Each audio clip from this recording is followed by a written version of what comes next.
Okay, dude, fuck it. Game Awards time. Once again, when there's like one thing that's going on, there's absolutely 0% chance I could do anything else. Everyone is being cringe and cancerous fuck. It's Game Awards time. Sorry. We are going to watch the Game Awards, okay? I can't deal with it. I know there's 20 minutes left, but they're already showing stuff, and nobody, and I mean nobody, wants to miss out on a single second of my fucking soy-facing ad! Oh, but just Game Awards!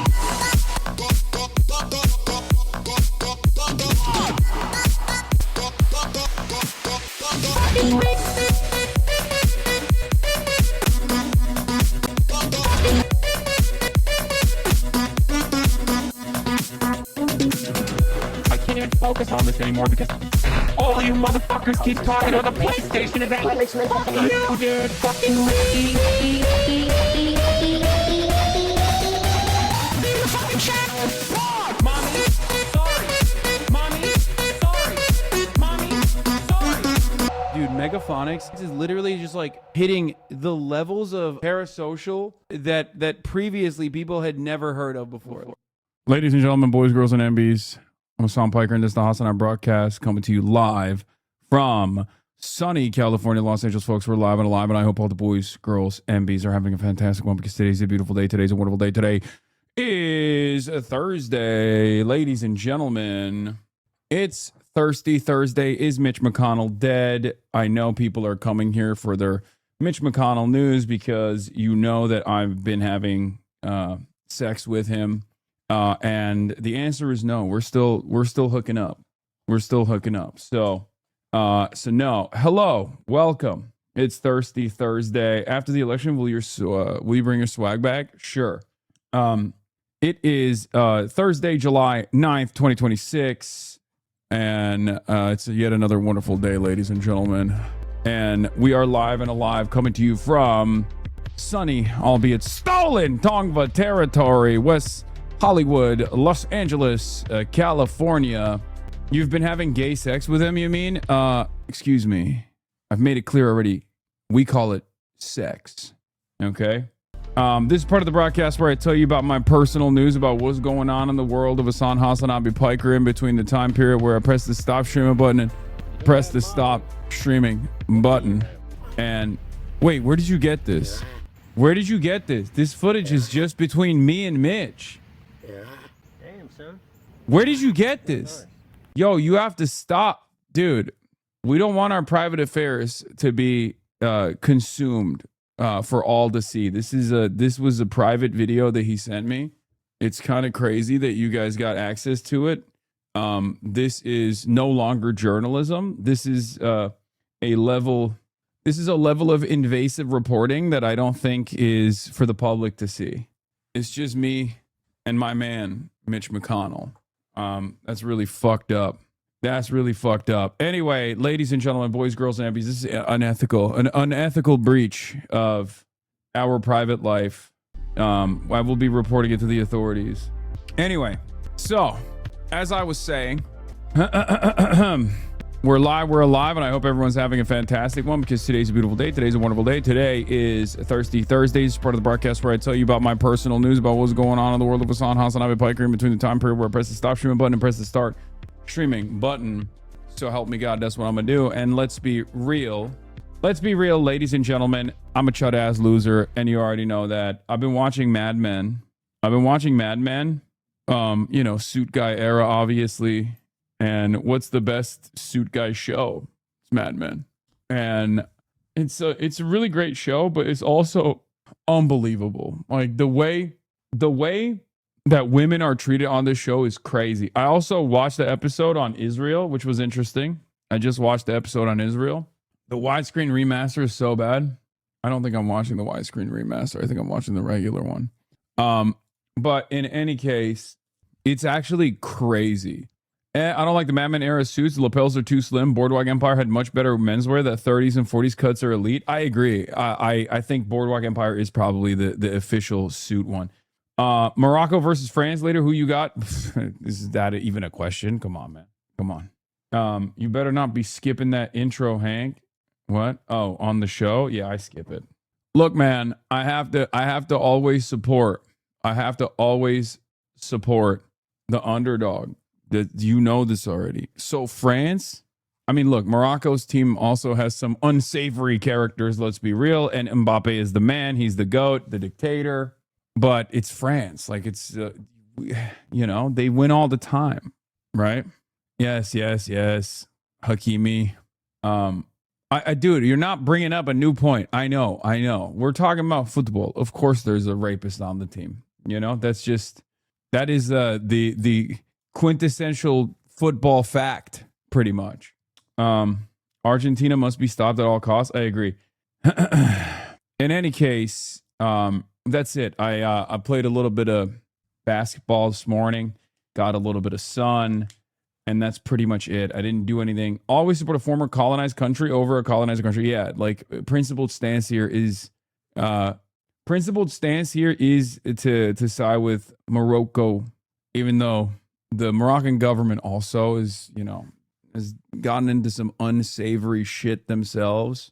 You know, it's a unique one. You know, it's a unique one. I see myself out of some of these situations, right? In any case, ladies and gentlemen, boys, girls, and MBs, we're live. We're alive. You didn't see what Morocco did in the AFCON? I did not. Most of the French team is colonized, not the colonizers. True. There's also that. Where are you going? What is this new meta? Kaya has figured out how to open all of the doors in the house. And sometimes she'll just be like, all right, I'm good. Like whenever there's someone outside, whenever there's like people walking back and forth, she will just use her nose to just like slide open the sliding door. No barriers can contain her. No, there's literally, here's the thing. It's not even a joke. There's not a single door I don't think this can't open in this house unless it's locked. As a matter of fact, I had to take when she was a baby, I had to unscrew one of the locks out of my bedroom because like if I kept her in the bedroom, one time when she was trying to open the door, she accidentally locked herself in.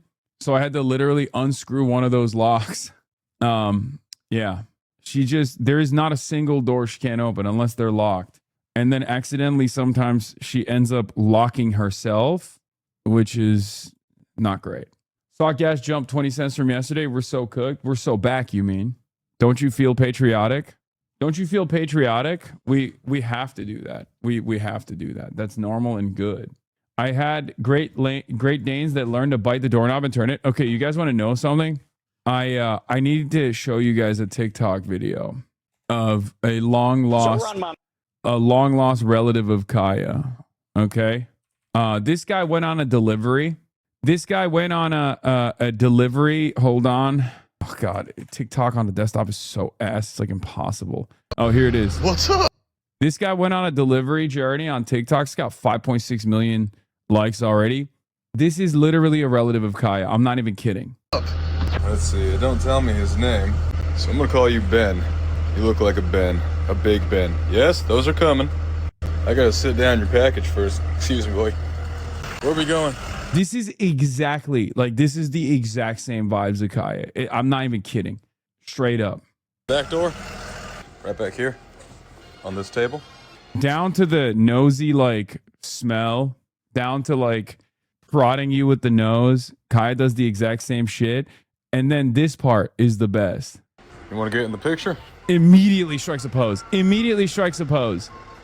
Again. You look great. Okay, Big Ben, see if you can catch one of these. And she can't catch shit. Okay, my friend, the whole world is watching. Can you catch? No, but that's okay. The sun is right in your eyes. It ain't your fault. Try again. Can you catch? This is literally right in the nose, bro.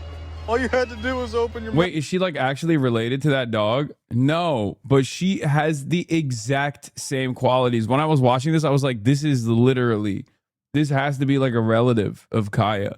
Both tubby, always smiling, and then when she does this other thing, you'll see this. Yes. Trying to catch like this? And then the flip, and then the belly flip, straight up. That did not work. All right, bud, you didn't catch any today, but that's all right.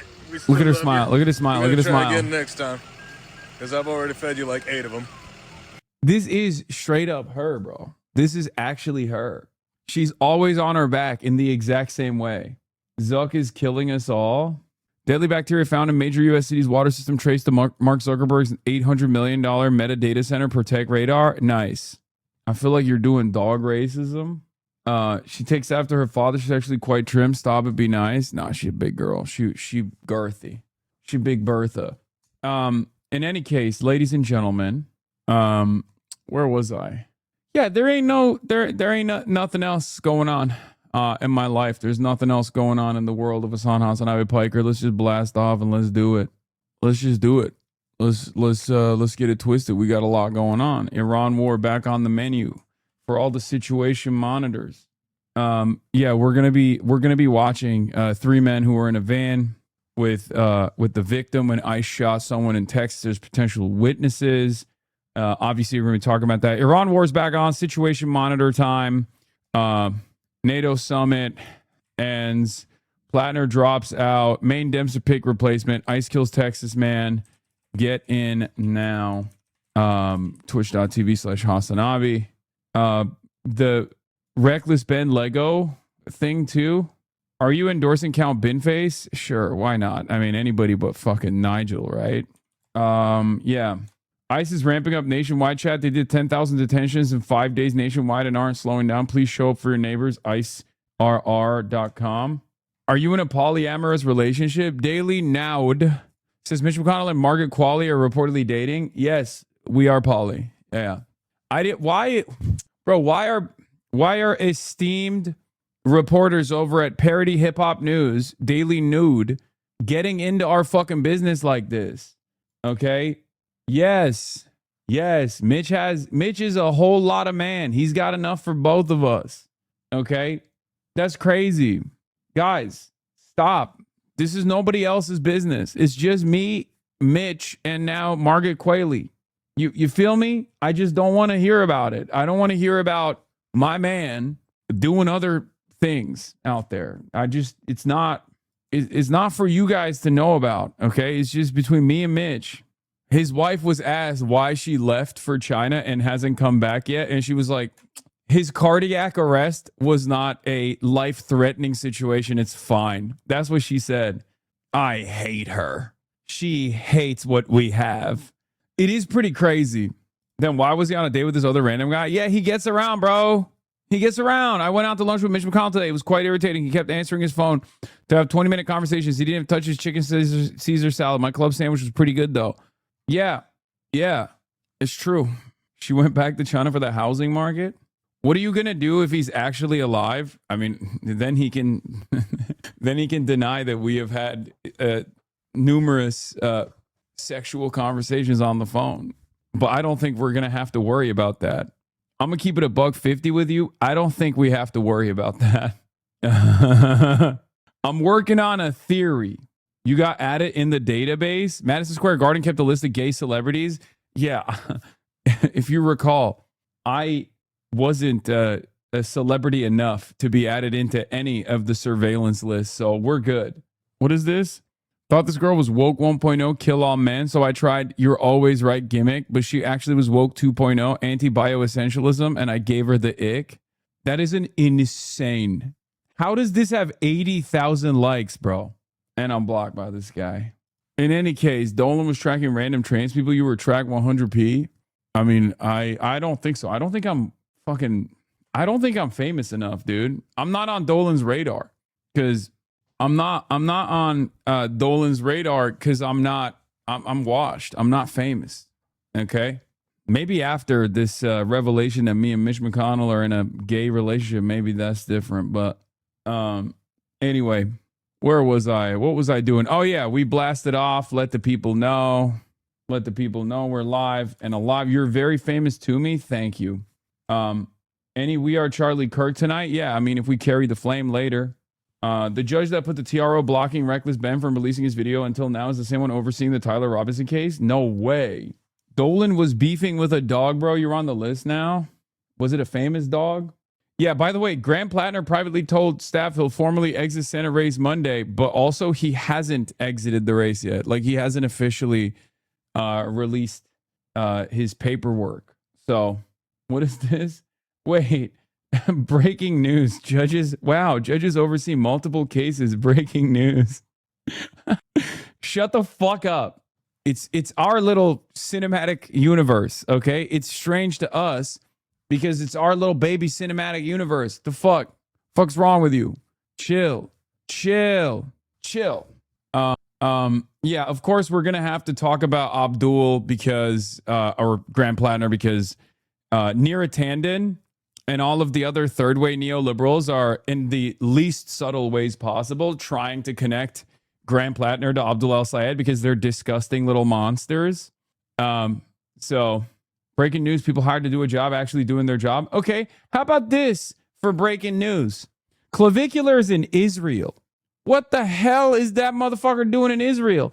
Also, Israel's the craziest country because like they don't give a fuck about anti-Semitism at all. Clavicular was slinging Heil Hitlers with Nick Fuentes like 2 months ago, and now he's in Israel, and everyone's like, it's awesome. Obviously, owning a nightclub in Miami is, and then also having like a contract dispute is already like automatic Israeli behavior. I feel like that's, it's either that or like a falafel joint, right? So it makes sense. Like he was already spiritually going through the Israeli transformation before he ever went to Israel. So that this is like, now that he has gone to Tel Aviv, unhand me. Just kidding. Love you. Here, you got shook. Yeah, he owned a nightclub in all moggers support Yahoo. You wouldn't know though. Yeah, I saw this fucking necklace thing. Look at this. Looks Maxer Clavicular was gifted an OpenAI Star of David necklace to commemorate his first trip to Israel. What the fuck is happening, man? He gave me this beautiful necklace. Wow. And I don't really wear necklaces, so I think it would be beautiful for you to have it. Sure. So it's an OpenAI logo. You know OpenAI logo? Yeah. And you got a Star of David inside of it. Oh, I think it's a pretty cool necklace. Show the camera, guys. Let's try it. Look at this. Look at this. So ChatGPT? Yeah, basically ChatGPT, Magen David. Oh yeah. Let's do it. Anyone know how to put on a necklace? I'll figure it out.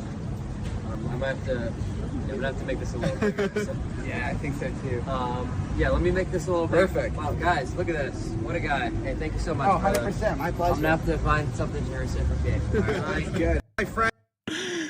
I don't even know what to say about this. Okay, I'm sorry. What the fuck is happening, bro? It's so funny because like, isn't this guy homies with Nick Fuentes? What are these guys doing? Yo, is Clavicular gay for real? I think so.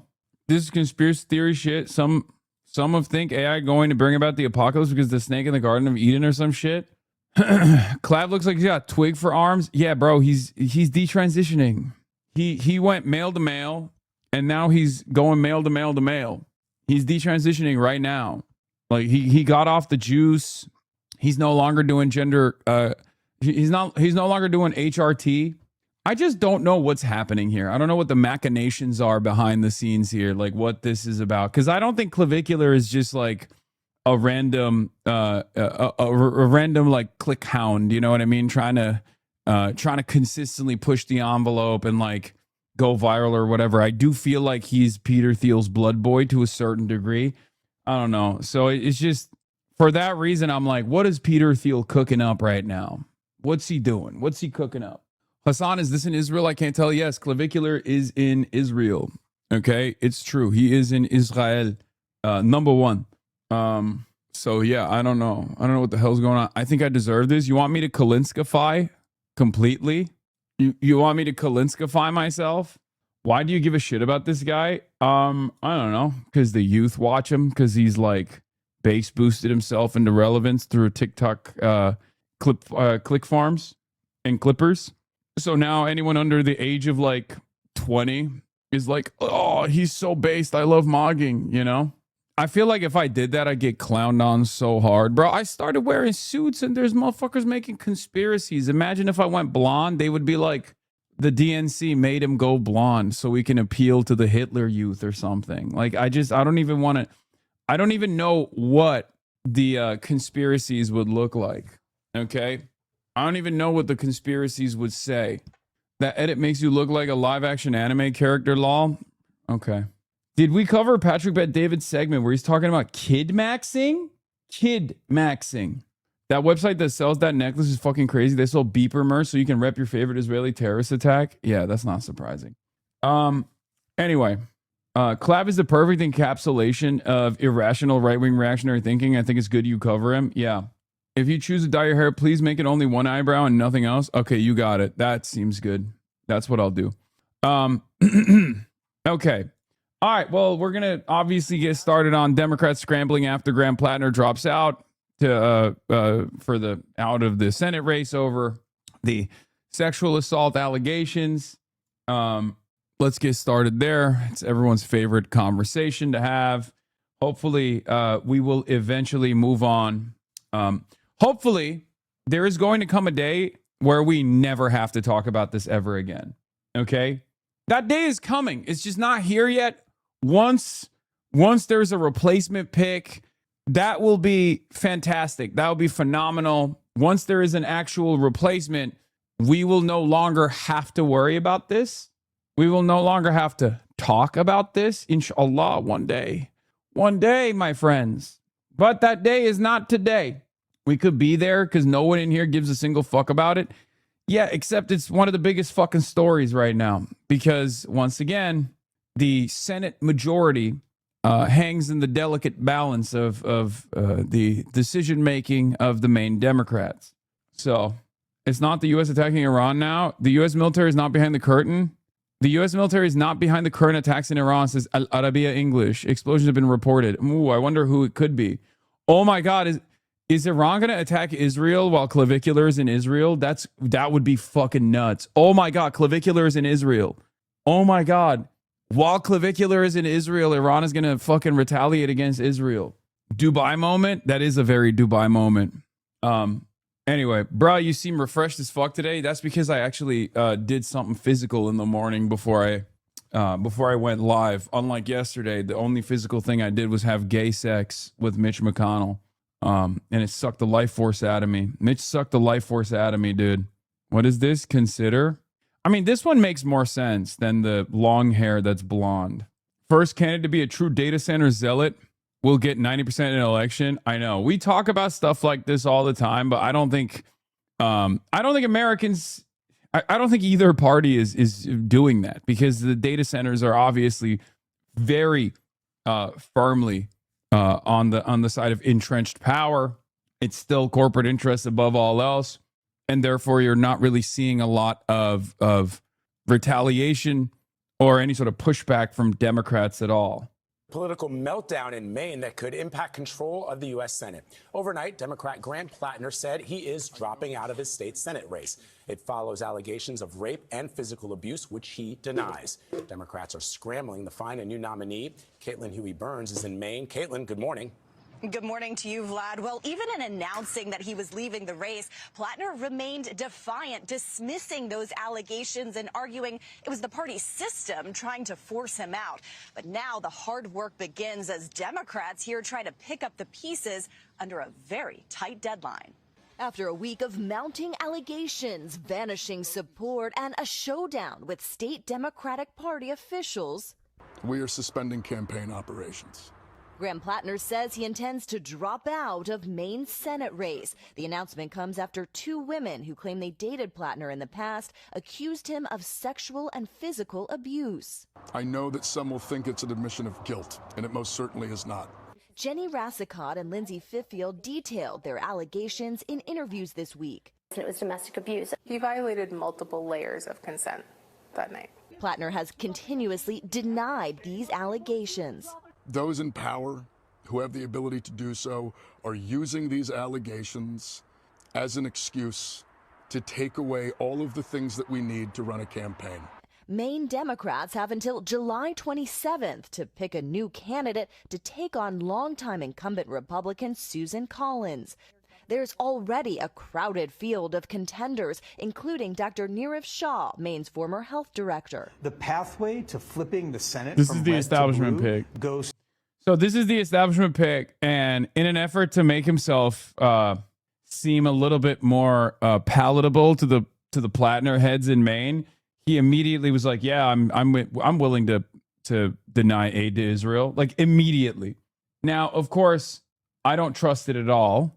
And I don't trust it at all. But, you know, he's trying.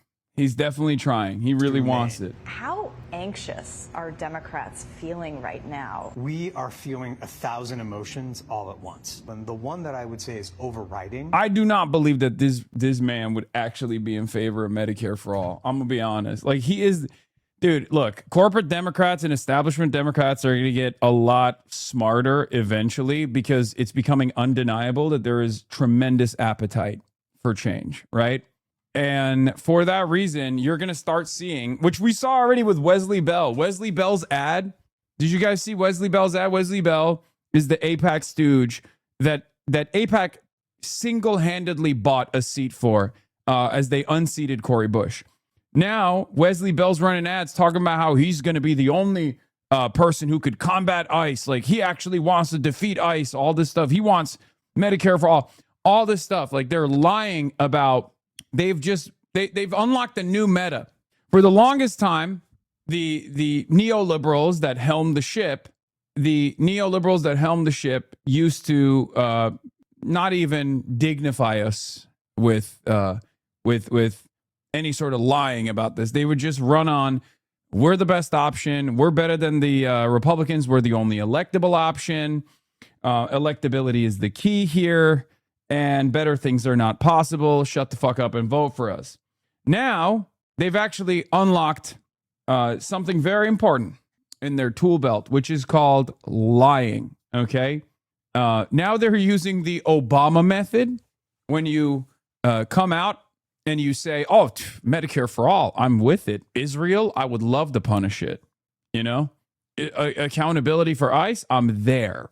They're not going to do it. They're not going to do it at all. And it's important for people to recognize that and sort that kind of stuff out quickly. So yeah, he's what is this? Search Shaw and read from there for hard evidence on why Nirav isn't our guy.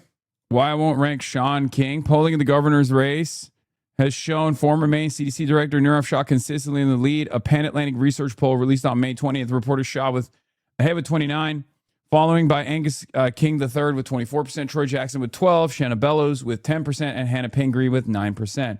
However, Pan Atlantic doesn't have the best record in the polling, blah, blah, blah. From talking to Shah supporters at doors, a lot of Democrats have warm and fuzzy feelings about Shah from when he was giving daily briefings during the COVID pandemic.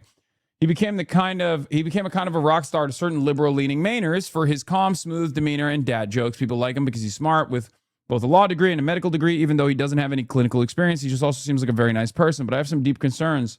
As far as his positions on economic policy, Shah has described himself as a University of Chicago guy, a strong believer in free markets.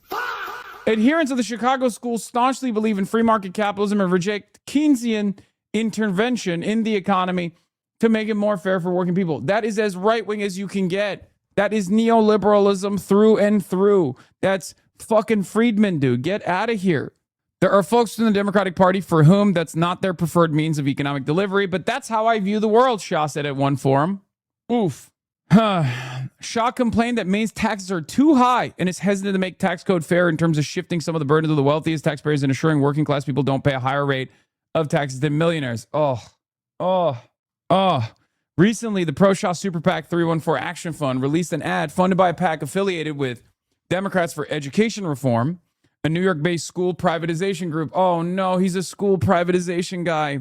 Oh, no. Get your guy, Edinger. This is his guy. Dude, he doesn't... I'm sorry. I don't think Edinger Mentum has done his due diligence on this stuff. Okay? I don't think he has. It's just not... There's no shot. Here's the reality. A lot of people are panicking, myself included. That's why I was like, bring out the Toyota. Bring out the Toyota, we all said. I mean, he's a lifelong logger. He's super pro-cop. He's, he used to be homophobic. Not exactly sure where he lands on LGBTQ-related issues nowadays. But, like, I want to actually have a conversation with Troy. We're working on it. But, like, the reason why I said deploy the Troy, bust out the Toyota, is because he is probably the closest to the PLATNER platform, the populist platform, and he has a and he also has an actual DSA endorsement, and he also like there's got to be a reason for it, but outside of that, he's just very boring. He doesn't have the Grand PLATNER speech skills, unfortunately.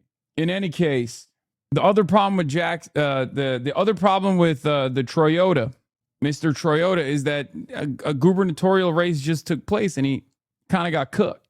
It's crazy. You're more critical of Troy's experience and personality than fucking PLATNER. Dog, we're talking about a popularity contest. I'm already leaning into that. Hello? Just as I said, look, chatters, I need you to understand something, okay? I have to be able to conduct analysis without you guys fucking freaking out on me every time I say some shit that you don't fully subscribe to, okay? I will always say the positive qualities of a candidate. I will always match them up against their contest, against the rest of the field. And I will also then talk about their appeal to a broader base of support. You need to let me cook a little bit. This is just how it works. This is how I've always conducted my analysis too. It's not new. It's not different. You know, this ain't new. Are you telling a subscriber they shouldn't subscribe to you? What? No, I'm always telling people they should subscribe to me. In any case, let's continue. Is MAINE, man, you don't need charisma like that. Just look at people who just want policy and beat Collins. We shall see. Like I said, there's an interesting balance here of like how much of Grand PLATNER's success is related to his charisma and his like oratory skills, and how much of it is related to the platform. I think it's 30-70, 70 being the platform, 30 being the charisma, right? So that's my assessment.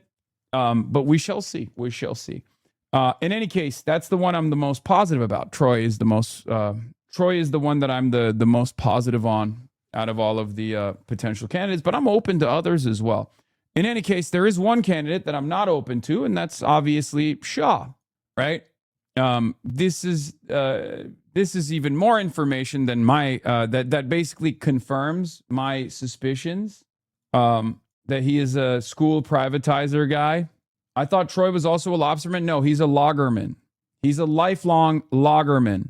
There's only two types of people in Maine. There's only two jobs in Maine. Okay? Lobster guy or oyster guy, same shit. Or log. He's a lumber guy. He's the second type of guy in Maine that's readily available. Yeah. So just, you either lobster with the lob or you log. There's only two genders in Maine. I'm a lumber guy. I know you really like the lumber. I know you like the lumber. There's trees all around the Maine state, and we got to cut it down. I'm a lumber guy. I like to cut the tree. What Kami says. Thank you for the 20 bones. All right. We're going to chat GPT it later, and we're going to grok it. We're going to chat GPT it. We're going to see what kind of logs we can get, what kind of saws we can be using, and what kind of log we can get in Maine. All right. I'm a lumber guy. Okay. Yeah, he wants to expand this group 314 wants to expand charter schools, which is terrible. Creating school voucher programs, also terrible. Mandating more standardized tests. This is another one of the most annoying things that Democrats actually advance. It's a way to destroy what remains of the teachers' unions. It's a way to gut what remains of public school education. Josh Shapiro's a big school privatizer. I hate it. Not a fan of these guys at all. So that's another situation with Shaw. Is folks expanding on charter schools, creating school voucher programs, mandating more standardized tests, punishing teachers and fighting teachers' unions? Yeah. Troy Jackson and Shanna Bellows recently released a joint statement expressing disappointment that Dr. Shaw is being bankrolled by millionaires whose mission is diverting your tax dollars from Maine's neighborhood public schools to private ones. The Maine Education Association endorsed Jackson and Bellows the first and second choices, and Shaw as his third choice. Shaw also worked As Illinois public health director and a right-wing Republican governor, Bruce Ratner's administration, a dozen veterans died in a Legionnaire's outbreak at a veterans home after drinking bacteria-contaminated water. They weren't diagnosed or given antibiotics quickly enough. 11 families sued the state for negligence, and Senators Dick Durbin and Tammy Duckworth called on Shaw to resign. The senator said the Shaw deliberately withheld information that the veterans home was in violation of a health code. That's crazy. That's crazy. Okay. Where are you going? Where are you going? She's been farting up a storm up in here.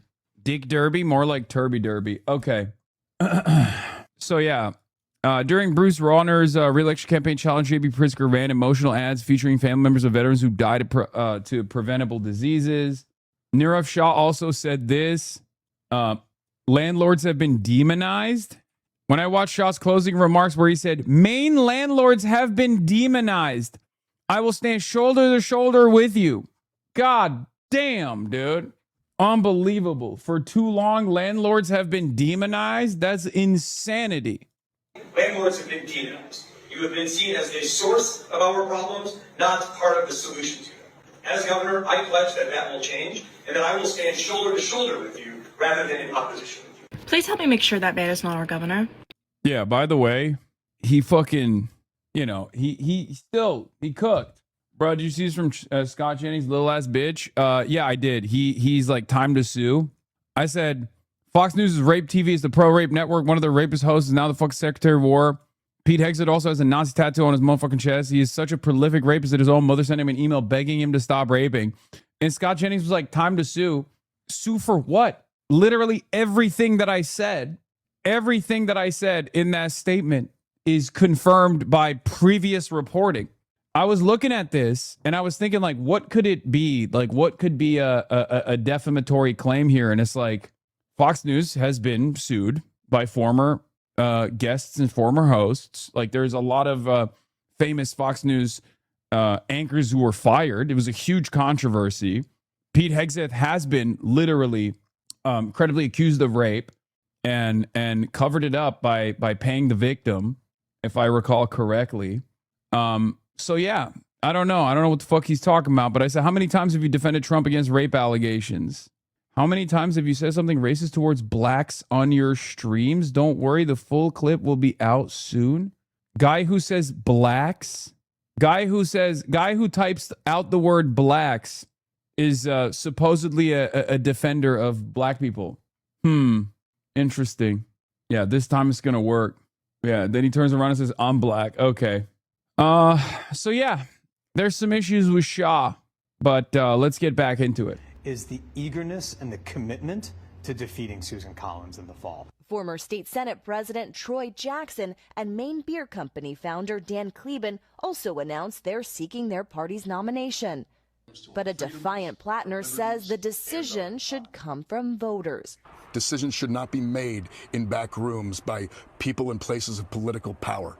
Okay, so where does this all go from here? Well, the state Democratic Party here has now decided they'll hold a nominating convention by the end of the month, but they're still trying to figure out exactly what that would look like. So still a lot more work to do for Democrats here. Vlad. All right, Caitlin, thank you very much. Let's bring in CBS News political contributor and Democratic strategist Joel Payne. Joel, good morning.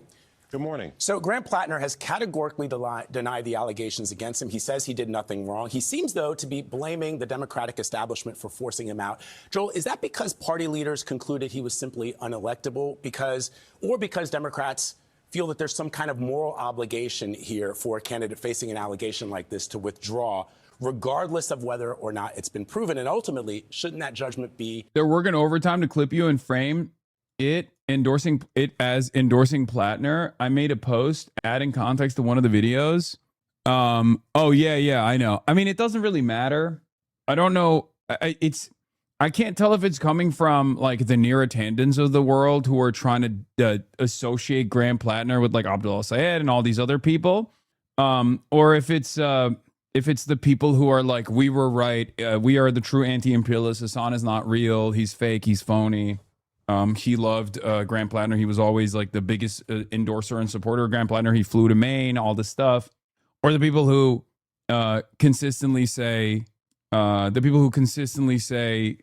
things like any sort of sentiment, You literally did endorse him. JD Pond 17. You ran defense for him.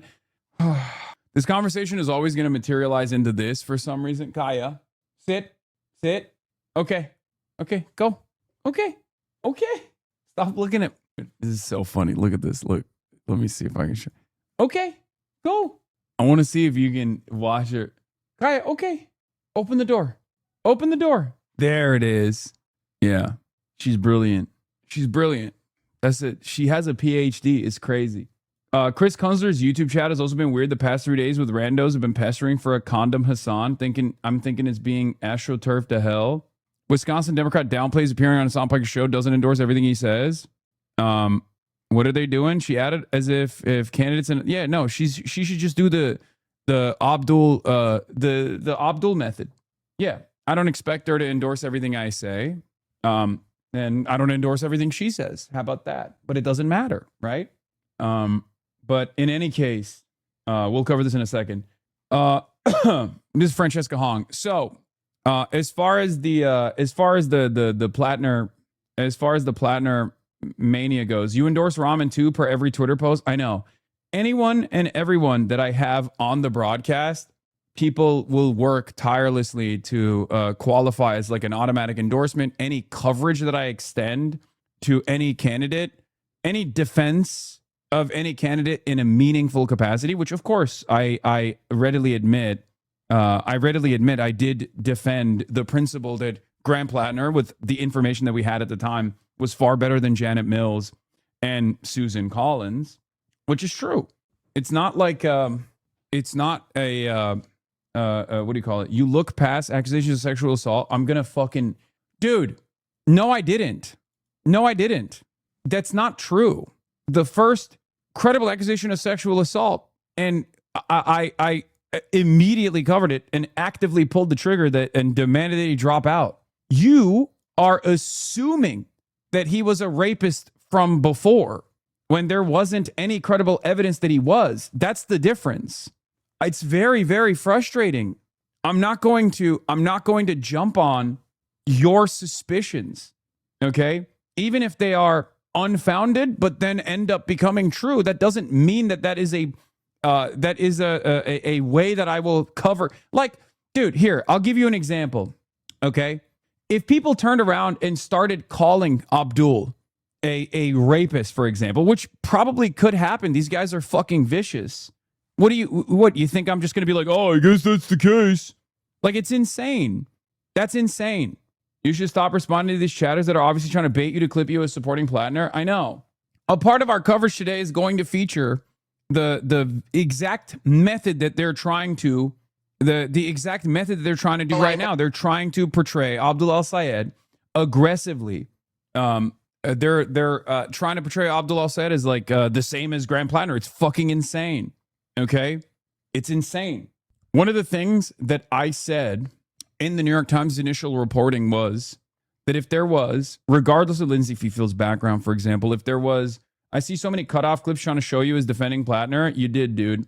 Like, look at this. Look at this. If I was the LSAD campaign, I probably wouldn't want to be associated with Plattner's advisors or previous push for Plattner as a future for president, given that it sounds grotesque today. But then again, his campaign is all the same advisors, so maybe he will be next.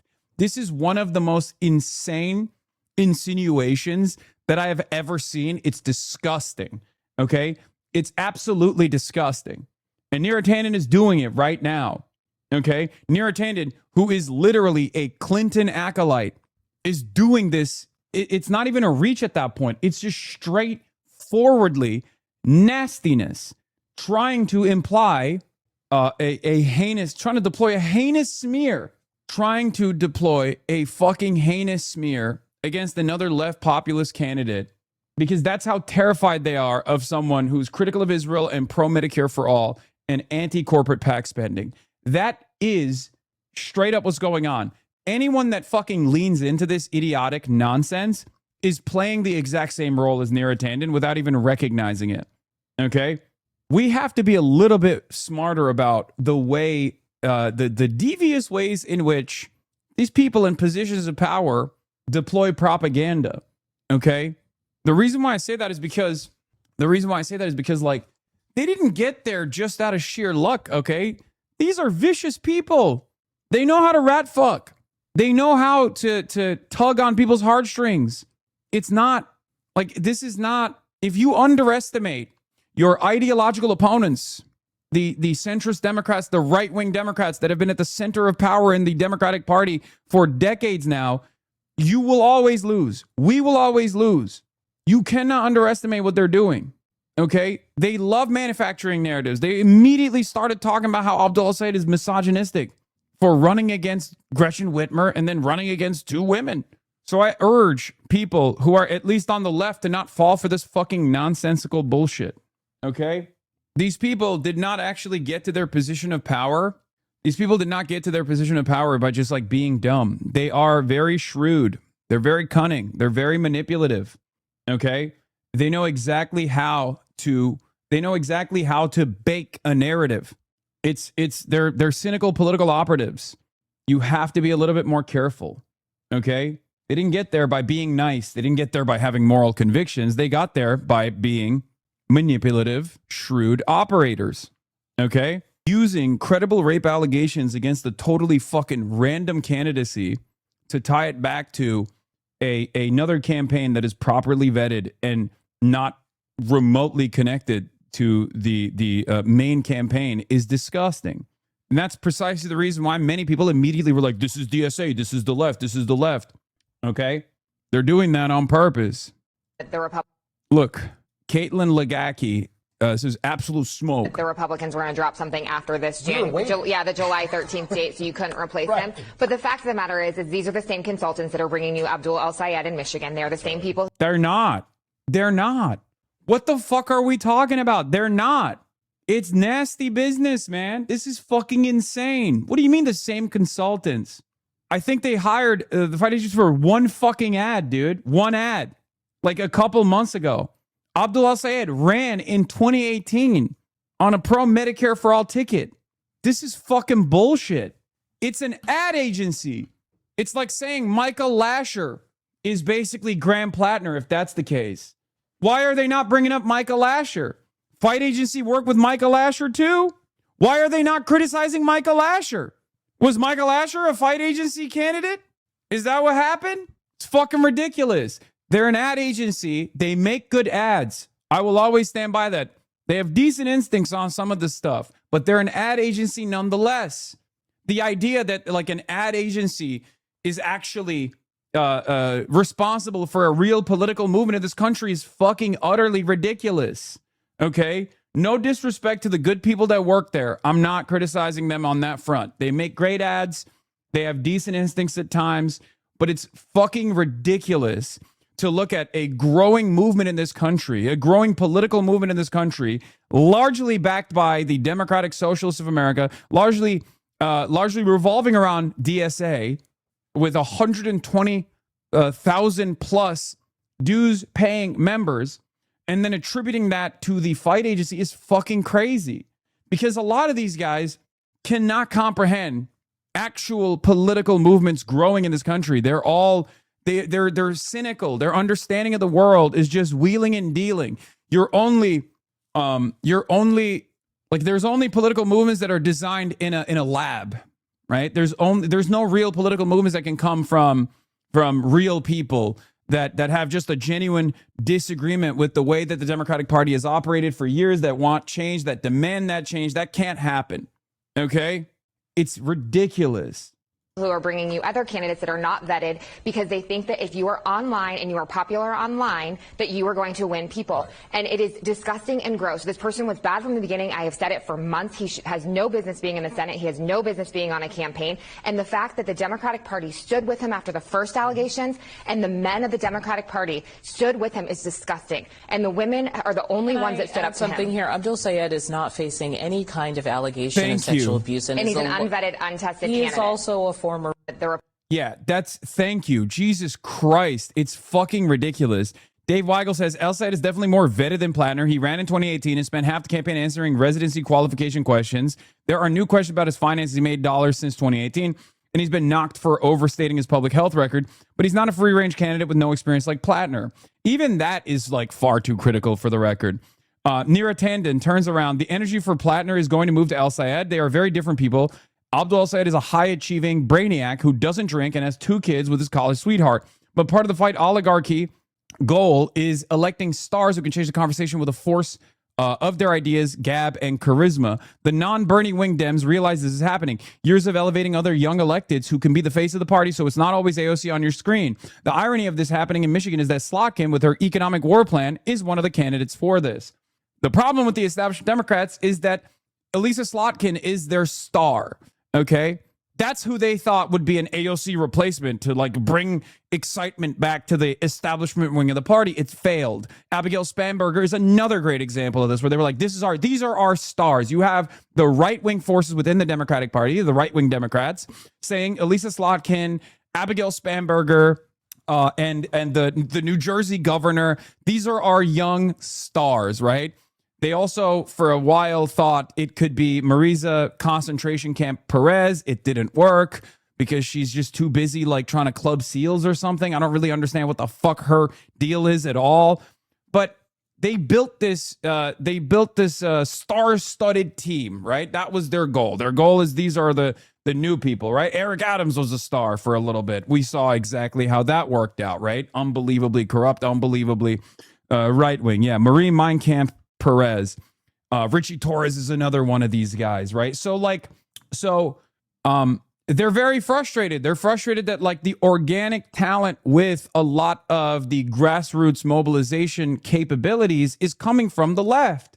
That's another real issue that they have, right? It's the Bernie-crats. It's the left populists that are actually capable of driving a tremendous turnout, especially youth turnout.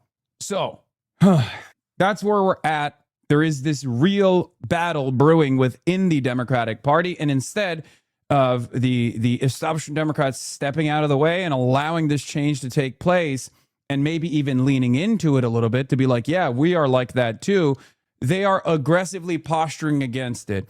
And the Center for American Progress, ironically named, with being helmed by Neera Tanden, is at the forefront of this, and so is Third Way. So are all of these different think tanks that are funded by these massive corporations that are actively trying to hold on to the center of power in the party. Okay? There is no comparison between Abdul El Sayed and Graham Plattner. The only comparison you can make is one that I have made since November 2025, when we first found out that Graham Plattner had a fucking Nazi tattoo on his chest. And that comparison was, see, look at all these people falling in love with Graham Plattner in spite of those red flags because he's running on a left populist campaign. There's another guy who actually is a real one with an unvarnished track record that is not tarnished at all, no red flags whatsoever, complete fucking stud through and through. And yet the Democrats, the establishment Democrats and the right-wing Democrats are treating him like he's just as bad as fucking Graham Plattner was. Brother, we get it. Can you stop defending your record? No, this is not me defending my record. What are you talking about? This has nothing to do with me defending my record. The only comparison you can make is that establishment Democrats, right-wing Democrats, and right-wingers outside of the Democratic Party are treating Abdullah El-Sayed and Graham Plattner as the same because of the policies. That's it. That's it. One's a doctor, a Rhodes Scholar, a person who worked in public health, okay? Neither of which are socialist, right? Abdullah El-Sayed is not a socialist. He openly says it. We had the conversation together when he first came on the broadcast. He was like, oh, I believe in, ethical capitalism or whatever. I don't agree with him on it, but who cares, right? And it's very frustrating. It's very frustrating that they're just like, one, they're saying, this guy is DSA, so is Graham Plattner. Neither are DSA candidates, okay? And not only that, but also they are going to shit smear to the best of their ability. You say that people don't understand movement, and then Chatter thinks you're defending your record, showing that Chatter doesn't understand movement too. Plattner's baggage was overlooked when they were pushing Plattner, but now that baggage is being scrutinized and they're using it to attack Abdul. It's ridiculous. It's totally ridiculous. Adam Carlson also had some choice words on AOC, Neera Tanden had some choice words on AOC. Neera Tanden tried to literally package AOC with this. Why would you do that? Out of all of the left populist, DSA affiliated, or DSA politicians, AOC was the one who literally saw Plattner and was like, I'm staying the fuck away from that race. So why is Neera Tanden on MS Now trying to tarnish AOC with this too? I guess I'd say, look, this whole situation is a horrifying tragedy on so many levels. And the people I feel the worst for are really the people Nikki is talking about. The people who were betrayed by Graham Plattner. I mean, he's angry at the world, but it's his own actions that have caused this situation that we're in. And I feel like the fact that he takes zero responsibility of that really enrages me. But I feel the people I feel the worst for in this situation are people who felt hope about this campaign. And I do think the process has to ensure that people who felt hope in this campaign, in his campaign, and about change in Maine have a voice in that process. I mean, what I found sort of really disturbing about this video is there's so much more ire to like Democrats nationally than two people he never mentioned, Susan Collins or Donald Trump. And I find it sort of tragic that after all the destruction and wreckage, you know, he's going out by basically trying to torch Democrats. And just as a reminder, like, he did win the primary, but it's his own actions that have caused this. And you don't have to ask me. You can ask Senator Sanders, Senator Warren, Congressman Khanna, Congresswoman Alexandria Ocasio-Cortez. These are his... AOC? Why the fuck would you bring up AOC? Warren, fine. Ro Khanna, Bernie Sanders, fine. These are all endorsers of Graham Plattner. They immediately removed their endorsements. They unendorsed them as soon as the credible rape allegation hit the timeline. Why would you bring up AOC in this conversation? AOC never endorsed them. As a matter of fact, they kept asking AOC why she wouldn't. And she was like, oh, I haven't weighed into that race. AOC has no ties to Graham Plattner at all. Perhaps this has everything to do for cynical operators like Neera Tanden. They do not care about rape. I can say that with full confidence. You want to know why? Because Neera Tanden worked with Bill Clinton. Neera Tanden worked with both of the Clintons. Okay? Neera Tanden is an establishment Democrat through and through. Okay? These people don't care about sexual assault. We do. They don't. They at least have some level, like they're definitely more decent than the Republicans, which isn't saying much. Okay? Because obviously the Republicans are completely demonic. This is the lighter version of that demonic nonsense, right? But I can confidently say if you work with Bill Clinton, you obviously don't care. If you work with the Clintons, you obviously don't care about these sorts of allegations, right? You don't care about credible rape or sexual assault or sexual harassment allegations at all. You care about maintaining your position of power within the party. And as a cynical operator, she will take a real rape allegation with real victims and will turn around and try to tie that back to other people who are not even in any way, shape, or form connected to this guy, whether it be Abdullah Syed, whether it be AOC. So what is the connective tissue between Graham Plattner and Abdullah Syed and AOC? Perhaps it's your resentment towards them. Perhaps you want to connect them because you don't like that there is a growing populist movement within the party, that the base is demanding changes. So you're aggressively trying to tie as many figureheads as possible, as many people who are critical of Israel as possible. For example, Neera Tanden, another person that she has aligned with over and over again, Benjamin Netanyahu. So cynical.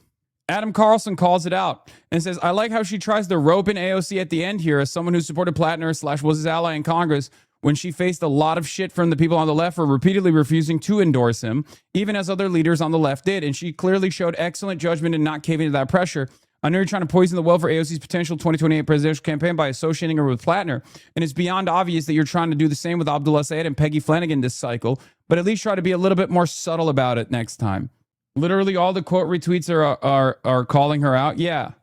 Say what you will, but the establishment vets candidates. Totally. Yeah, totally. The Cuomo one's even crazier because the establishment knew that Cuomo was a sex pest, right? And they still pushed him against Zohran Mamdani. That's what's so wild about these guys. They don't have a leg to goddamn stand on, dude. They don't have a leg to stand on. And yet they'll chirp non-stop. What is this? Did you see Time mentioned you 11 times in the Abdul El-Sayed article? Democratic Senate hopeful Abdul El-Sayed is running against both parties. Is this a good article or a bad one? Did I give him a quote in this? I don't remember. Look, it's very clear that they don't have too much. They don't have any oppo, really, like any significant oppo on Abdul. So all they have is to basically terror jacket him. That's all they got. So they're just going to keep hitting that line over and over again. What is this?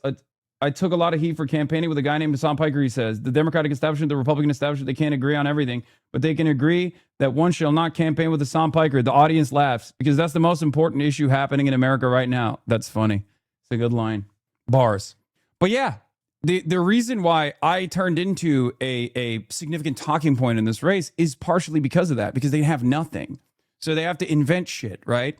And that's usually what you do if you don't have any real oppo. You invent suspicion. You invite suspicion. You say, oh, well, why haven't you released your tax returns? Like, Abdul's made some decent money, I assume, from his book and from his podcast, right? So they're trying to say, like, he's out of touch. This is never a point of concern against candidates who defend entrenched power, okay? Never. I've never heard a single instance where any of these people, whether they be on the far right or whether they be on the center right of the Democratic Party, I've never heard them deploy this line of criticism against billionaires or millionaires.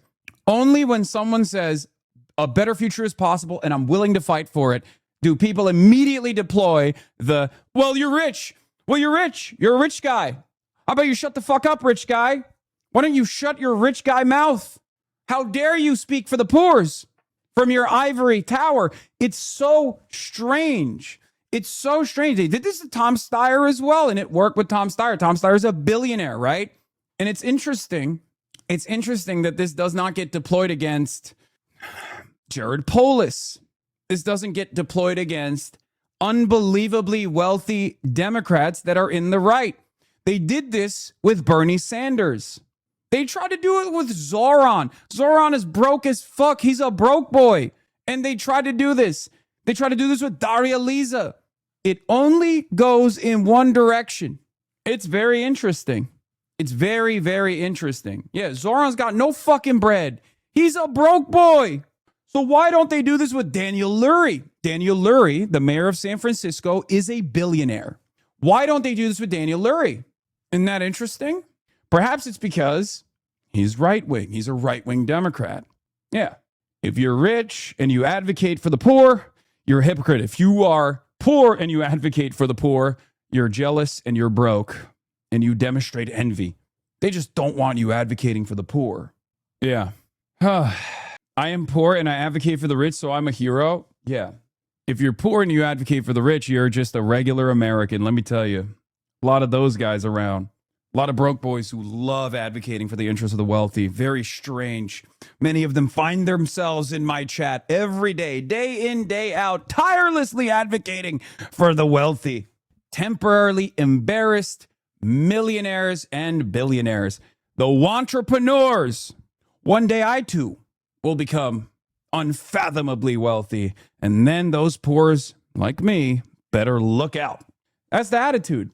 There's always the attitude. And it's weird because no wealthy person has ever become wealthy without advocating for their self-interest. So the irony here is you are currently advocating against your class interests if you're poor, if you're a worker and you're anti-labor, if you're a worker and you're anti-socialist, anti-communist, you unironically are advocating against your class interests. And let me tell you something about rich folk, okay? They didn't get there while advocating against their best interests, okay? They didn't get there by saying no to someone who wants to extend a helping hand. You're being silly. So even if you are simply just a wantrepreneur or you're simply just in transit, you are transitioning to a billionaire. You're going to be a billionaire one day.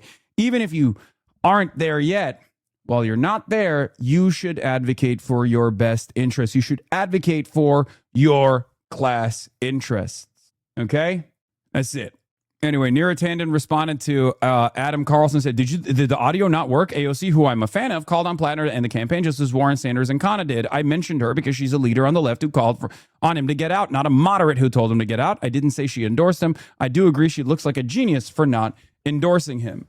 Yeah, she's trying to basically change the dynamic of the statement. She absolutely packaged them together on purpose, just like she is also directly tying Abdul El-Sayed to Graham Plattner.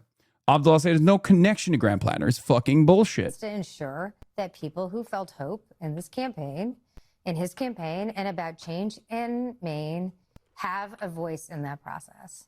I mean, what I found sort of really disturbing about this video is there's so much more ire to like Democrats nationally than. Don't you think lending any support to non-leftists or outsiders are doing entryism, and that's bad for knowing who they are or what they will do? I mean, with Abdul El-Sayed, it's definitely different than Graham Plattner. Like I trust Abdul.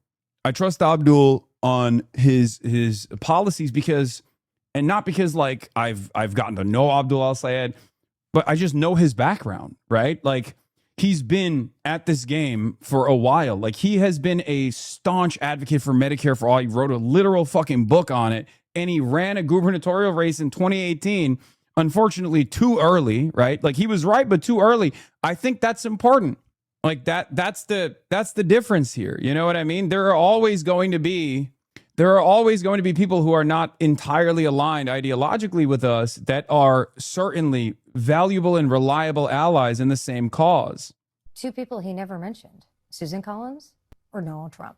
And I find it sort of tragic that after all the destruction and wreckage, you know, he's going out by basically trying to torch Democrats. And just as a reminder, like, he did win the primary, but it's his own actions that have caused this. And you don't have to ask me.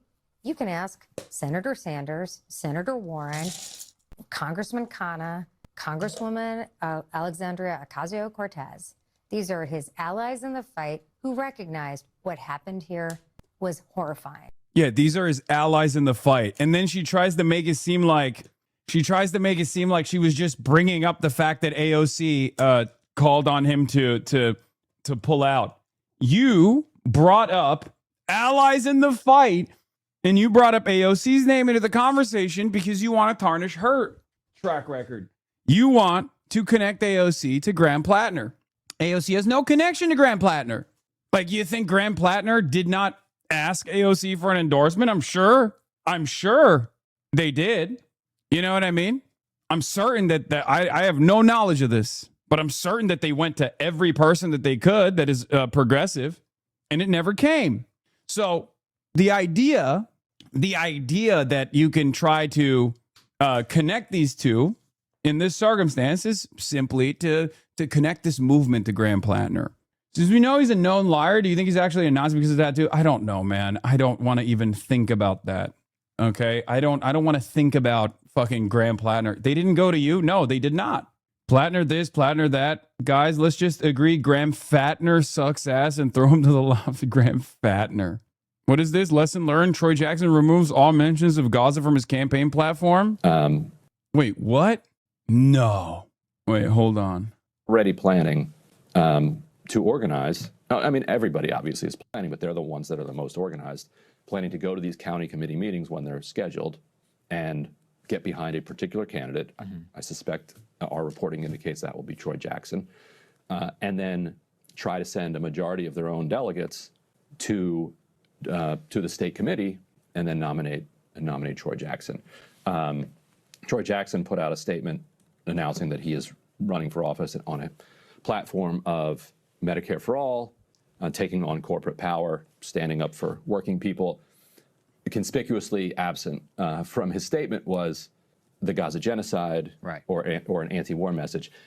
He opposes the genocide. He has called it out. He is an anti-war candidate. In the moment, he's like, I don't think we're going to include that necessarily in the statement that we're putting out here. It's like a lesson learned type of situation.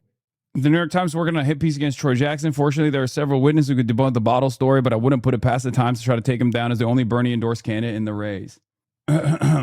First trailer of the documentary American Doctor. Wait, isn't this?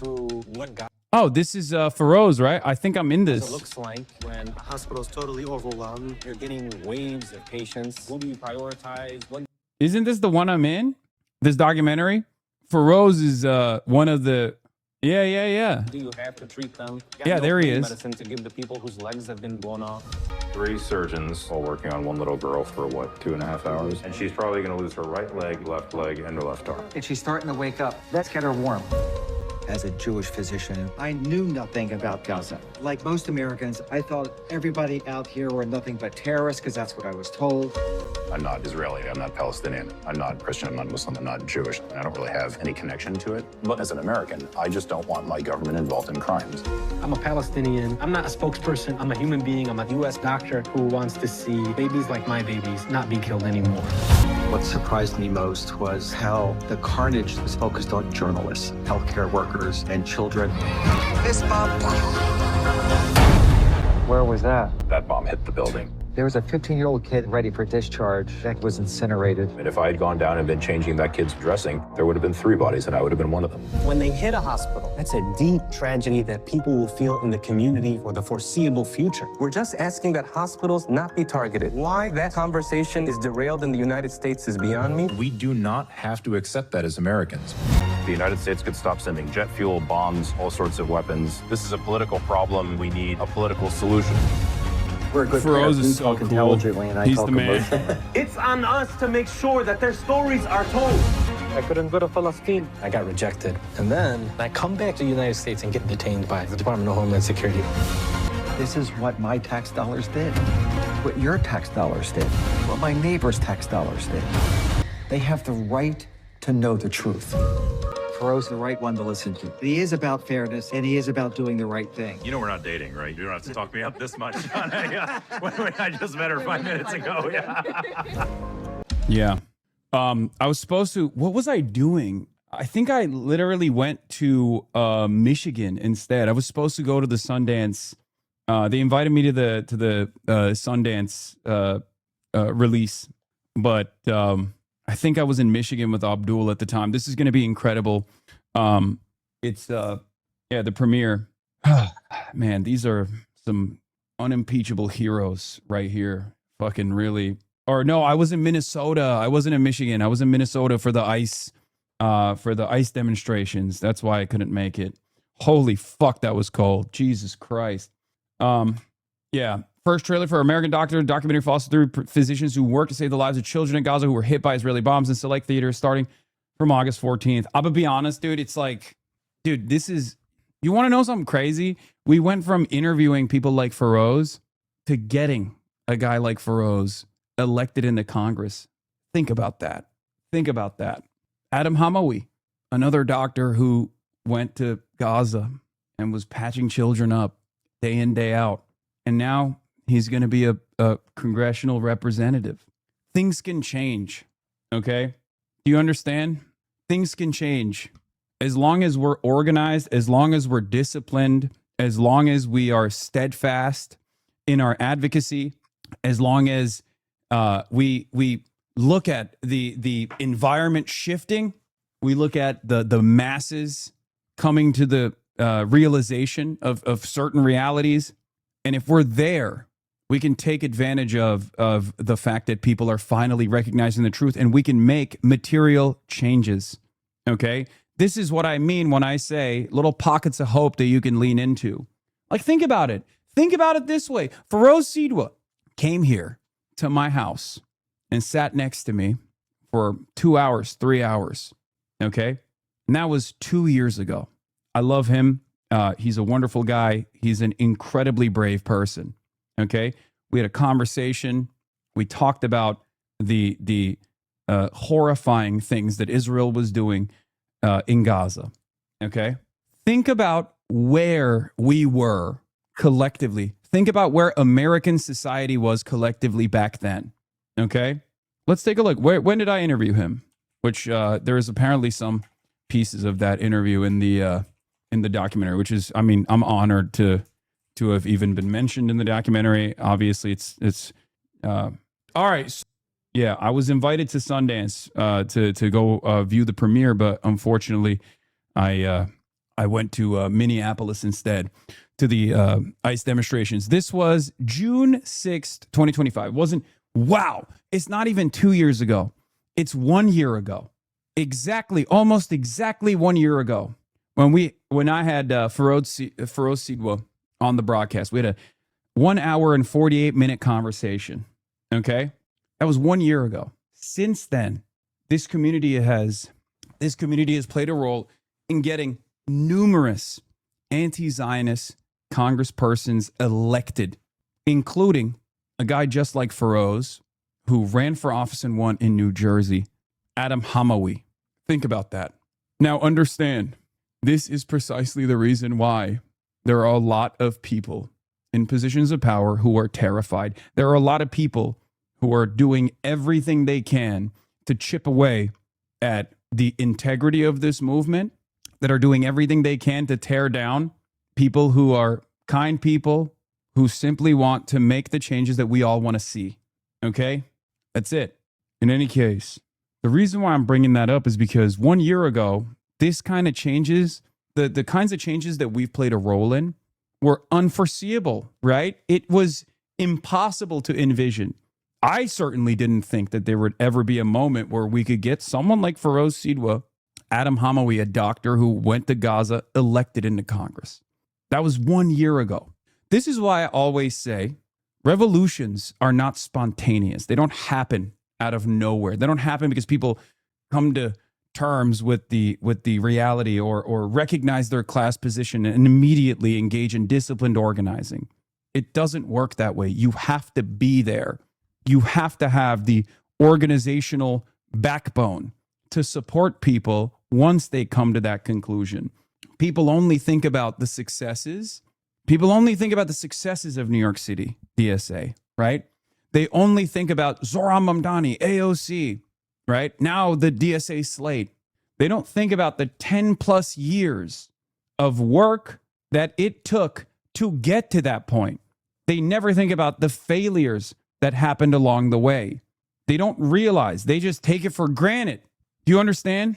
Once that moment of success comes, people go, wow, I guess we can recreate it here as well.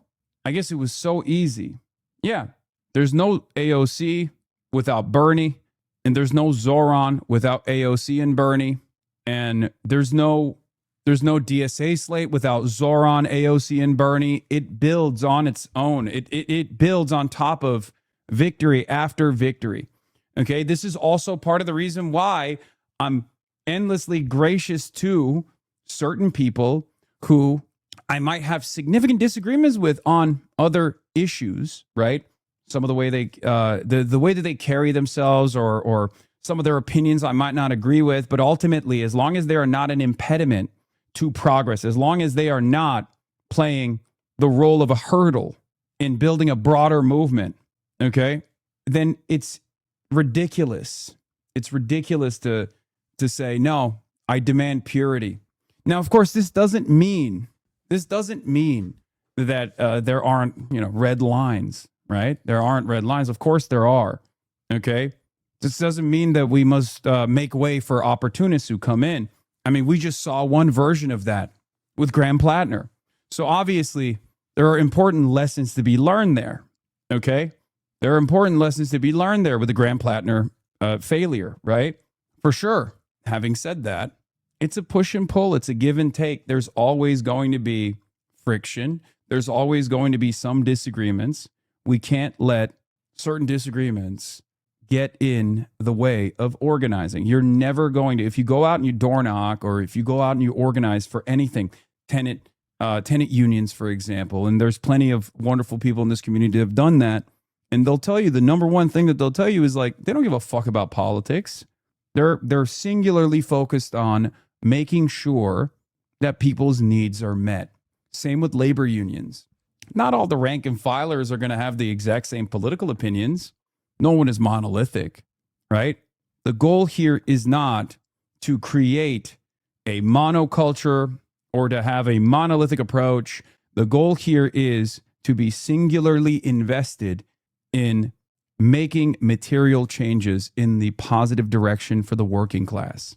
Okay? That's what we should be focusing on. That's what we should be working towards. It's that simple. Now let's get back to this fucking asshole. For the voters and not the establishment. Well, Vlad, do you genuinely think we will get to socialism by voting? I've explained my theory of electoralism and using electoralism, wielding it as a weapon on numerous occasions. Chatter. Electoralism is not the end all be all. It's just one of the many readily available and perhaps a very viable option for change, especially in the interim. It's not, it's think about it like this. Okay. Someone's invading your home. Okay. Americans, they understand burger analogies and they understand home invasion. Someone's invading your home. In front of you, you have a hammer. Okay. And nothing else. Do you say, oh, I wish I had a gun here. I'm just going to let the home invader kill me because I don't have a gun. Or do you grab the hammer and use it? You use the hammer. You use whatever you can. It's Kautskyism, not using this as a slur or even a critique. That's the strategy that Kautsky proposed. It's one option out of many. If you look at the current material conditions, and if you look at the masses and mass politics, which is what socialism is mass politics. If you look at the way masses self-identify, and if you look at the biggest impediments to socialist organizing in this country, you have to recognize that the number one problem is class consciousness, or rather a lack of class consciousness. Billionaires and millionaires, the capital-owning class, are very class aware. The working class is not. We have to work to fix that. The way you do that is through agitative propaganda and political education.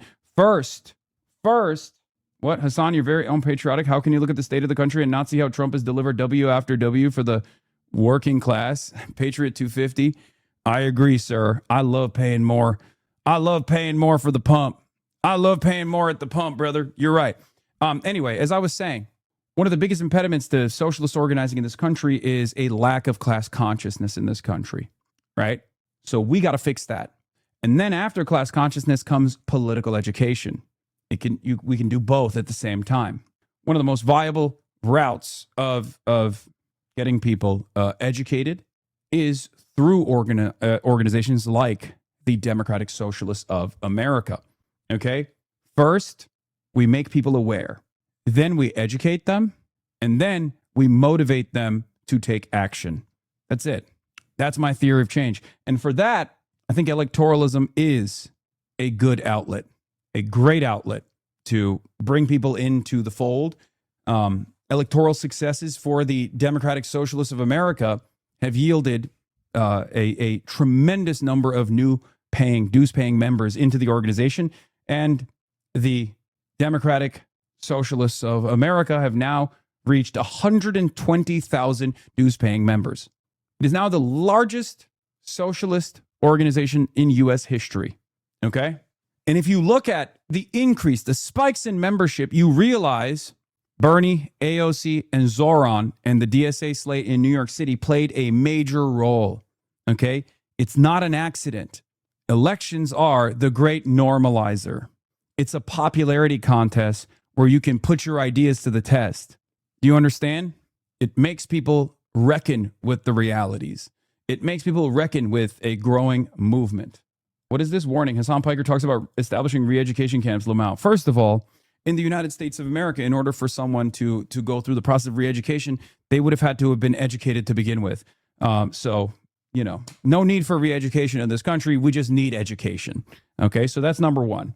If you have zero education already, then you don't need re-education. We already have concentration camps. It's just for black and brown people. We should eradicate them. We should destroy them. And we should open the fucking schools. Okay, so that's number one. Anyway, let's get back to the fucking Graham Plattner situation now. Come on. That's where Plattner went before announcing that he was suspending his campaign. He kind of, offered up very strong critique of the establishment because his campaign itself was a commentary on the establishment and the power that he hoped to rebalance between working people and between those in power. And so the fact that he offered this commentary and this critique is not surprising because this was essentially a proxy war about that. I think where we go from here is Democrats trying to pick up the pieces. And you hear a lot of commentary online about, well, how did we get here? Whose fault is this? Is it the fault of the people that identified Grant Plattner? Is it the fault of the establishment class who did not offer up the type of candidates who would appropriately challenge a Plattner in the primary? And to me, I think there's medicine for everybody to take. And I think what Democrats across the country and in Maine are doing right now is trying to learn the lessons of how we got here with Plattner, and where do we go next, and how do you refocus on trying to defeat Susan Collins in November? All right, so then how do you go about finding someone who could fulfill the obligations that he has made to the voters who are supporting him? In other words, finding someone who can be elected in that very same lane. Yeah, and look, Plattner nodded to this, and others have as well. It is important that this decision is transparent and open and public. I think a lot of Democrats are learning the lessons from what happened with Joe Biden in 2024. Very different circumstance, obviously, but same impact. Voters chose somebody, and then because of decisions out of their hands, that person was not on the ballot ultimately when they chose them in a primary. I think what Democrats want to do is make sure that Maine voters, particularly those who were reached by Plattner's working class economic populism message, feel represented, and they don't feel like the type of candidate with the type of focus and the type of agenda that they believe in, that is not represented on the ballot in November. And Caitlin talked about there's going to be a nominating convention by the end of the month. You've talked about some of those candidates, whether it's Troy Jackson, Narav Shaw, Dan Kleben. There will be lots of folks, I imagine, who jump in, and lots of opportunities for people to weigh in. So Joel, very quickly, is this still winnable for Democrats? I think it is still winnable for Democrats, but I would point out, even with more traditional candidates in the past, a Shanna Bellows in 2014 and a Sarah Gideon in 2020, Susan Collins was able to defy political odds against her. So she is a tough Republican to defeat under any circumstance. I don't think Democrats have made it easier for themselves this time around. All right, Joel Payne, always appreciate talking with you, my friend. Thank you. This is just a word of warning to Democrats in Washington, D.C. Grant Plattner was losing support with independents, no doubt about it. But I will tell you, Meek and I have heard nothing. Let me underline that. Nothing but support from Maine Democrats on the ground for Plattner. Plattner signs are still up. They think that this is Chuck Schumer. He's right. He's right. The lesson to be learned there is twofold. One, the unbelievable power that a white veteran has in the eyes of the white electorate in Maine. But more importantly than that, the unbelievable staying power of a left populist campaign. Okay? And for the record, polls are showing this. Grant Plattner outperforms Janet Mills in a matchup against Susan Collins after the rape allegation. That's number one. Polls were conducted after the rape allegation that showed that Grant Plattner still had 8 points on Janet Mills. There was also additional reporting that I saw about Susan Collins confiding in people that she trusts, which maybe she shouldn't have, about how she still feared going against Grant Plattner even with the rape allegations as opposed to Janet Mills. There is a real crisis here that I think some establishment Democrats are refusing to reckon with. And the crisis is going to be the Plattner dead enders, especially after Grant Plattner came out and was like, I'm innocent. It's the establishment forces that are attacking me. I'm going to drop out, but also we got to make sure that it's in the spirit of the campaign and whatnot. That is literally the electoral left populism viability truth nuke. Okay? The electability truth nuke. Yeah. Janet Mills being less popular than alleged rapist tells you all you need to know about how viscerally hated Chuck Schumer is.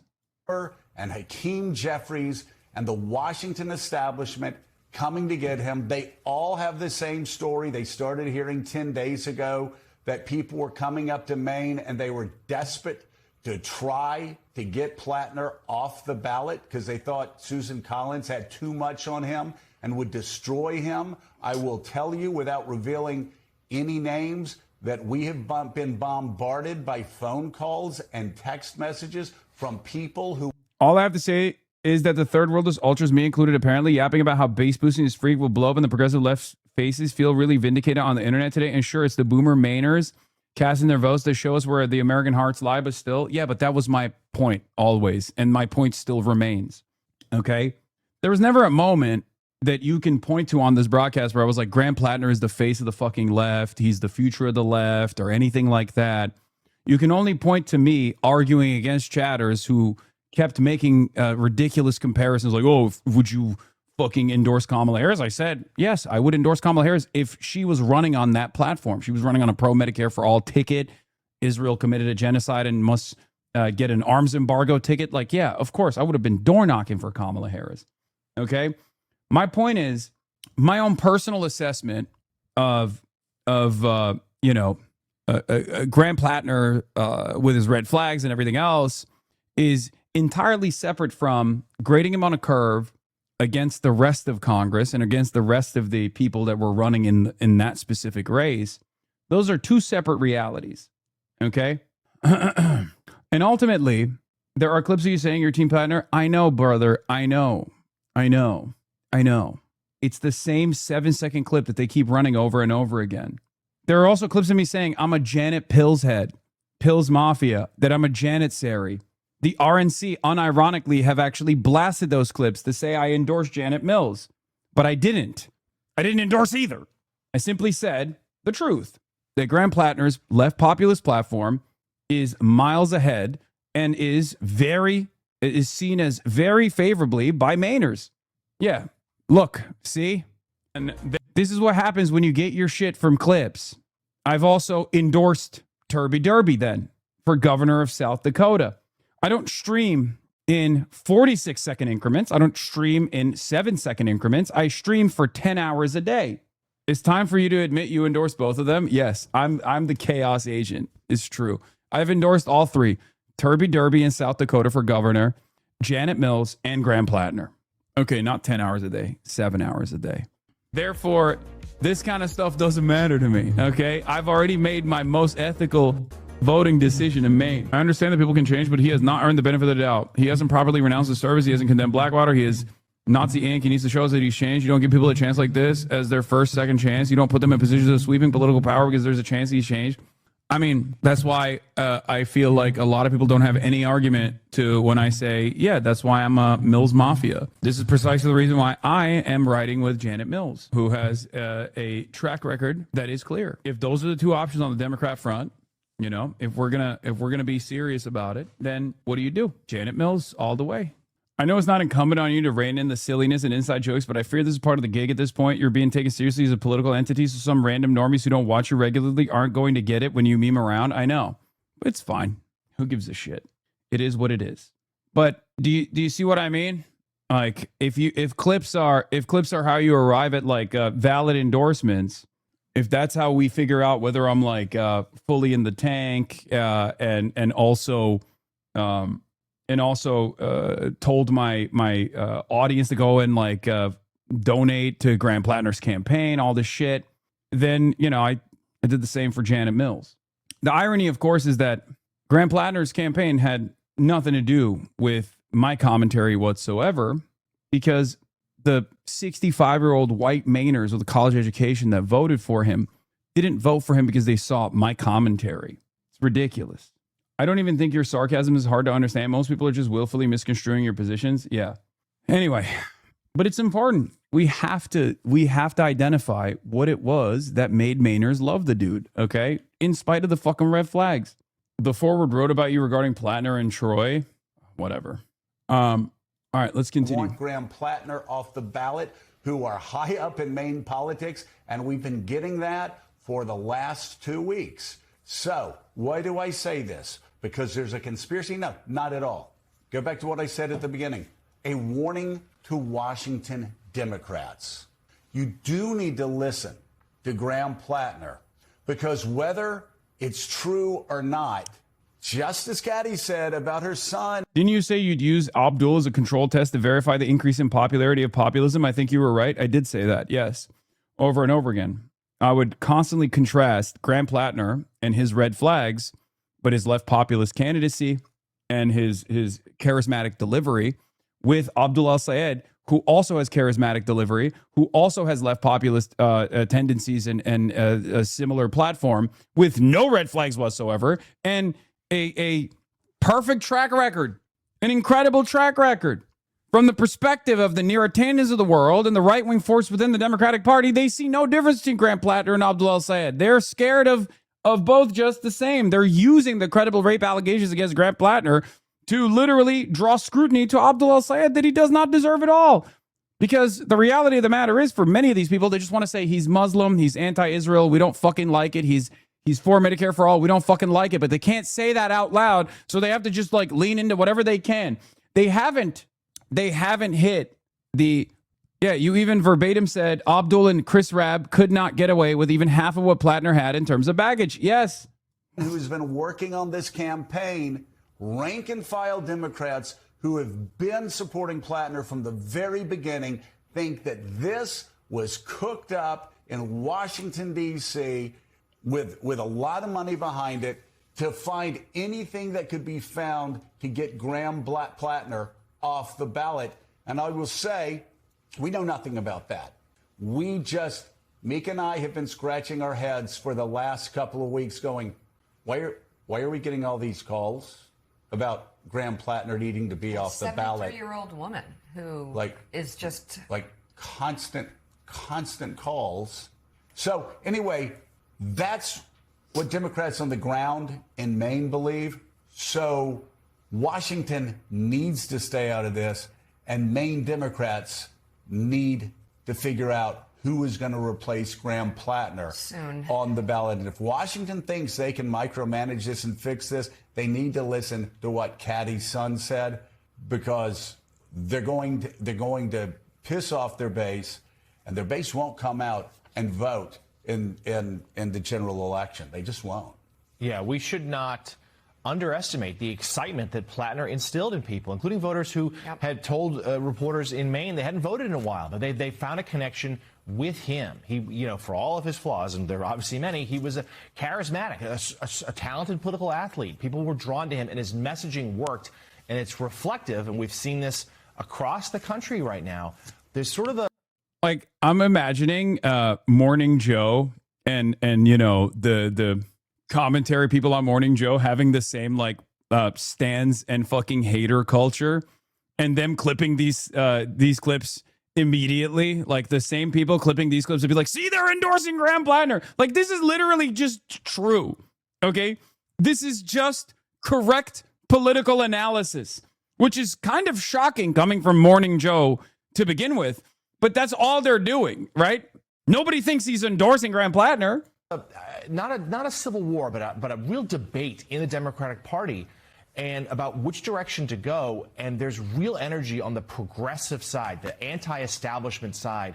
We saw it in Colorado. We've seen it in New York. We've seen it in other races, saying we're tired of same old. Some of it is about age and generation, but some of it is about charisma and energy and speaking to the issues that matter to voters, like charging up new voters, progressive voters. And there are some Democrats very nervous about that.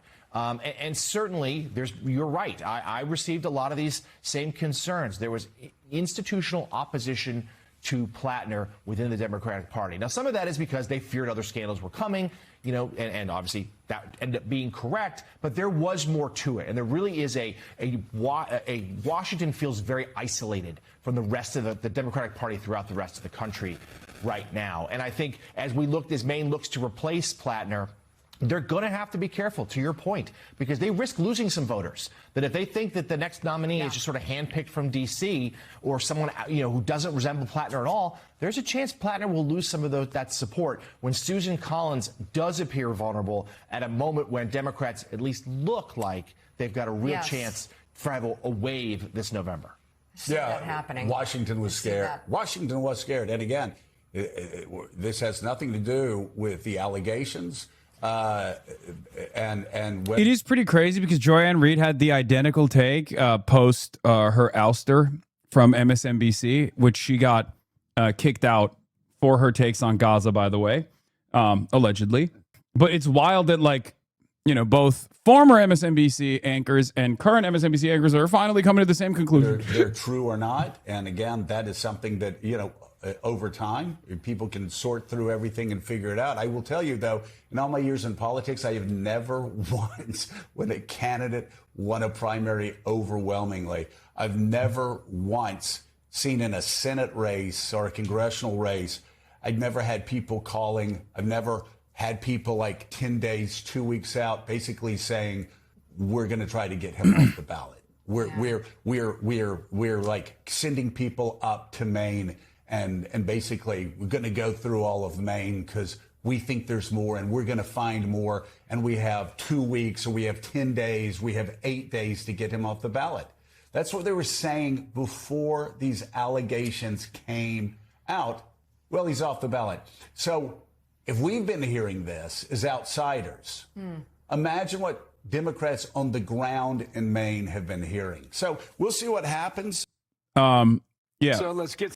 So here is Joy Reid's take on it too, which is very wild. I mean, Joy Reid has become a reliable left populist commentator. So is Don Lemon. Ironically enough, like on their independent platforms, I don't know if they have like a lot more. Like a lot less editorial control. That's obviously the case. I don't know if they just like are more responsive to feedback as a consequence of their current position. But yeah, they've both leaned into this growth of left populism in the country. It's very interesting to see, especially because Joy-Ann Reid, I will give her so much credit, okay, for having this change of heart, because I do think it's genuine. I think Gaza was a huge part of this process. I think Gaza and America's involvement and lack of intervention in Gaza, I think radicalized Joy-Ann Reid. I don't know what's in her heart. I don't know what's in her mind. I'm just responding to the changes that I saw, which literally led to her ouster from MSNBC. And it's interesting because like she was like anti, what do you call it? She regularly hears from voters who regret voting against her in 2024 for Cori Bush. A lot of people have said to me, Corey, I just didn't know. I didn't understand what was happening at the time, and now I know, and they're upset on why the left thinks it'll be different for Missouri 1 this time around. Pick PLATNER. So you need to replace him with somebody who is ideologically the same, because that is what was decided. The people of Maine, the Democratic voters of Maine said, we want a progressive. They did not say they want an APAC moderate. So the Democratic Party in Maine ought to pick someone who is ideologically the same or ideologically similar as PLATNER. If you don't, and the DNC shoves an APAC candidate down your throat, you have my permission and I'll vote for them. Because the Democratic Party needs to learn that it is not vote blue no matter who. Damn. What? Dude. Look, this isn't to say I'm not criticizing Joy-Ann Reid's like former work. I'm not saying that to be like she's insincere right now. Okay. I don't think she is. I think she is being sincere with this analysis. But to show you the change of attitude, Joy-Ann Reid famously once brought like a body language expert on her MSNBC show to do body language analysis of Bernie Sanders, to imply that Bernie Sanders was like misogynistic. Like she was one of the leaders of the anti-Bernie movement in mainstream media. She was one of the loudest voices. And now she's there. And I think this is a real and genuine change of heart, okay?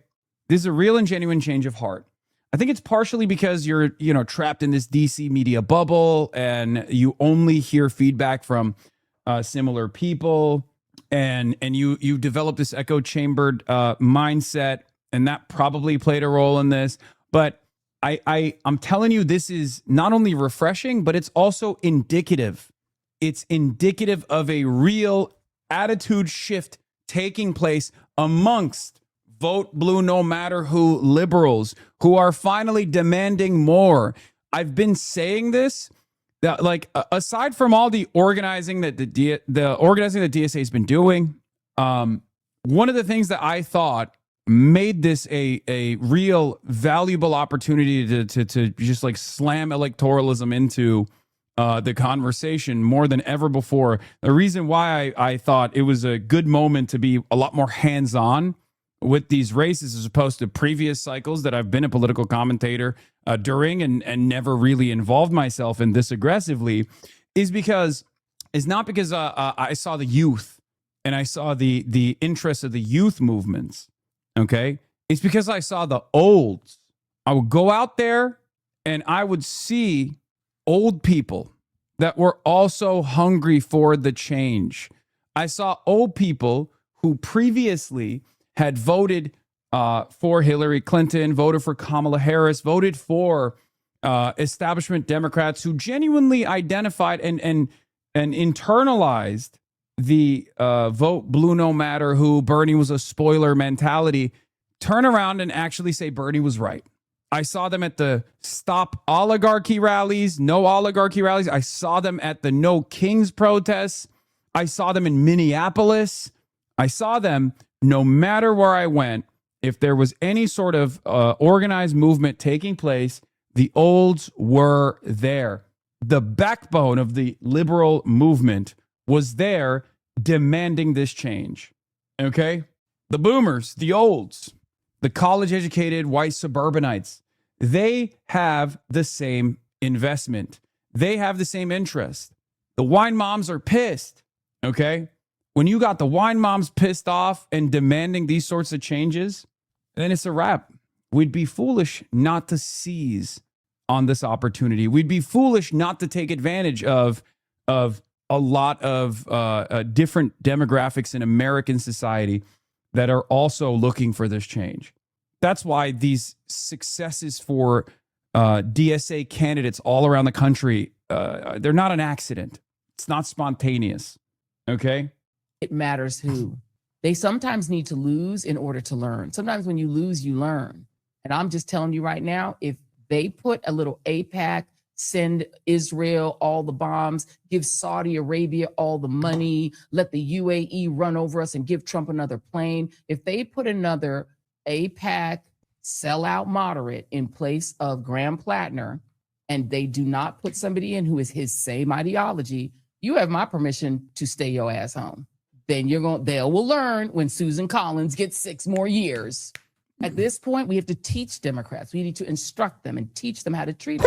It's like being in a relationship. You got to teach people how to treat you. You know, the good thing about it is 6 more years if she gets in, she might go the way of Mitch McConnell. She'll be glitching and freezing. Exactly. Glitching and freezing because they don't never want to retire. Why that old lady still? She needs to retire too. But you know what? Leave her in there. Isn't she older than Mitch McConnell? Probably. I mean, at this point, they're all 100 years old. But the reality is we're going to focus on the races where the people get to choose the ideology of what they want. People didn't pick Graham Platter because of his stupid tattoos. They picked him because of his ideology. Yup. Cook. Oh, my God. Oh, my God. I mean, incredible. What do you even say? Incredible. Isn't the worry that it isn't a question of learning, but the leadership recognizes the reality and operates as it does anyway? Yes. That's the real truth, by the way. That's the real truth. The real truth nuke is that that the leadership is aware of this and that they're not going to learn any lessons. But this stuff is still important for the voters to understand, to draw a wedge between the voters and the establishment Democrats over and over again, right? Hasan, why wasn't the tattoo enough for you to stop supporting Plattner? I'm Pills Mafia till the bitter end. Do we got to rerun the clip? Pills Mafia, baby. Pills Mafia till the bitter end. Janet Mills.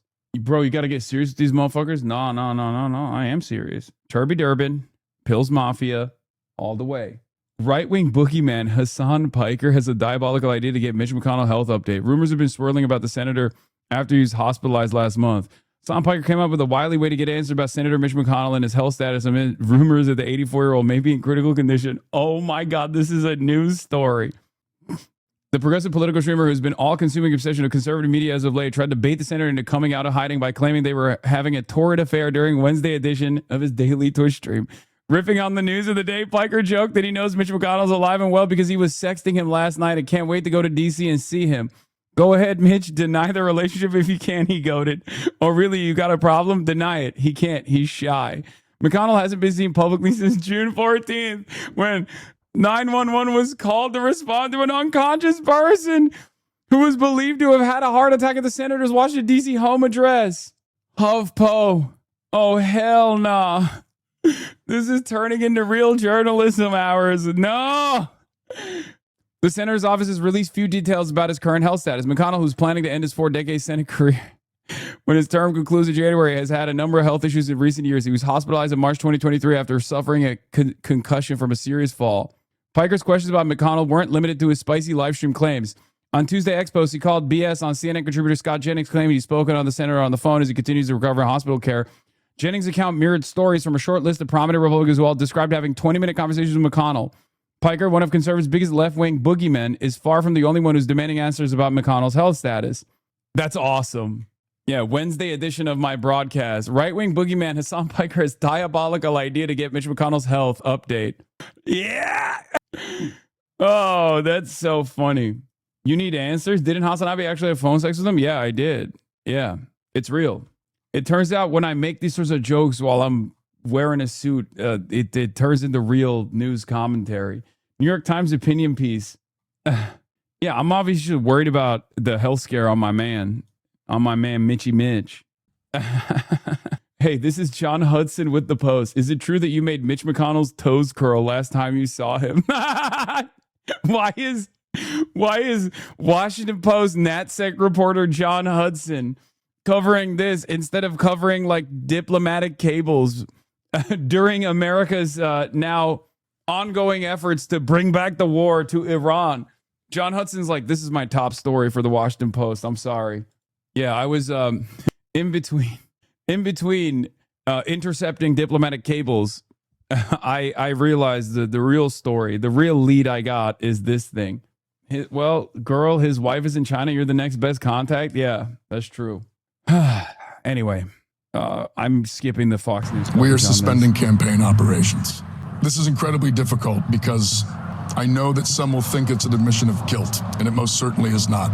We're not doing it because of the allegations. We're doing it because of the structures that are being taken away from us by those in power. This is so base. I intend to file.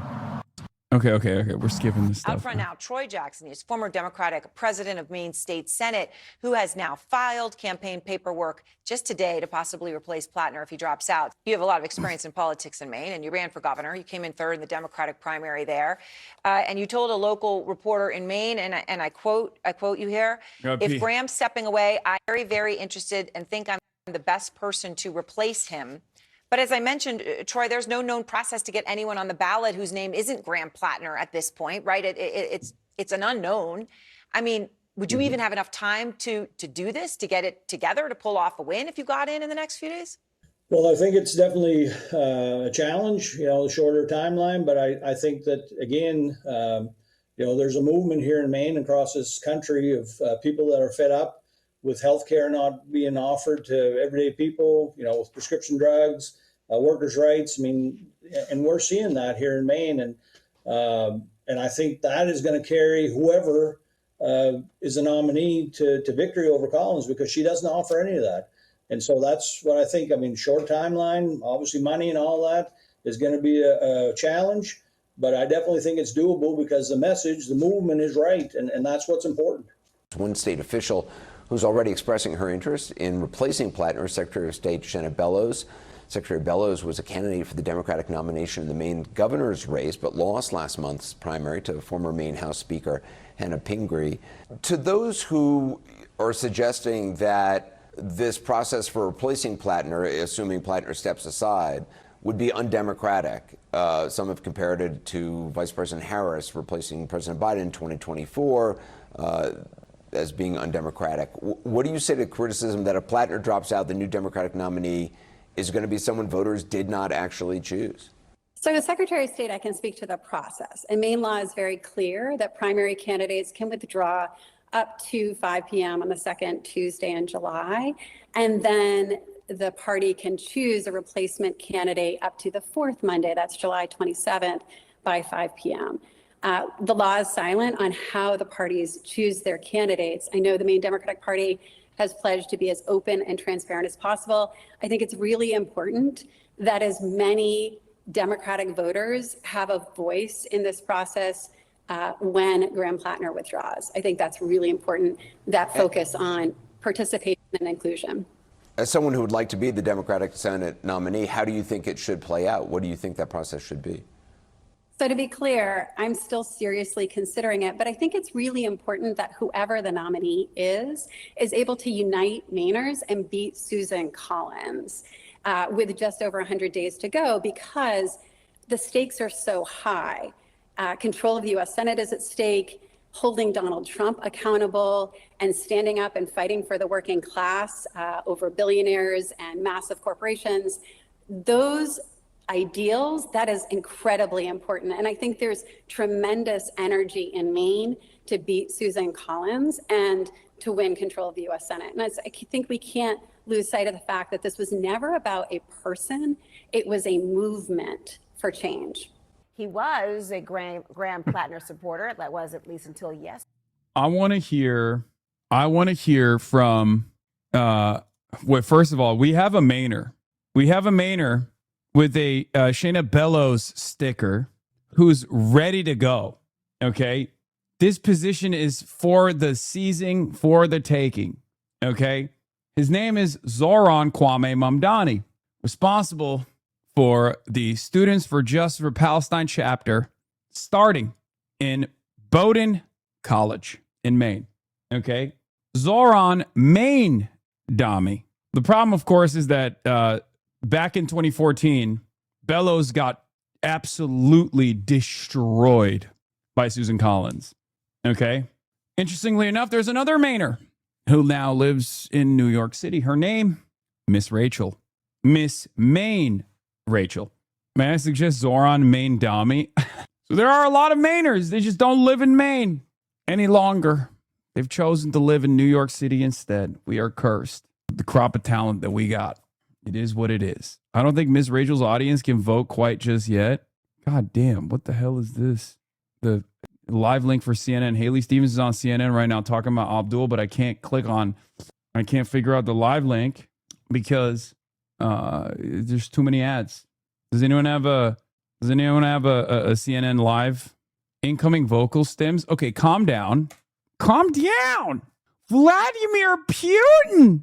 And public health. And I'm not going to stop as Michigan's next United States Senator. When it matters, when it counts, when we see billionaires getting tax cuts while Michiganders pay more for healthcare, utility bills, and groceries. I got people breaking down in stores to me right now about what's going on in their lives. We've worked too hard for this. We know how to make it through tough times, and I am eager to be one of the leaders that the people of my great state deserve in this moment. Fair enough. Now, I know I said I was about to let you go, but I did want to circle back and ask you one follow-up question to what we were talking about before. You addressed Israel's right to exist. You said that you support a two-state solution. Does that mean, do you think Palestine has a right to exist? Absolutely. Absolutely. And I believe in the right of the people of Palestine to self-determine as a peaceful state alongside a peaceful state of Israel. Follow the question.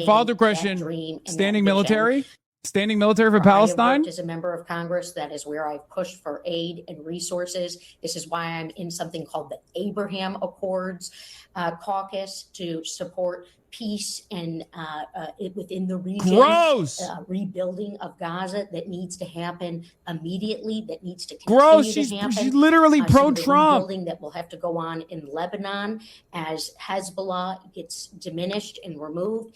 And look, we've got to see a path forward for democracy and free trade and freedom. I believe in freedom. Thank you. All right, Congresswoman Haley Stevens.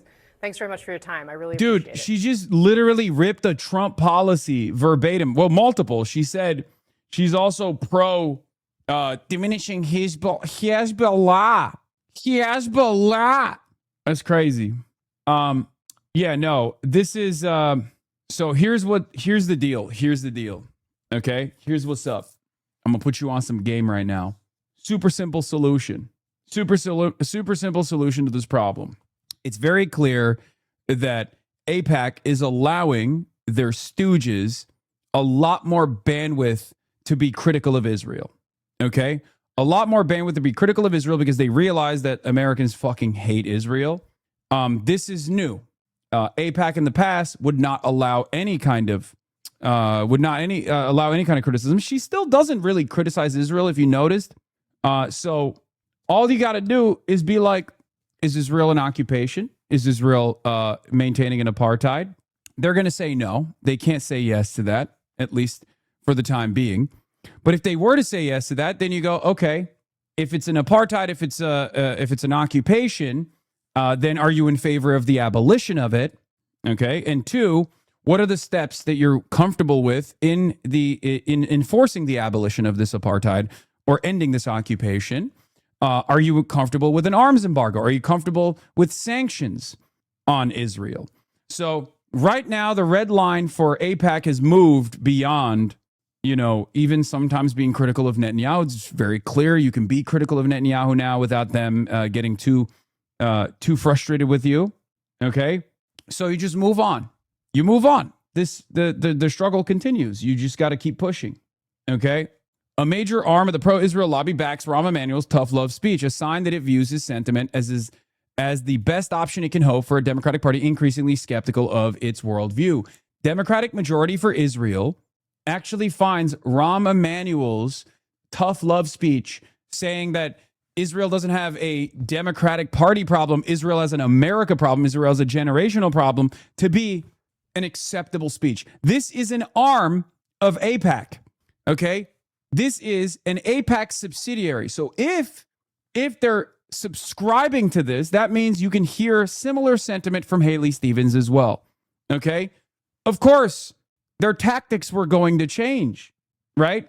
These people are not so ideologically minded that they were never going to engage in a level of pragmatism.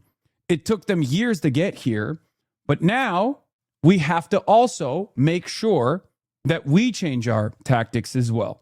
It's that simple. Because the ultimate goal has always been the end to the occupation, the end to the apartheid, accountability for genocide, right? That's always been the ultimate goal. So BDS is the floor, technically, and we can't even get them to subscribe to the floor. But we will. Okay? They're moving the goalposts, which means the goalposts are coming closer to our vision. Okay? It's that simple. One of the things that the AIPAC-backed candidates will never say is that Israel committed a genocide. One of the things that they will never subscribe to is the notion that Israel is an apartheid state. Okay, it's the truth. So we asked them how they feel about that. They won't be able to say something truthful there because they don't operate off of a place of moral conviction.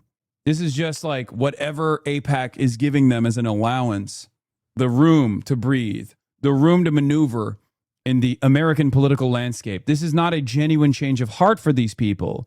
It's not at all. It's simply them trying to win elections so they can still be loyal servants to the state of Israel. Okay?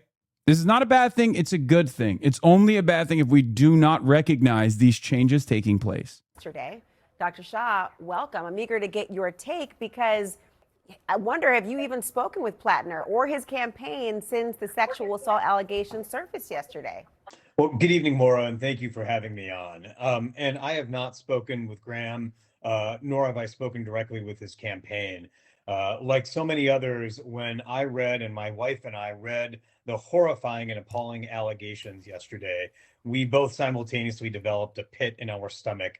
And I went to Twitter and other social media platforms as quickly as I could and called for him to withdraw his name from consideration in this race. What I'm looking to now is how we fill this void and ultimately defeat Senator Collins come November. Now, obviously, the allegations, extremely disturbing. He does deny them, but PLATNER, at least in this campaign, has been no stranger to controversy. I mean, there's been questionable conduct toward women that's been out since before the primary. Lindsay Feifeld accused PLATNER of domestic abuse to the New York Times. Now, he has denied that as well. What was it about this latest allegation for you to withdraw your support as opposed to the prior controversies? Absolutely, and that's the. Yeah, by the way, yeah, Shah. I'm gonna repeat this one more time, but Shah quite literally said in a town hall meeting that landlords were unjustly maligned and that he was on the side of landlords. Just remember that when you hear anything that he's saying here, okay? Exact right question to focus on. There were a few things that are different here. Number one of them is the severity of them, alleged forcible rape. The other is the documentation that accompanied it. And of course, there's also this phenomenon of more at some point becomes the straw that breaks the proverbial camel's back.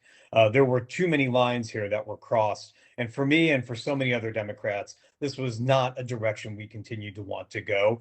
That's because, Laura, the stakes are incredibly high. We have an obligation as in service of not just Mainers, but in service of the entire country to defeat Senator Collins this upcoming November. And it was clear that Mr. Plattner would be unable to do so. That's the course that I'm evaluating right now.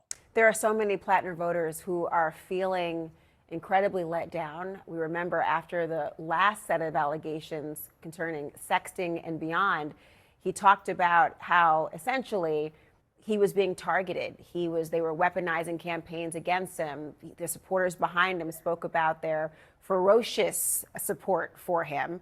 But if he steps down now, and that's an if because he is still in the race as we are talking right now, but if he steps down, and if, say, you jump into this race, you aren't just asking for their votes, you're asking for their trust. How do you prove to Plattner supporters that you might be able to deliver on those promises that he has so readily made? You know, that will be a challenge facing whoever the next nominee is. And I believe, as you note, that I am in a strong position to earn. My family and I, as well as my team and I, are evaluating the options right now. We want to make sure it's the right decision for our family as well. Yes, this is the school privatization, school voucher guy. This is the pro-landlord guy. Well as the right decision professionally, in part because of how much is at stake right now, as I've mentioned. Bro, you can't say Rizla's motherfucker. This is Maine, okay? What the hell is this? In the coming days, the Trump administration will hold a meeting with dozens of nations to discuss fighting Antifa, but some U.S. officials are worried it's part of an effort by Sebastian Gorka to use powerful tools designed for fighting foreign terrorists to crack down on left-wing activists in the U.S. That's precisely what they're going to do. Yeah, their goals are to eviscerate any kind of discontent, any kind of dissent in the country against Donald Trump. It's not like Antifa or whatever. So if liberals personally think that this is going to spare them, they're stupid. It's not going to spare them at all. They are trying to normalize the NSPM 7 standard for combating what they perceive is terrorism. America has no domestic terror statute because it's in direct odds with the First Amendment. This is going to be a test for the First Amendment, considering that this Supreme Court was pliant enough to almost gut birthright citizenship by executive fiat. This is going to be a terrifying court case that will come up eventually. Okay? Some Trump administration officials fear that a future Democratic administration could use the Gorka tactic against U.S. conservatives. The idea is you're setting a precedent for a future Gavin Newsom administration to turn these authorities on conservatives, said a U.S. official. White House says there's no risk of that here. We will not permit the weaponization of America's unparalleled counterterrorism capabilities for partisan purposes. Yeah, future Gavin Newsom administration. And as you know, Laura, job number one for whoever the next nominee will be to unify the party, including many of Mr. Plattner's supporters.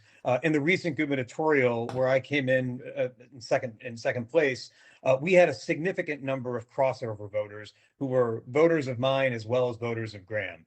Graham and I share a lot of the same progressive ideals, like Medicare for all, taxing billionaires. But make no mistake, there will be a challenge to make sure that the party is unified. Without a unified party, Senator Collins will win re-election, and that will be to the detriment of all Mainers. For months, the populist progressive energy inside the Democratic Party has been concentrated in blue cities. But now that movement is testing something bigger. Can a Democratic socialist win over voters in one of America's most competitive swing states? Does the energy in New York, LA, DC, and Denver translate in the Midwest? Progressive Democratic Senate candidate Abdul El Sayed of Michigan certainly thinks so. And in Wisconsin, Democratic Socialist Assemblywoman Francesca Hong is now leading the polls in the state's Democratic primary for governor. Assemblywoman Hong joins me now. It is great to see you this morning and to have you on. I want to start our conversation just digging in a little bit into your background, because it's different than the backgrounds of a lot of the politicians that we speak to. You're the child of Korean immigrants. At one point, you had to drop out of college to work. And who we rooting for in Wisconsin? Francesca Hong all the way, baby. What the fuck are you talking about? And one of the things that you will see in this interview that Fox News covered is the same thing that they're trying to do with Abdul. They're trying to hit her with the Abdul line. Why did you appear on Hassan Piker's stream? Don't you regret it? you were sued last year over credit card debts that you've since paid off, but that's something that many Americans can actually relate to, but maybe not too many governors or lawmakers. So tell me a bit about how your personal upbringing has informed your politics. Well, I'm interview mogging MSNBC, MSDNC. I asked this question way better. First of all, thank you so much, Antonio, for having me. And being a service industry worker means that, I am a hustler and I know what it means to work hard, like so many Wisconsinites across the state. And my lived experiences in the service. David Crowley dropped out and told everyone else to drop out and support Rodriguez is fuck, dog. Yeah, I know. They are aggressively trying to push the centrist line of support behind one candidate. They're trying to solidify centrist support behind Rodriguez right now.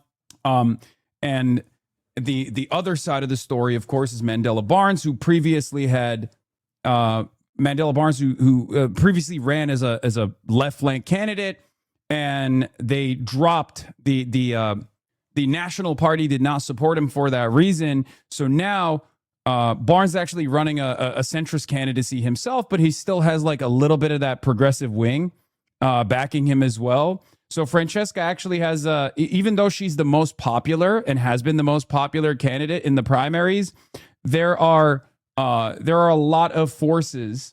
That are at play here that are trying to rat fuck Francesca Hong's candidacy. Service industry, as a restaurant owner, and 5 years now in the state legislature, I think it gives me an opportunity to connect with voters in many different ways. Tell me about those connections, because as I've watched your campaign from afar, you're not just going out there and talking to Democrats. You are crossing through your state, trying to talk to. Yeah, Mandela Barnes losing to Ron Johnson was a scarring incident.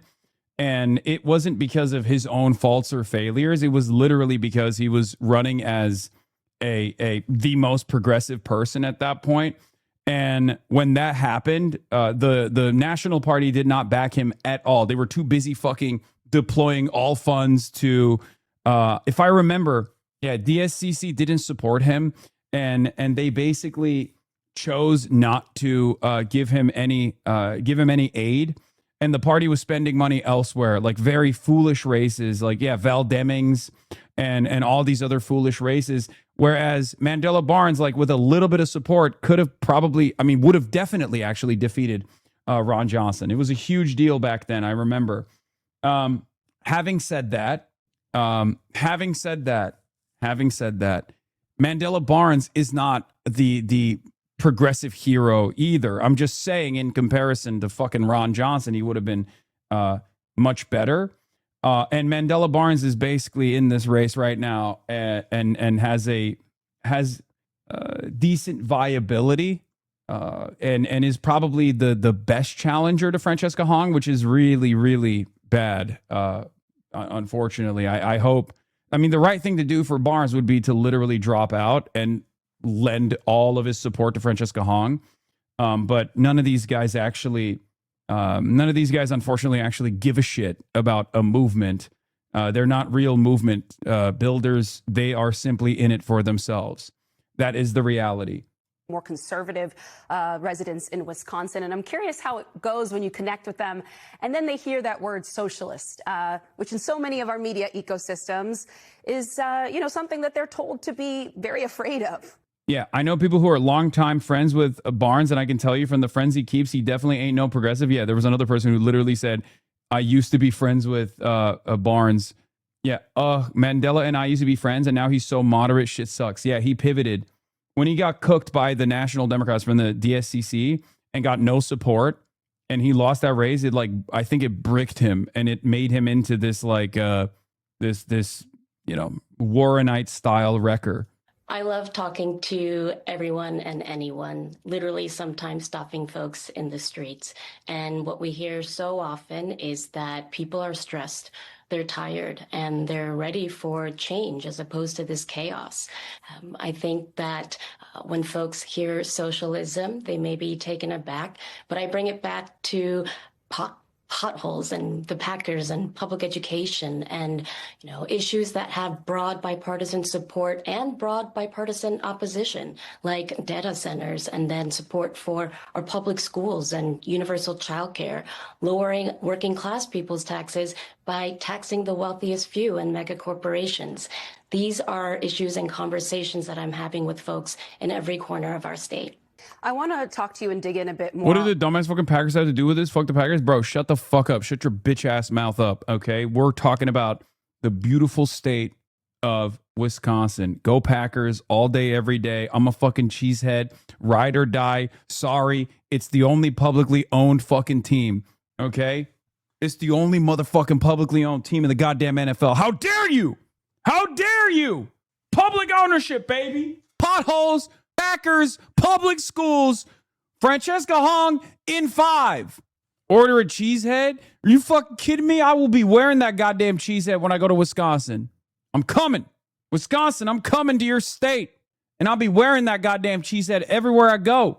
On data centers, because that's a huge issue, not just in Wisconsin, but around the country. And I know that there are some voters and some who are not Democrats, considering you because of your stance on AI data centers. You've called for a moratorium on their construction. Your state already has dozens of them, though. And I'm wondering what you think you can really deliver for voters with a moratorium, and if there's any risk of Wisconsin losing out if construction continues all across the country. These dozens of data centers across Wisconsin are exempt from sales and use tax, and the construction of more hyperscale AI data centers, the response has been that communities want community control, not NDAs and promises of jobs, but real concrete measures that will put regulations that preserve our natural resources, protect ratepayers from skyrocketing utility costs, and that we are thinking about our shared future for our kids, where there's clean water, lower costs, and taxpayers aren't on the hook for what could happen when these data centers are no longer in use.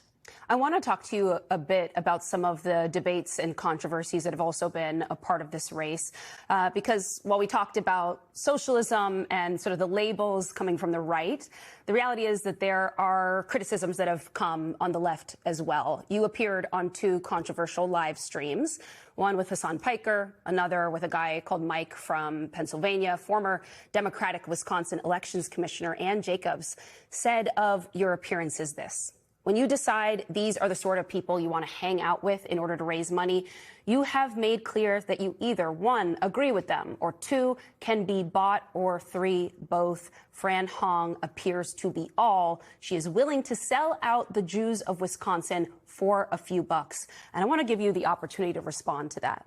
I condemn hatred, discrimination, anti-Semitism, and Islamophobia, any sort of dehumanizing of communities.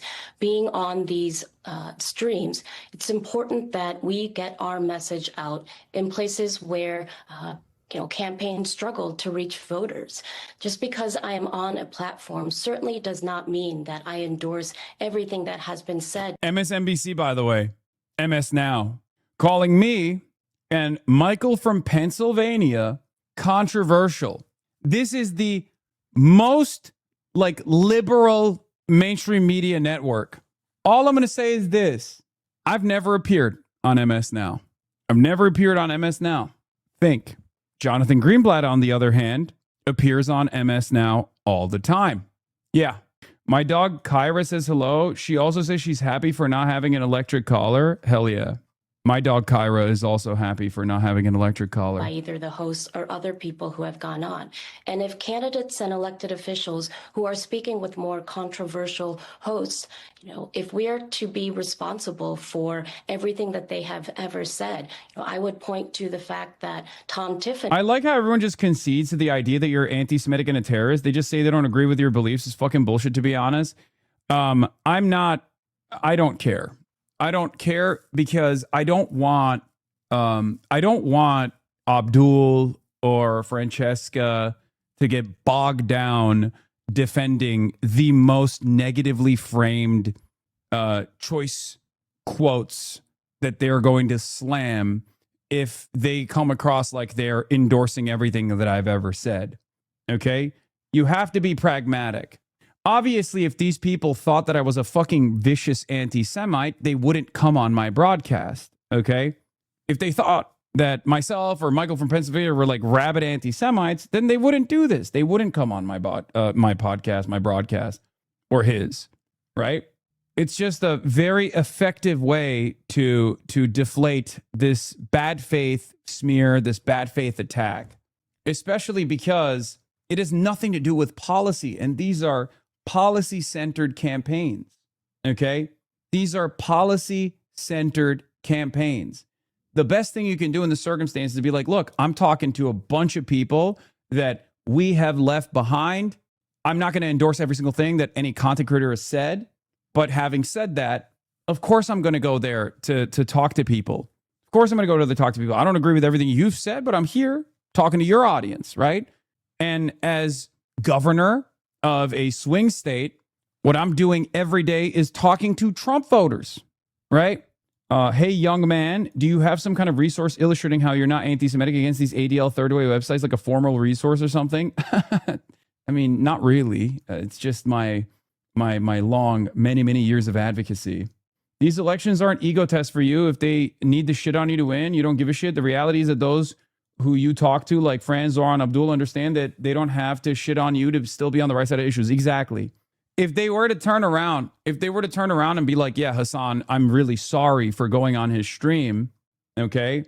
I'm really sorry for going on his stream. He's really bad. He's really fucked up or whatever. That actually would not just like ruin their credibility, but that actually would be a massive mistake. Not because I'm like a super popular person, right?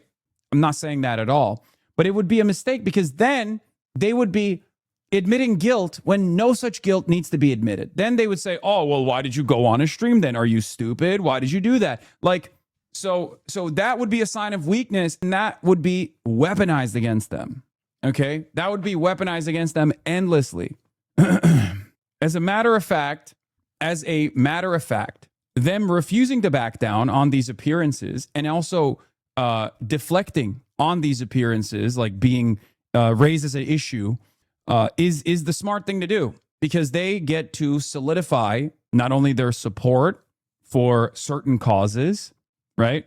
But then also on top of that, they get to show that they're real fighters, that they're not going to back away from certain issues, like their moral convictions, right? On certain issues, especially on Israel, which is huge. And not only that, but they also get to reframe the conversation about how open-minded they are about, they get to reframe the conversation around like being able to talk to people where they are. Okay. The Republican likely nominee has been on a radio show that has called for the execution of the governor of Minnesota. So I think it's important to recognize that when we are campaigning in areas where folks may not have. Are you going to talk about this? Dude, what's happening? You spammed the chat with bullshit. Yeah, I saw, man. I don't care. Yeah, she literally said she was wrong and apologized for it. The fuck do you want? What do you want? What do you want? Or who are you in the tank for? Because let me tell you something, okay? Francesca Hong is far above everybody else in this fucking race in terms of her advocacy for Palestinians. So who are you in favor of? Who is your replacement? Who the fuck do you think is better on this issue?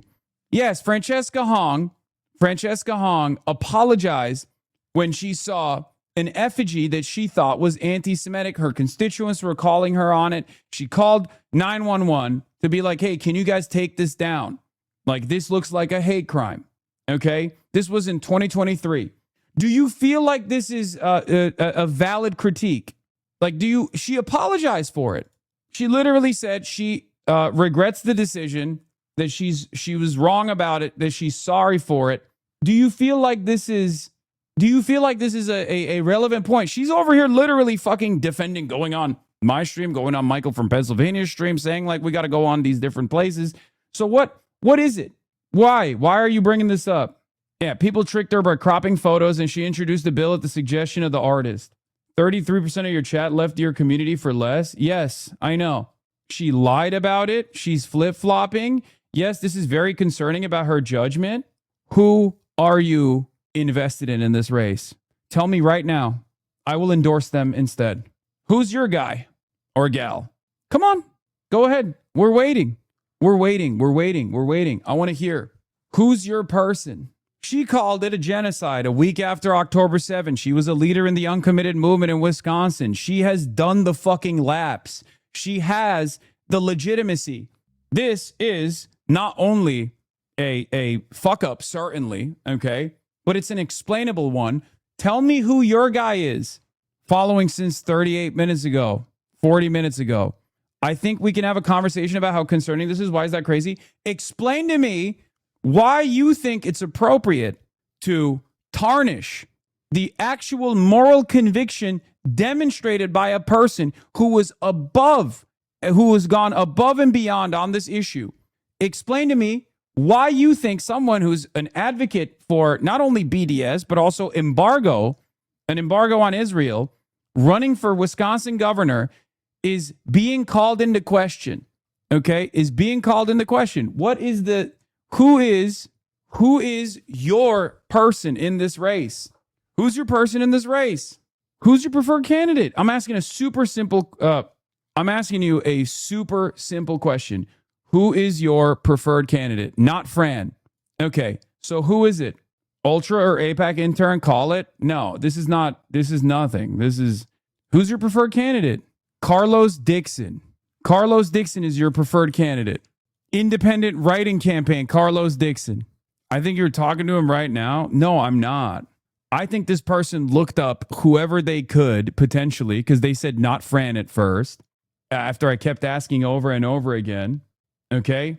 Writing candidate for Wisconsin governor posts videos of himself removing yards from signs. Writing candidate for Wisconsin governor posted a video on social media of himself. Carlos Lamar Dixon, an independent candidate for governor, posted the video to Facebook on May 27, pulling yard signs out of lawns in Milwaukee's Riverwest neighborhood. Dixon targeted campaign signs for State Rep Francesca Hong's gubernatorial campaign and State Rep Ryan Clancy's re-election campaign. Both of those candidates are supported by the Democratic Socialists of America, or DSA. Dixon told the Milwaukee Courier that the yard signs are being held hostage and for ransom in opposition to the DSA's campaigns. Dixon ties the DSA organization to Zionists and the Israeli government. I'm an anti-Zionist. I'm an anti-imperialist. I am anti-colonialism. That's what motivated me to do it, Dixon said. I don't want to make a version of capitalism that works for America. We need a revolution right now. Dixon said it's a contradiction that the Hong campaign is running on an affordability agenda while asking for donations. Hong claims, dude, I'm sorry. Every damn day that I have to fucking deal with another like spiritual Spartacist is another damn day where I get closer and closer to certain excesses and certain political concepts that I never thought I would be understanding of, never thought I would be sympathetic to. Okay? Oh my fucking God. No, this is not an ultra. It's worse. It's a trot. I always wondered when I first ventured into left book territory many, many years ago, all the way pre-2016, I always wondered why one of the number one rules in every left book group was no trots. At first I was like, what is the reason for this? What's up with the fucking trots? Why is every ideological tendency on the left saying no fucking trots? Why is that the reason? You learned the fucking reason fairly early on. Thank you. Yeah. Pie in the sky idealism. A revolution that never came. a demand against pragmatism every single step of the way, and then turning into a fucking neocon later down the line. Telltale markers of a... Never mind. I don't even want to move into this any longer. Okay? Yeah. One of the most famous former Spartacists is Jim Cramer. Mad Money Jim Cramer. Always remember that. Look, there are plenty of instances where MLs will get mad at me and will yell about my destructive behavior of the revolutionary tendency, a bastardization of Lenin's writings. Well, I guess Trots do that too, because they also will talk about Lenin on great terms. Thank you for this, chatter. This guy isn't a trot. He's just very mentally ill. Well, a Milwaukee man running for governor of Wisconsin is stealing political campaign signs around town and posting videos about it on social media. Even though it's illegal, he says he won't stop doing it. Check this out. So you're running for governor, but it appears you're breaking laws every day. Why should Wisconsinites trust you? I mean, am I breaking any laws? I'll have that. Carlos Lamar Dixon all day long. Has spent this past week recording himself. Enjoy your Ring doorbell camera. Stealing campaign signs of Democratic gubernatorial candidate Francesca Hong. Not this bull right here, though. And 19th District Representative Ryan Clancy. Dixon, who says he's an independent write-in candidate for governor, filmed this video Thursday in Milwaukee's River West neighborhood and posted it to Facebook. When was the first time you've done this? Is this new? It is new. I think it was yesterday. Dixon says he's not stealing the signs. Instead, taking signs for ransom as hostage. I am anti-MAGA. I am anti-capitalism. I am anti-establishment. I am anti-Zionism. So whoever falls under those categories can feel the wrath of my political dissent. On Thursday, Dixon insisted 12 News interview him. Interesting that he's only going after Democratic Socialist candidates, though. Interesting. In front of a Milwaukee police station. If I do get arrested, I'll get out and I'll try to find some more signs. So you're not concerned about being? Not concerned at all. We asked Milwaukee police if they're aware of the Facebook videos. The department said they did not have any calls for service regarding them. Dixon also posted on Facebook Thursday, writing, quote, "Politicians should be grateful that all I want is yard signs and not their heads." Was that a threat? Was it a threat? I'm asking you a question. Was it a threat? I'm asking you. Was it a threat? I'm asking you. Was it a threat? Dixon says his sign stealing will cross political lines and target a GOP gubernatorial candidate too. I see some Tom Tiffany signs out there. I'm going to go snatch those up if I get the chance. He doesn't know how many signs he's taken, but claims they're all at his home. This is the candidate of this guy's choosing who was like, Francesca Hong is bad. Have already heard our message. It's important to let them know. Campaign lawn signs are a vehicle of bourgeois capitalist and imperialist oppression on the proletariat of the world. If you really think about it, it's true. It's funny, the deeper you go into like leftist movements, the more experience you have in these spaces, the more you will see these people over and over again. They always prop up. Know that we are a campaign that is fighting for working class people, and it's important that folks are staying engaged on our elections here in Wisconsin. I want to ask you about how Israel and Gaza have also reshaped this race. It's reshaped the Democratic Party all across the country. It's not just the case in Wisconsin. You have made very clear, you've said that you believe Israel has committed genocide in Gaza. And there's also been this debate in your state over an incident from 2023 in which you called the police twice to report an anti-Israel protest display of some kind on behalf of constituents who told you at that time that they believed that it was anti-Semitic. You've since apologized for doing that. Can you explain why? I was unaware that this was an act of protest. I did not see the words ceasefire now, and I was responding to community members and my constituents that had expressed deep concern over that display.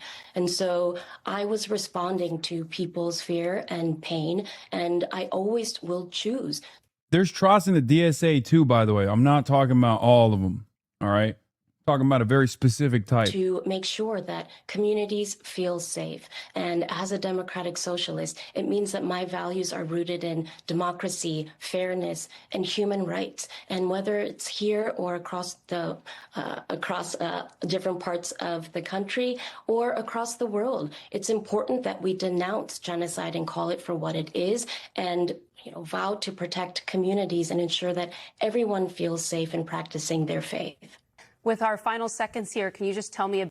They followed 40 minutes ago, subbed the post, and then deactivated their account, by the way. I'm willing to bet that is actually him. At first, I didn't think that was the case, but low-key, that is definitely him. It's either him or a federal agent at this point. This guy's on my feed every day. I hate him. I'm from Milwaukee. He constantly hates on Hong and calls you out. By the way, that was him earlier. Respect. That was definitely him. What is this? Look at my communist dog. Oh, dude, come on. Stop. We're not doing that. No, that's bait. I don't want to touch that right now. Stop it. Bit about how you plan to build on the legacy of Tony Evers in the state. Because that's like twofold. Look, I just did the Socialist Worker Party Marxist conference. Okay, I don't want to get into this right now. That's a trot organization, is it not? Someone that many Democrats still have immense affection for there, and maybe wondering sort of how your policies, your process may build on his.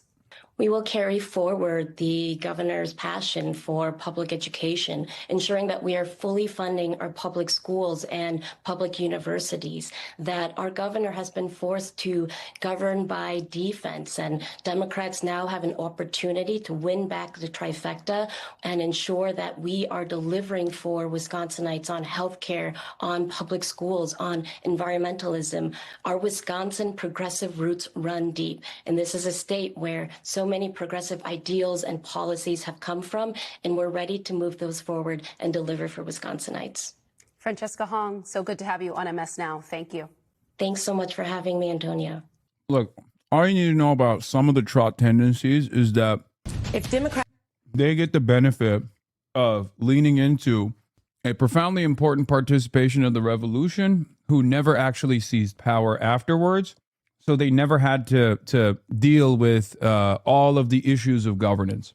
Okay, that's it. That's the nicest, most charitable interpretation of people who love Trotsky and believe that he would have done a better job than Stalin. Okay, the problem is there's one element of Trotsky, who was a fantastic writer for the record. There's one element of Trotsky that some Trots carry the flame on, which is being unparalleled in being a fucking nuisance. Okay? It's insane. Down to motherfucking Frida Kahlo. The encounters. The encounters show the history. Have any hope of winning control of the Senate this November? Virtually every path involves holding each seat that they currently control while flipping 4 Republican-held seats. The most vulnerable of the states that they are currently defending is now Michigan, which MS Now rates as a toss-up. With the Democratic primary now less than a month away, the latest poll shows a statistical dead heat. Congresswoman Haley Stevens, a 4-term moderate, has the support of 42% of voters. Not Haley Stevens carrying the flame. I mean, we do it too, so let's be real. We do it too here, folks. Folks! We do it too, as long as you subscribe. If you subscribe for $6 or for free or gift a sub, if you subscribe for $6 or for free or gift a sub, we too can carry the flame like Haley Stevens. According to a new Politico poll, while Abdul El Sayed, a progressive former public health official, gets the support of 41%. This is all well within the margin of error. And it is important to note that a full 18% in this survey say they are not sure who they'll support, which means this is a race that could flip at any moment. We have extended invitations to both of the Democratic candidates, and one of them joins me now, Abdul El Sayed, Democratic candidate for the United States Senate in Michigan. Abdul, thank you for joining us. I just laid out some of the polls, and I think a lot of people know that you had been leading. You'll never guess who Haley Stevens endorsed in the 2020 run for president? Michael Bloomberg. Easy question. Don't even come at me on my Haley Stevens trivia. Huh. You think I'm not the fucking king of Haley Stevens trivia? What do you mean? By the way, between Abdul and Haley, only one literally took out a dude who's not only Jewish, but is like a prominent fixture in the Jewish community, Andy Levin. It's so funny. Haley Stevens did something objectively more anti-Semitic than Abdul El-Sayed ever could do, which was go after a candidate that was like somewhat critical of Israel, or pretty critical of Israel at the time, and take him out at the behest of AIPAC. In the polls when it was a 3-person race. But then after Mallory McMorrow dropped, Haley Stevens has closed in on you. So how are you going to win? Level 3 hype train. If you want me to carry the flame, if you want me to carry the flame, subscribe or gift a sub. What gives? Level 5 hype train. Just ignore meme, thank you. What Tommy says? What Tommy says? Thank you for the 50 subs. What gives? This race, like, who is your coalition? So thank you first for having me. And I just want to draw attention that poll wasn't from Politico. That poll seems to be funded by AIPAC, and they are really eager to generate this idea that somehow all of these voters who would have supported my past opponent, Mallory McMorrow, are now supporting the current opponent, Haley Stevens. But look, can I make a point about that? I wanted to ask you about those kind of polls, but since you brought it up, I'm wondering, because I have heard similar things about a poll that you put out that showed that you all were, I think it was something like 13 or 16 points ahead of Haley Stevens. I am somebody that knows intimately polls don't vote, people do. So I guess I take it back to whether the polls are being juiced or not. What is the coalition that you think you can put together to win in this primary? Well, I'll tell you this. We're already putting it together. I've been up and down the state. 110 different cities now, 450 public events. And polling, you're right, is this really imperfect science. What really matters is who you can energize to bring out. Most polls agree that I am dominating the field among young people, 83-6 at this point. And then you have communities of color, whether that is the Black community in Detroit, where I served, or across Wayne County. That is communities of color, including the Latino community and the Arab and Muslim community. And then you have voters out in the rest of the state, folks who are affiliated with Indivisible. That's done an amazing job organizing. And then, of course, you have labor, dominant, mighty labor in Michigan. We've been proud to earn the endorsement of the UAW, endorsements of the AFT and the National Nurses United, and the vast majority of labor members in the state of Michigan. And more importantly, right, we are having a conversation every single day with folks who are asking, how do we come together to get money out of politics, put money in your pocket, pass Medicare for all? As we all know, in 2024, unfortunately, Michigan went to Donald Trump. And that was because we could not keep Level a group together that 6 on included the a lot of hype those train. quote unquote undecided or middle voters. I don't know that middle is the right term, but I do know that there are a lot of people who've been alienated by politics on both sides of the aisle, and we're reaching out to them to actually talk about what it looks like to bring people back to the center of our politics rather than be dominated by corporations, which, unfortunately, whether you're talking about Haley Stevens or Mike Rogers, tend to be funded that way.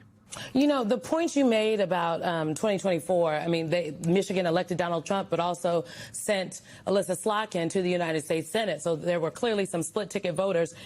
I want to go back to the coalition piece here, because when you look at like what Trump did in, which I have thoughts about, what he did in Michigan, Detroit turnout was a little bit softer, right? Macomb County was more Republican. Rural counties definitely maxed out. There were working class voters that moved to the right. And then the Democratic margins among Black men and young people were slightly smaller than what they needed to be. So I called up a lot of Black folks in Michigan today that I know. I've worked a lot of campaigns in my former life. And I talked to some people that are squarely in your camp. I've talked to some people that said they are not in your camp. And I've talked to some people that said, look, either one could get elected. One of the things that I heard is that some people are hesitant to support you because you didn't support Kamala Harris in 2024. That's literally not true. He was the first Muslim leader in the state. Talking shit. What is this? Oh yeah, no, he's not talking shit. He's talking about Abdul El-Sayed holding several positions in Detroit and Wayne County government and got 30% of the vote for a run for governor in 2018, saying like he has been vetted. Abdul's biggest problem was he was right too early, man. Level 6 hype train almost done. Level 6 hype train is at 50 seconds remaining at 92%. What gives? Hassan's biggest donor. 30 seconds remaining. Will we carry the flame or not? Paralyzed pendant plug. What gives? Thank you for the 10. Mate, feed, art with the 50. Level 7 hype train. Is it K-pop one? Okay, fine. Whatever. Not yet. Not yet. What gives? Level 7 hype train. Almost done. You're actually getting a little better at the accent. It's weird. That's how you get better at the accent. You just keep doing it. Maddie Maroon. Trump's biggest donor. 90% at level 7 hype train. Sorry. 90%. You saw a post, level 8 hype train. You saw a post on r/Michigan, and people in Michigan were saying they don't recognize our accent. Isn't it Upper Peninsula? Isn't that what it is? No? That's not Uper? No, it's like what a West Coaster thinks the Midwest sounds like. I don't know what it is, but I like it. Isn't it early for food, bro? The level of parasocialism is unbelievable. Like, motherfuckers are timing when I eat my lunch, bro. Level 8 hype train, 3 minutes remaining, 17%. Only 2 levels until we carried the flame. Like, what are you trying to do to bring people together? Can I just address that straight up? Yeah. I definitely endorsed Vice President Harris in 2024. I endorsed her. Why are they saying the you day didn't? after she was the nominee? Yeah, well, it's some mis and disinformation. Look, when the other side has $40 million of AIPAC money to spend, they move a lot of disinformation. I got the receipts to prove it. The truth of the matter is I endorsed her, even though I had endorsed uncommitted, because at the end of the day, whether you saw this election from the eyes of a child in Detroit or the eyes of a child in Gaza, Vice President Harris would have been so much better. And I spent a lot of time both on the phone with leaders in the Arab and Muslim community, in basements and living rooms, having conversations about just how crazy Donald Trump really would be in a second term, and having conversations with the Harris campaign about why they needed to move on policy regarding the Middle East. Unfortunately, the outcome was a catastrophe. It was one of the most frustrating 3-month periods of my whole life. I learned a lot in that period, and I bring that to this work. I think anybody who wants to divide us about what happened in the past is missing the opportunity to bring us together. Chat's so funny. Chat getting mad at Abdul saying he was one of the first in the Muslim community to endorse Kamala Harris as though that's like a fucking bad thing in Wayne County. Dude, are you insane? It's a Democratic primary, dude. What are you talking about? I don't get it. It would literally, first of all, it would cook his ass if he hadn't. Right now, they'd be blasting that shit nonstop. Guys, Cori Bush was presented as a spoiler who hates the Democrats in Missouri 1. AIPAC knows how to AIPAC knows how to activate people.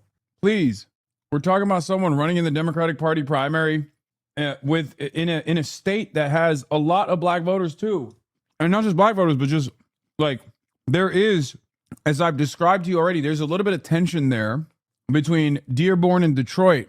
And it's an interesting tension because the black voters in general, and just like black people in Michigan in general, are very supportive of Palestine, but also at the same time, they're annoyed with what they perceive were, the Dearborn people, Muslims, Arab voters, voting for Donald Trump. It's not the biggest issue, but Abdul just neutralizing that immediately and not allowing AIPAC to fucking slam that narrative in is perfect. Future. And I'll tell you, as the first Arab or Muslim leader in Michigan to endorse Vice President Harris, I really want our party to recognize that we were wrong on that issue, and we have an opportunity to get right on principles moving forward. I have to say, because again, I talked to a lot of different people today, and I think that the piece that I was hearing about the support or lack thereof for Vice President Harris in 2024 comes from a place where people are like, I don't really know him that well. I heard a lot of folks say to me that, you're very charismatic, you give a great speech, but that they haven't seen you in their communities, particularly, and I talked to some young black leaders and some older black leaders. Now, the folks that I talked to that have decided that they are in your camp said, look, I'm not going to say anything here. I'm sorry. This is literally, straightforwardly, the most insane. anything that I say going forward will be visibly weaponized against me. So I'm not going to say anything, but I don't think this is a fair interpretation of a person who worked in Wayne County in public health, specifically in Detroit. I feel like this criticism seems a little bit, I don't know. I don't know how to say this without coming across as I'm just not going to say anything. I don't know if this criticism is valid. And it's not one that I have heard from people, but maybe I'm wrong. I'm shocked that it's coming from Simone, who literally worked for Bernie Sanders, who got this criticism the whole time. Hasan's new pharmacist. You have not paid attention to Simone's commentary after she stopped working for the Bernie Sanders campaign, I think. Also, we're at level 9 hype train with 1 minute remaining. Level 9 hype train. Level 9 hype train, 14%. 1 minute remaining. Ladies and gentlemen, 1 minute remaining. Okay? 1 minute remaining. Will we make it at level 9? What gives? Who will be Hasan's biggest donor? Lil B Stan. Make feed art. Thank you for the 50. Designer Dragon. Thank you for the 5. Jen Lime. Thank you for the 25. And that's it. On that note, we hit level 10 hype train, ladies and gentlemen. Let's go. He stood unshaken, a voice in the storm, a man of conviction, a heart reborn. He spoke the truth when the cost was high. He lived for Jesus, unafraid to die. We are Charlie Kirk, we carry the flame.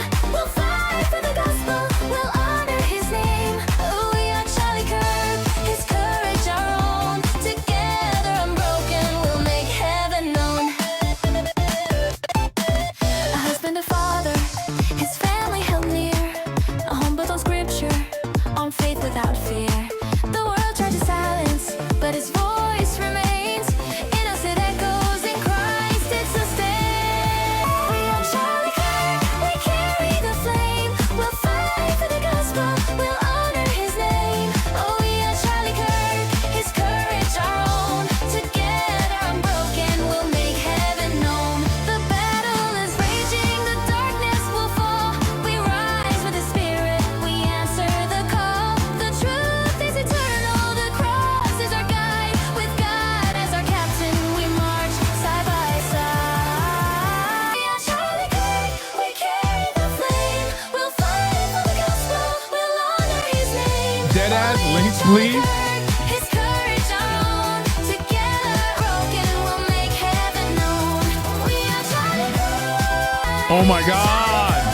With God we will rise. My kids are laughing at me. Why? Why? Because you carried the flame? You should educate your little children on also carrying the flame no matter how hard it is, okay? Is this what all music sounds like to you? I'll be honest, yes. But I think it's because this is the only music I listen to. And I mean that sincerely.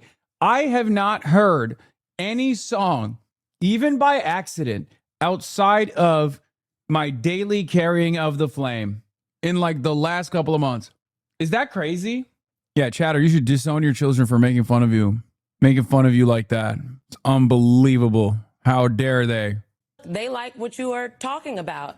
So it seems to me that you are cobbling together an important coalition, but is this a coalition you think that can make the difference in this primary race? That 18, I know we cited that one poll, but there are a lot of people that still haven't made up their mind, and a month is a very long time. A month is a very long time in politics. I will tell you this. I served the city of Detroit as health director, rebuilt the health department in the city, and then served Wayne County as director of health, human, and veteran services. In this race, I by far have the dominant service record in these communities. Now, you always have more work to do to introduce yourself in the new role you hope to hold as U.S. Senator. But I also know that we have a message that's real. Right now, a lot of the impact in this race is the $40 million of outside spending that is being done on behalf of AIPAC and corporate PACs for my opponent. And they are using that to mis and disinform the public, both about her record and mine. And that's unfortunate because, well, I don't take corporate money and I don't ask AIPAC certainly to fund their campaign. There's a reason that they are hammering us with attack ads right now. They've called me the most dangerous candidate for the U.S.-Israel relationship. And that's because I have the audacity to believe that Palestinians have equal rights to peace, dignity, and self-determination. And so what a lot of people are seeing is my opponent on their TV screens or attack ads against me. But when you look at my record, putting glasses on kids, eliminating medical debt, making sure to show up for folks in the moments of their lives when their health is at risk, I'll take my record over just about anybody when it comes to serving the city and Wayne County. So I look forward to continuing to share that over the next month. We have 10,000 volunteers knocking doors up and down the city, up and down the county, and we're continuing to build that coalition brick by brick, the old-fashioned way, having real conversations with people instead of asking AIPAC and corporations to buy ads for me.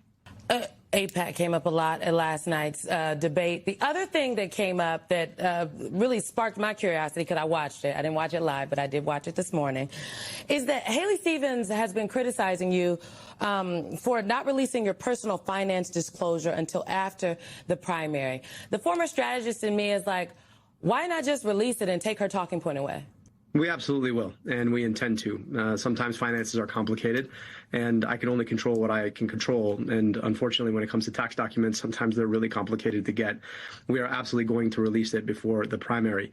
But this is all a distraction from the fact that her campaign finances are a real problem.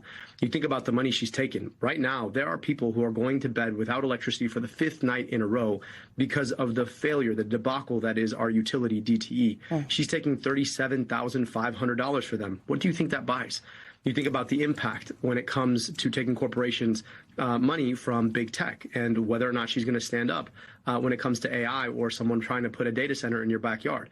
So the question is not about my personal finances. It's about the finances of the corporations and the billionaires she will make rich if, in fact, she's elected as their next U.S. senator. I guess I just want, like, why not just take her talking point away? I mean, are the disclosures going to say that you're rich? And if you are, okay. You know, I'm a public servant who spent my career trying to build health departments and lead in the bowels of Wayne County and the city of Detroit. We are going to certainly drop that as soon as we get those documents in order. So it is not, frankly, a matter of not wanting to. It's just a matter of trying to wrangle together documents.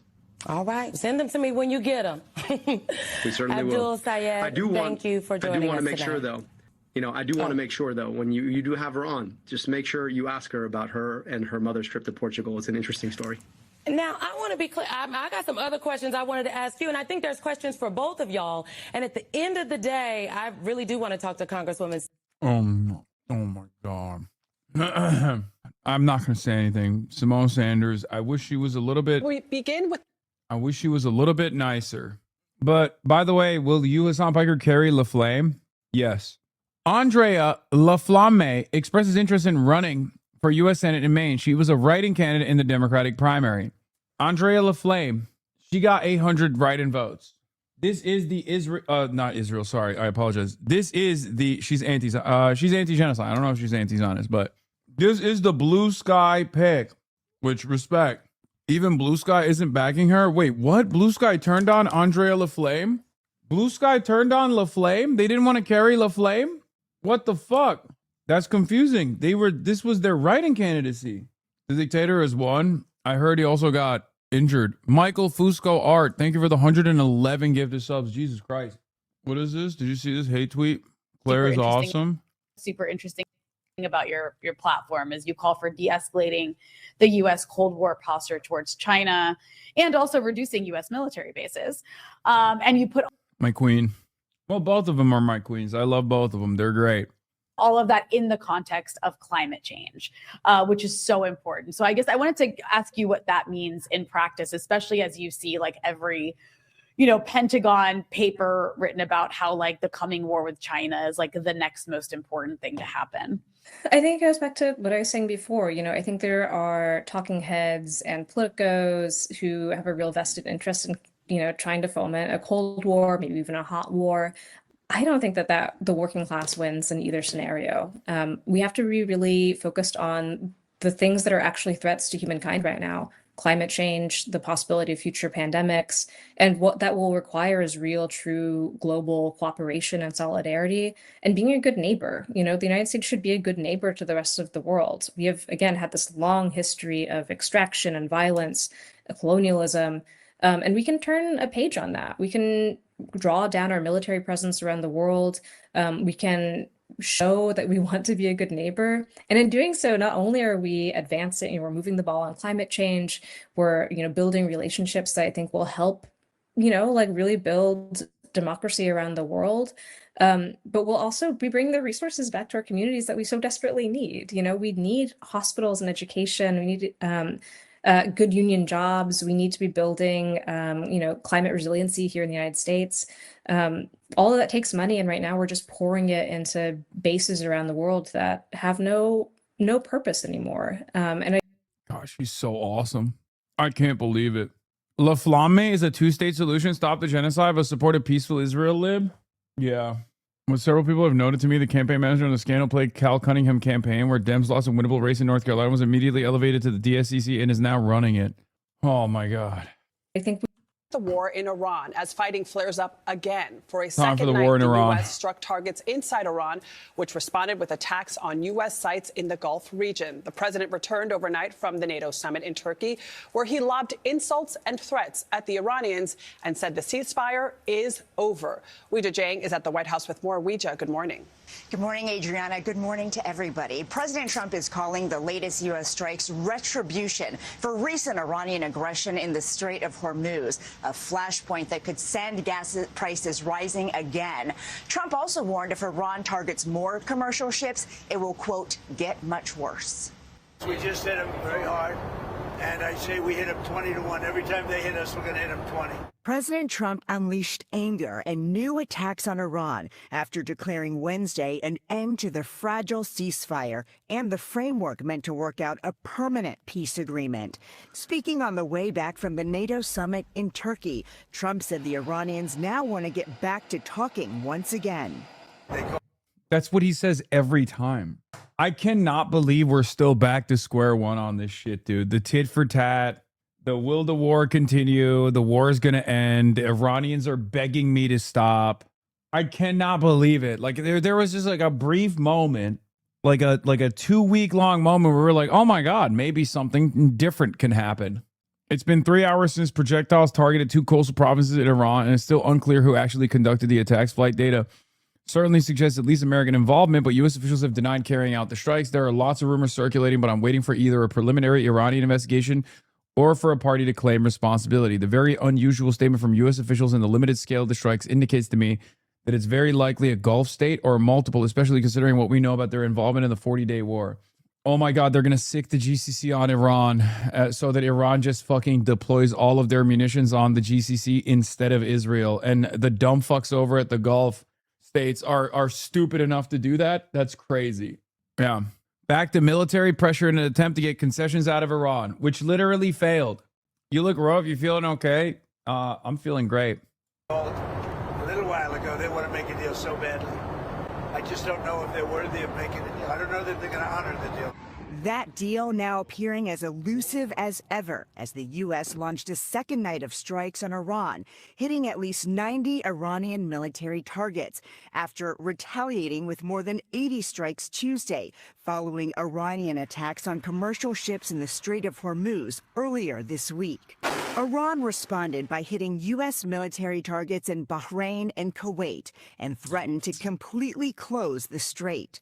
Vice President J.D. Vance, who has been deeply involved in talks with the Iranians, vowed retaliation should that happen. If they try to close it down, there's going to be a response for the American military. It's that simple. But Iran is standing firm. The Speaker of Parliament posted on X, "The era of bullying and extortion is over. We don't fold." Before returning to the U.S., Trump tried to cool concerns of a prolonged war after oil prices spiked and stocks tumbled. I think anything that happens is going to be over very quickly. And will only... Dude, I can't believe how easy it is to just manipulate the stock market if you're the motherfucking president of the United States. It's crazy. Like, people go to school for this shit, man. How is this possible? Imagine being a fucking commodities trader who spent their entire lives, okay, trying to game this shit out. And then you got a president who's like, war is back on. And then boom, all of a sudden, prices go up, only waiting for the next moment for the same president to turn around and be like, war is actually going to end any moment now. Like, why learn anything? It doesn't make any sense. These people have goldfish memory, bro. Yeah, Israel's very astute at knowing the exact moment to play with Trump's psychology. Israel shared new intelligence with the U.S. that it said it indicated a fresh Iranian plan to kill President Trump. People familiar with the matter said Iran for years have vowed openly to retaliate against Trump for the assassination of Qasem Soleimani. Trump on Wednesday alluded to the threats to his life when speaking to reporters in Ankara, Turkey. They want to take out the U.S. leader. Me, he said. I'm on every list. I saw this morning. I'm on every single one of their lists. Yeah, he didn't even take the Qatari jet, which he sent back to. He sent back the gifted jet to the UK. Actually, he's taking the regular Air Force One. Interesting. I thought you trusted them. What is this? Did you see this? Is definitely Trump or Pete. A U.S. official said the current escalation could last a day or two, a week or a month, depending on whether Iran continues attacking ships in the Strait of Hormuz. We're going to slap them a bit so they understand we're not fucking around. That's Trump. That's just Trump. A U.S. official is just Trump. That's Donald Trump. Why won't you just say it's Donald Trump? Who else talks like that, man? It's my understanding that the Qatari jet wasn't outfitted with an ECM and anti-missiles type shit. Yes, your understanding is correct. You want to know why? The runway to build Air Force One is infinitely longer than the amount of time it took to retrofit the Qatari jet and turn it into Air Force One, which means that they didn't spend a decade of development to ensure that it had the anti-missile systems, and not only that, but also like the refueling capabilities. It's not even that they cut corners, guys. They just changed the paint and they looked for bugs. That's it. That's it. Which, you know, if you're not the biggest fan of Trump, you're probably like, who gives a shit, right? Well, clearly, at least this dumbass was finally smart enough to recognize that he would be in great danger if he continued flying around with that plane that he demanded he receive in like a matter of months. For the record, I'm telling you right now, this is one area where I have at least a little bit of knowledge on, okay? It takes a fucking decade to build these goddamn planes. There's so much important shit in these planes. Like, you can't just like retrofit a random civilian plane in a matter of months. All they did was check it for bugs and change the paint. That's it. Yeah, you can't just hang ECM and a refueling nozzle on a civilian plane. I could, but I'm different. Well, I guess you're not Boeing. Yeah, same Israeli intelligence who convinced Trump that Iran didn't have the stones to shut down the Hormuz, that assassinating Khamenei would lead to civil war and regime change, has now informed the president that Iran wanted to assassinate him. Do I think that's the main reason as to why Donald Trump is behaving this way? No. I think Trita Parsi is maybe a little wrong. I just don't agree with Trita Parsi's assessment. He thinks that Israel is applying pressure in a moment where Trump is the weakest, and that's the reason why Trump is reacting this way, this aggressively. What is this? I think it got repossessed. What got repoed? No, the Qatari jet did not get repoed. He just can't fly with it because he's scared. If Qatar, imagine Qatar being like, hey, we need the plane back, you fucking piece of shit. Scared of what? Assassination. I'm willing to bet Israel told Donald Trump that Iran was going to hit their plane. Iran was going to hit Air Force One. Anyway, there has to be an explanation for why Trump got so angry yesterday. It wasn't a few tankers getting shot. There's speculation Americans were killed or a carrier group ship struck. Trump deploying the Islamic Japan decoyed the fact that there were 110 anti-ship missiles shot. I don't think that he's smart enough to say Islamic Republic of Japan when explaining that 110 anti-ship missiles were struck. But I do agree with the first part of that. I will admit, though, it's quite difficult to figure out what the fuck Trump is saying and doing. You know, it's virtually impossible to comprehend why he's saying certain things and why he's doing certain things. I don't think Trump knows why he says and does certain shit. A production facility is an interesting way to put it. In the U.S., there are over a dozen different production facilities for Patriot interceptors alone, each producing only a subset of components or handling final assembly, with hundreds of suppliers involved in the production chain. This is the Trump Patriot plan for Ukraine's defenses. It's allowing Ukraine to build Patriot missile systems on Ukrainian soil. Okay? A major component of a PAC-3 MSE interceptors are radar seeker, guidance electronics, altitude control section, solid rocket motor, lethality enhancer, fragmentation ring, airframe, control surfaces, launch canister, and missile uplink. Someone's going to have to make each of those things. If it's going to be Ukraine, and if they want to bypass the glacial rate of interceptor production elsewhere, they'll need production lines for all of them, and those don't exist right now. They would never dream of building one giant facility to handle all of this because it would be immediately destroyed. Yeah. It's hard to convey how difficult it would be to spin up full production of Patriot interceptors. So here are some concrete examples. It took 7 years for Poland to construct a production facility responsible for making only altitude control motors for the PAC-3 MSE. It took 3 years just to expand a final assembly facility in Camden, even though that facility already existed and was actively in use. Boeing's Seeker production line expansion in Huntsville is also projected to complete its expansion after 3 years.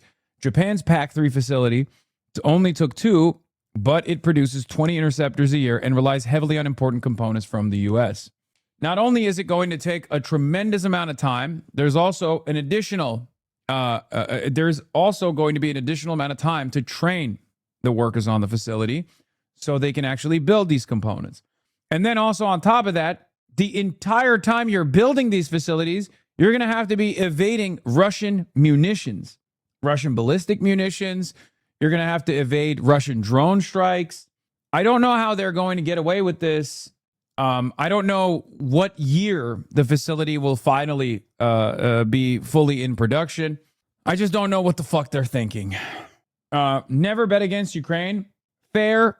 I just don't think that this is the same as being able to create a robust drone building, like a decentralized and fairly robust drone building system inside of Ukraine, because building drones inside of your kitchen is very different than building Patriot missiles in a factory. The components are far more complex.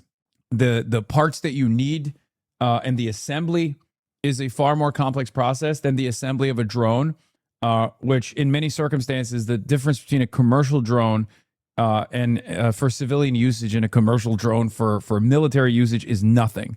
It's just one extra component that you can buy off the fucking TikTok shop that you assemble by hand that allows the drone to carry munitions, to carry grenades.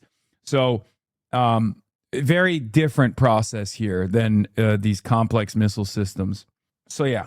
So who knows? This is one of the dumbest things I've seen this admin do. There will be no Patriot missile production in Ukraine. This is a pipe dream. Ukraine has been losing interceptor stores like crazy too. Yeah, Trump's Patriot plan will do little to fix Ukraine's urgent air defense problems because it will take many months for Ukraine to get a production facility built, and that facility will quickly become a major Russian target. Yep. Unless Ukraine takes a page out of the North Korean, Iranian, and Hezbollah and Hamas books and straight up builds an underground facility, deep underground, which, in the words of Donald Trump, Ukraine is very flat. A bullet travels for miles before it hits the ground. Ukraine, very flat. So that doesn't leave a lot of room for an underground facility, ironically enough. And then also on top of that, building a massive underground facility without Russia bombing you, that's also going to be difficult too. So I don't know how they're going to get away with that, but maybe. But in the absence of a major underground facility, I don't think they will be able to successfully ramp up production for any missiles. New NATO spy agency dump shows how much Ukraine war combined with Biden-Trump aggressive anti-China policy has pushed Russia and China together in critical military development, missile defense, counter Starlink areas they'd never have cooperated on otherwise. Yeah. And the same goes for Russian targets for Iran. Like the American sanctions regime has diminished the confidence that people have in the dollar as the global reserve currency. The American Israeli war against Iran is undermining the petrodollar, and the long-standing allegiances that America has developed over numerous decades with the Gulf states, which are far more important as strategic allies of the United States of America than Israel ever could be. And on top of that, there is a lot more information sharing within the axis of resistance, if you want to call it that, between China, Russia, and Iran that also has greatly improved Iranian targeting capabilities and is unironically also furthering that fissure between the Gulf states and the Americans. It's an own goal. It's not dissimilar to the mentality that if you sanction everybody, you're just basically sanctioning yourself. If you constantly wage war on all fronts, because like a lot of people I've seen on the timeline celebrate I think it was the Washington Post report that came out that talked about how like America's obviously been sanctioning or offering far better targeting capabilities to the Ukrainians so they can just like pinpoint accuracy strike critical infrastructure, the oil and gas facilities in Russia. And it is genuinely put the Russian economy in a blender, which is, old school CIA shit. America used to do that all the fucking time. Fine. But that has also created this trade-off where Russia in the past might have been less inclined to give targets to Iran, especially the type of intelligence that they're sharing with Iran, that allows Iran to, ironically enough, deliver devastating blows to the American forces with pinpoint accuracy. That's the trade-off. America is forcing a somewhat less reliable part of this supposed resistance, like Russia, to either shit or get off the pot. They have said that the Russian economy will collapse any day now for like 4 years. Why is it that this time we do believe them? Up until recently, they never hit so many refineries and Russian tankers.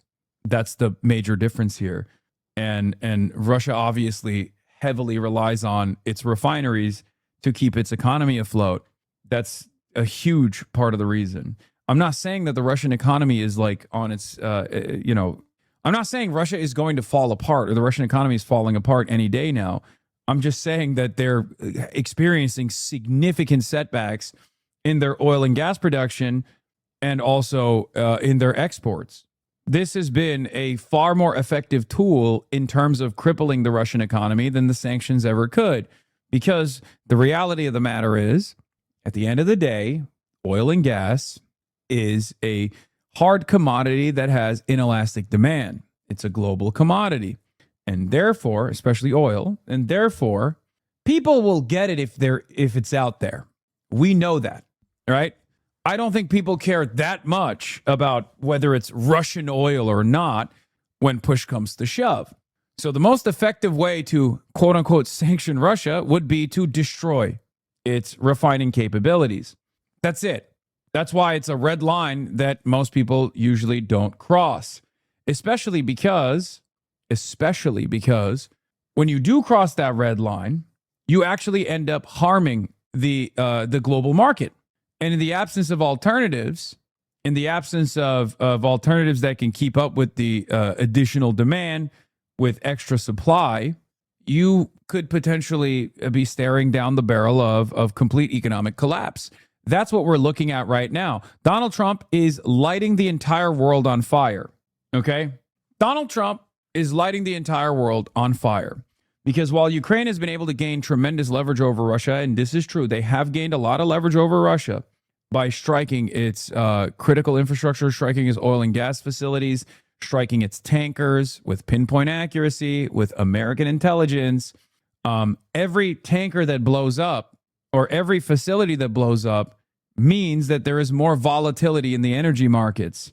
And there is no other area of respite because the Strait of Hormuz is closed. It's this very weird, it's not even a balancing act at this point. They're burning the candle on both ends, pretty much. That's precisely the reason why Donald Trump actually released some of the sanctions on Russian oil in the beginning of the Iran war, right? There's a reason. And then even went so far as to release the sanctions on Iranian oil, which they put back on as of 2 days ago. What do you think of Mersheimer's concern that escalating towards economic collapse will lead Russia to escalate either against the Eastern NATO nation or even potentially use nukes in Ukraine? I don't know. I've been hearing this from a lot of the, I don't want to say pro-Russia, but I've been hearing warnings from a lot of thinkers and a lot of writers that most people would call pro-Russia. I wouldn't call them that. And I think they say that whenever the situation in Russia is really fucked up. That's usually when you start hearing from the Glenn Deason verse, yes, about how Russia's going to do something crazy now. And they actually might, because the thing is, you know what's crazy? Invading Ukraine militarily with boots on the ground warfare, invading Ukraine all the way into Kiev, okay, without actually securing air superiority over a country, over a smaller country that you thought you could easily take over militarily. That's crazy. It's crazy to have a fucking 5-year special military operation. That's what's crazy. So who knows? Yes, I know Sachs and Mersheimer are saying that Russia is preparing to hit EU with conventional weapons because Russia thinks no way Ukraine can hit them the way they are without NATO help. I don't know. I mean, that's the active. Okay, by the way, all of that speculation, once again, proves what I've been saying, and I think it shows that Ukraine has gained a lot of leverage. So maybe now's the time to get to the fucking table. Maybe now is the time where sufficient leverage has been maintained, and now, hopefully, diplomacy can happen. Because last time, Russia had leverage. Ukraine did not.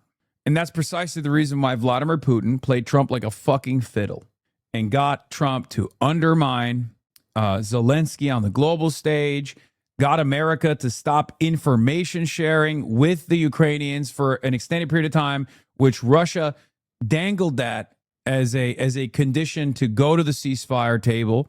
But of course, the Americans and the Ukrainians at the time kept saying, we only want a limited 30-day ceasefire.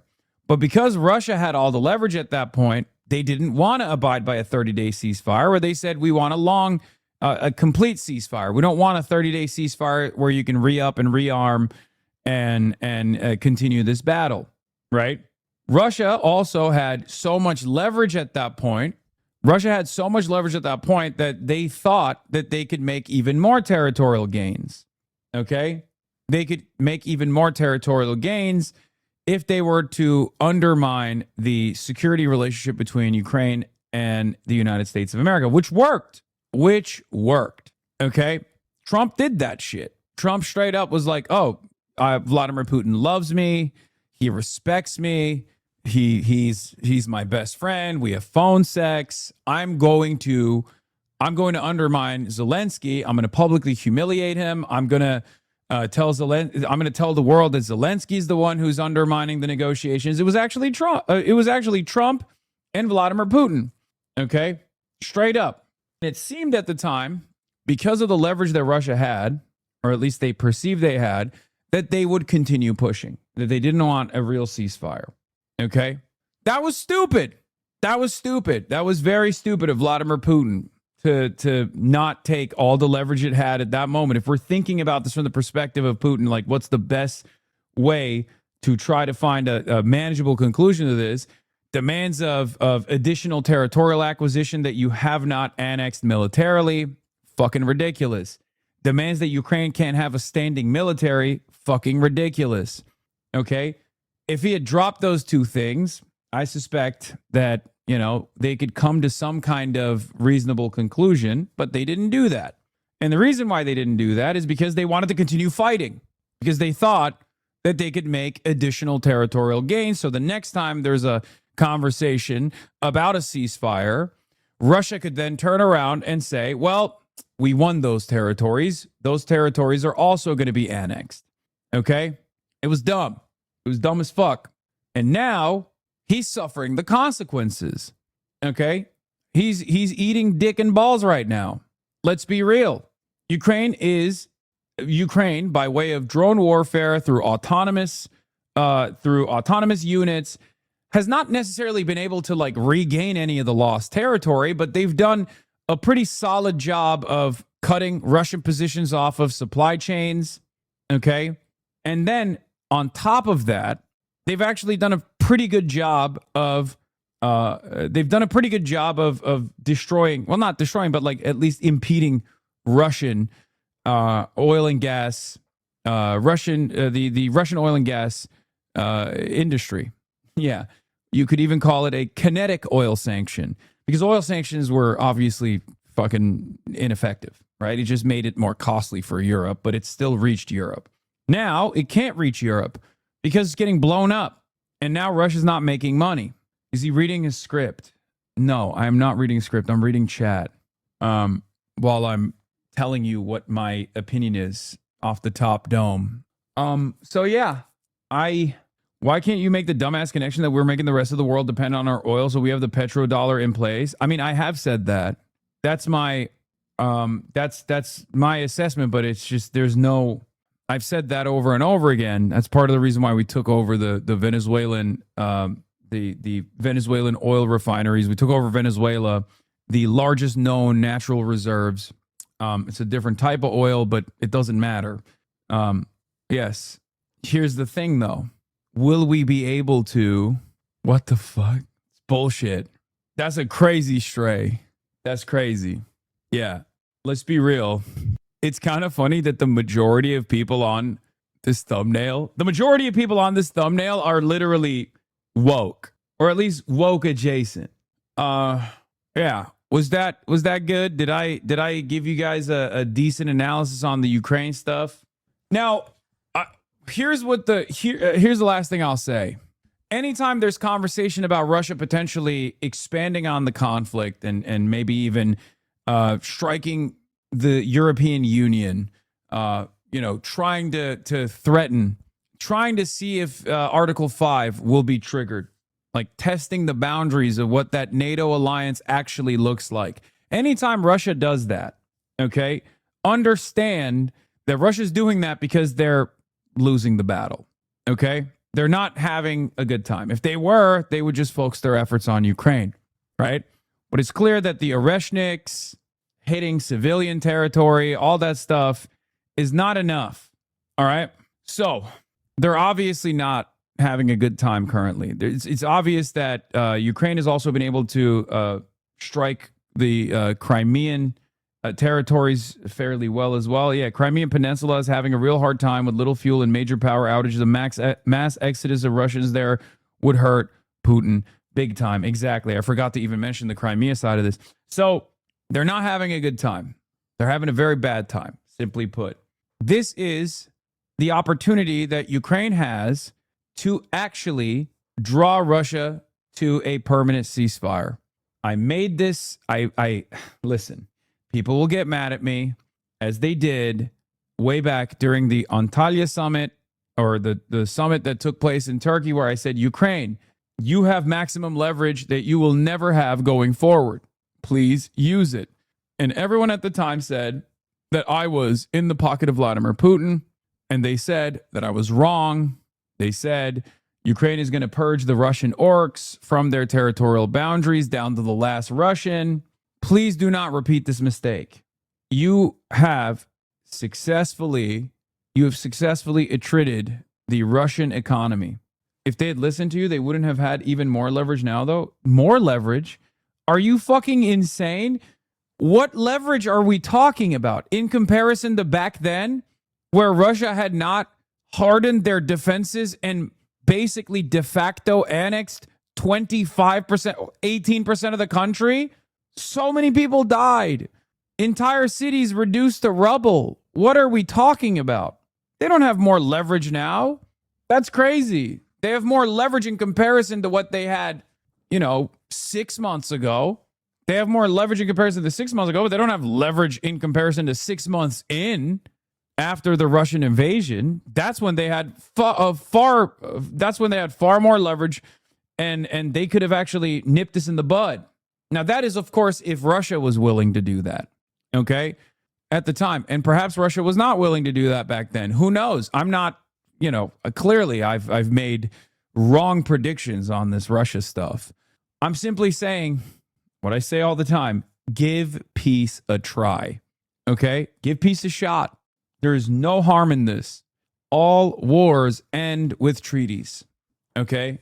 That's how wars end. So do it now. Do it now when you have more leverage. Okay? This is what I have to say. Not war, not war, not war. Just peace, just peace, just peace. Give peace a try, capitulate to Russian imperialism. Oh my God. It's happening again. Oh my God, it's happening again. I'm gonna die. It's happening again. This is literally what this is what the people said during the Turkey summit after Ukraine was able to push back. After Ukraine was able to push back successfully the Russian forces out of their capital. The situation has gotten far worse since then. Please. You assume Vladdy Poo-Poo would go for peace right now. I do generally agree with your analysis so far, but Putin is not so, but so. Yeah, for Russia. What? Worse for Russia? You think the situation right now is worse for Russia than it is for Ukraine? Dog, there's no world where 18% of Ukrainian territory has been taken over and de facto annexed by Russia that is a better position for Ukraine as opposed to Russia. There's no way this guy is Ukrainian, right? There's just no fucking shot that this person is Ukrainian, because now the majority of Ukrainians are in favor of ceding territory in exchange for a permanent cessation of hostilities. There's already the manpower problem hasn't gone away for Ukraine. Ukraine has actually gotten a little bit of a respite from the manpower problem by fucking utilizing autonomous warfare tools. However, it's not like those issues have gone away. Those issues still very much exist. I need you to know that the commie leader of my country had the exact same take as the exact same time and is still asked about when convenient. For the record, I've also made this argument. I've also made this argument before. I've warned about this. You don't want to. If you are Ukrainian living in Europe or living in America, you don't want what comes next, because there's gonna have to be a solution to the manpower problem if the war continues. Okay? And the only way to make up for that manpower is not gonna be Colombian mercenaries, right? Some of which are now being pulled elsewhere, the Gulf specifically. There are still plenty of them that are operating in Ukraine as well. It's not gonna be the woman draft either. It's gonna be expulsion. It's gonna be deportations to Ukraine. Like, think about that. America revoking the temporary protected status of Ukrainian men and then shipping their asses back to Kiev so they can go and join the fucking front lines with no guarantee of a successful outcome. It's going to get to that point. They're going to stop issuing asylum to Ukrainian men. I think the EU has already talked about this. Nah, this sounds like a retweet Russia Today take. Okay. If you say so. Here's the problem. What happens? How do you deal with the manpower problem? It's not like the Ukrainian government isn't doing its very best to literally pick up as many draft dodgers as possible and send them to the front line. Currently, they're doing that right now. As we speak. You'll see 6 months from now where we're at. EU Commission proposes excluding fighting age men from Ukraine refugee scheme. The limitation wouldn't apply to those already under protection. And then it will. This is how it begins. But I guess this is Russia Today, from the brilliant minds behind Politico. Autonomous systems can't solve manpower. No, autonomous systems at the end of the day still run into the same fucking problem of air campaigns. Okay? Ukrainian resistance to forced mobilization just hit a new level. In Lviv, people overturned a conscription bus and smashed it to pieces, according to the local media. Yeah, I'm telling you, it's the more the public sentiment against the continuation of the war grows sour, the more aggressive the Ukrainian government has to get to force people into the front lines. Like, it's just not. This is the ultimate problem. This is the ultimate problem you have to solve for, which is manpower. Just say Ukraine is the responsible party, therefore they have to make the hard decisions. What do you mean? As in, like, they have to, forcibly conscript people? Yes, that's true. They have to. What are they supposed to do if the war is continuing? If they are continuing to wage this war, they need manpower. Dude, the suit works. I got told by a friend that their Kirkified conservative mom is always up to date on everything related to you, even keeping up with your tweets, and that's the suit. She wants to look away, but handsome man in a suit draws her back in. Hell yeah. That's what I'm talking about. Genuinely asking, why okay for Ukraine to give up land and take treaty, but not Palestinian take treaty with Israel? What treaty? What fucking treaty? Dude, what are you talking about? Dude, like, Israelis want to literally just wipe every fucking Palestinian off their ancestral homelands. Okay? There is no treaty. There is no real two-state solution, for example. They already control it. They already have complete control in ways that Russia never could over Ukraine. I remember being skeptical of your message when Ukraine first had the highest leverage, but I can see you right now. When Ukraine gets more leverage, people think they can somehow get even more and steamroll, which is not likely, and the results will be catastrophic. Also, with Israel, Russia is a sovereign country. Israel technically is not. Israel is just an extension of Western imperialism. Russia is doing its own shit. Okay? Like, there's perhaps no better example of how Israel operates and the fact that Hamas has already foregone its governing powers as of like yesterday. They're officially now allowing a technocratic committee to take control over the Gaza Strip, and Israel still assassinated people yesterday. The fuck are we talking about?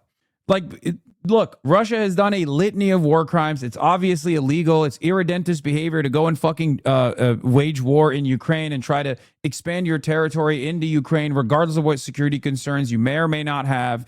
But there is definitely a difference. Like, we look at Bucha, right? And the things that Russia did in Bucha. Israel has done that everywhere in Gaza and in the fucking West Bank. Like, it's not... Like, you look at some of the worst shit that Russia has done and you try to compare it to Israel, that's like Israel's Monday. Do you see what I'm saying? This isn't to like undermine Russia's gross violations of international law. I'm not in the business of doing that at all. I'm just, if you want to make that comparison, I mean, Israel's doing it in Lebanon right now. They're doing it in Gaza. They're doing it in Lebanon. They're trying to do it in Iran with America's go-ahead, with America's aid. Like, that's crazy. The thing that always bothers me is that Ukraine is a martial law, so no election, so they have conscription regime that now doesn't give anyone the ability to do electorally change policy. That's a dictatorship. However, I completely condemn Russia for its illegal invasion. I mean, I get why they're under martial law. They're being invaded. Like, I don't think that's a valid counter to that. I've never done that. I've never made that argument. But what's frustrating, the only reason why that argument actually there's a little bit of credence to it, is that there is no appetite amongst the Ukrainian masses to continue the war as it stands currently. There's definitely there's definitely a lot of people in civilized society in Ukraine that want an end to all of this, that want an end, that want a cessation to the hostilities, and they're even willing to give territory to Russia at this point to make it happen. You know what I mean?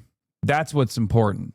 And of course, those demands are never going to be heard because there is a real martial law for understandable reasons. So I'm a little bit of a centrist on that front, where I think it's like kind of ridiculous to be like, oh, they have martial law. Yeah, okay, well, they're invaded. Like, they're getting fucking bombed. You know what I mean? Russia is like blowing up civilian areas with hypersonic missiles. It's a little crazy to be like, all right, well, time to do a fucking... time to do an election. You know what I mean? This is the problem. Yes, Ukrainians souring on U.S. relationship from June 30th. 59 percentage point decline in U.S. approval since 2022 is the largest ever recorded. God, we are so fucking self-interested, by the way. I love that Gallup is just only... Gallup starts off with, Ukrainians don't fuck with America no more. Yeah, no shit, dude. The real... the real viewpoint that matters here is the Ukrainian views towards the war. Okay? Ukraine should seek to negotiate an ending to the war as soon as possible is at 66%. Okay? And Ukraine should continue fighting until it wins the war is at its lowest at 24%. Okay? That's it. I mean, this was obviously the opposite. Ukraine should negotiate in 2023 was at 27%. And in 2022, obviously, it was, 73% continue the war, 22% negotiate an ending to the war. That's flipped in its entirety. So, yeah, I will always say give peace a chance. Give peace a shot. At worst, all you can do is just go back to square one, which is a perma war, right? And let me see this. Asmongold and Hassan Piker are on the same level of competency. You're beyond cool. Can you name a single politician Asmongold has ever interviewed? Can you name a single march Asmongold has ever been to? Can you name a room Asmongold has been in outside of his own? Can you name a position Asmongold has that he wouldn't fold on like a literal taco if his chat pressured him to? Can you name... What do you mean, that's AI, by the way? What's AI? Name anyone who won an election because of Asmongold? This ain't even a smooth brain take.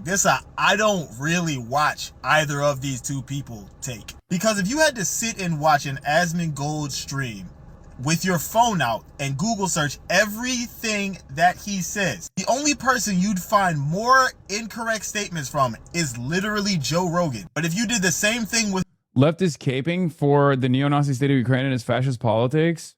Nah, this is crazy. Hassan, how can you fancy yourself some kind of leftist and you're like, oh, it's cool they canceled elections, they got rid of all the left-leaning parties? Okay, first of all, you're adding some shit in there that I'm not in agreement with. I never said it was appropriate for them to do that, and I never said that Ukraine is like a fucking perfect democracy in any way, shape, or form.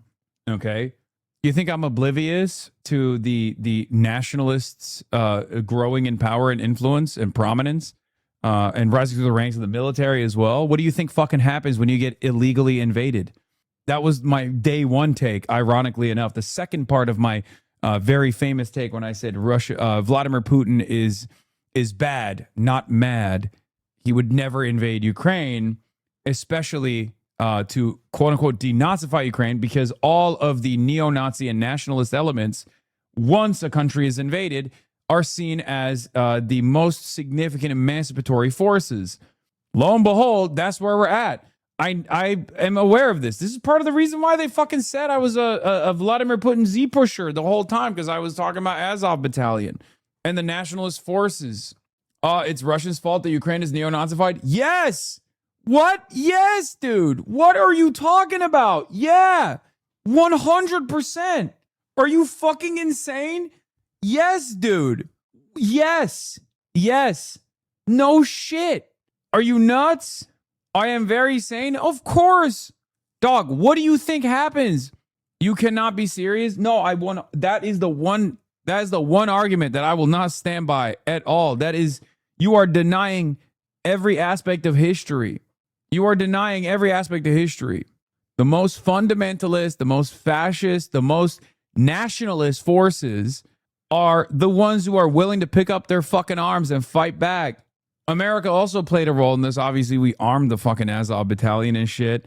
And we played a decent role in fomenting that discontent, legitimizing some of these forces. That much is true. But once you fucking invade, once you invade the country, all bets are off. What do you mean?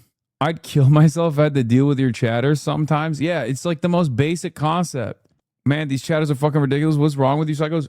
Listen, brother, sister, understand something, okay? Tomorrow, let's say an alien force comes down to the planet and attacks the United States of America. Are you going to turn around and be like, well, that guy's a Klansman. I can't deal with these. And he's shooting at the fucking aliens. But, you know, our political disagreements are far more consequential. Or are you going to say, that's my brother. I love him.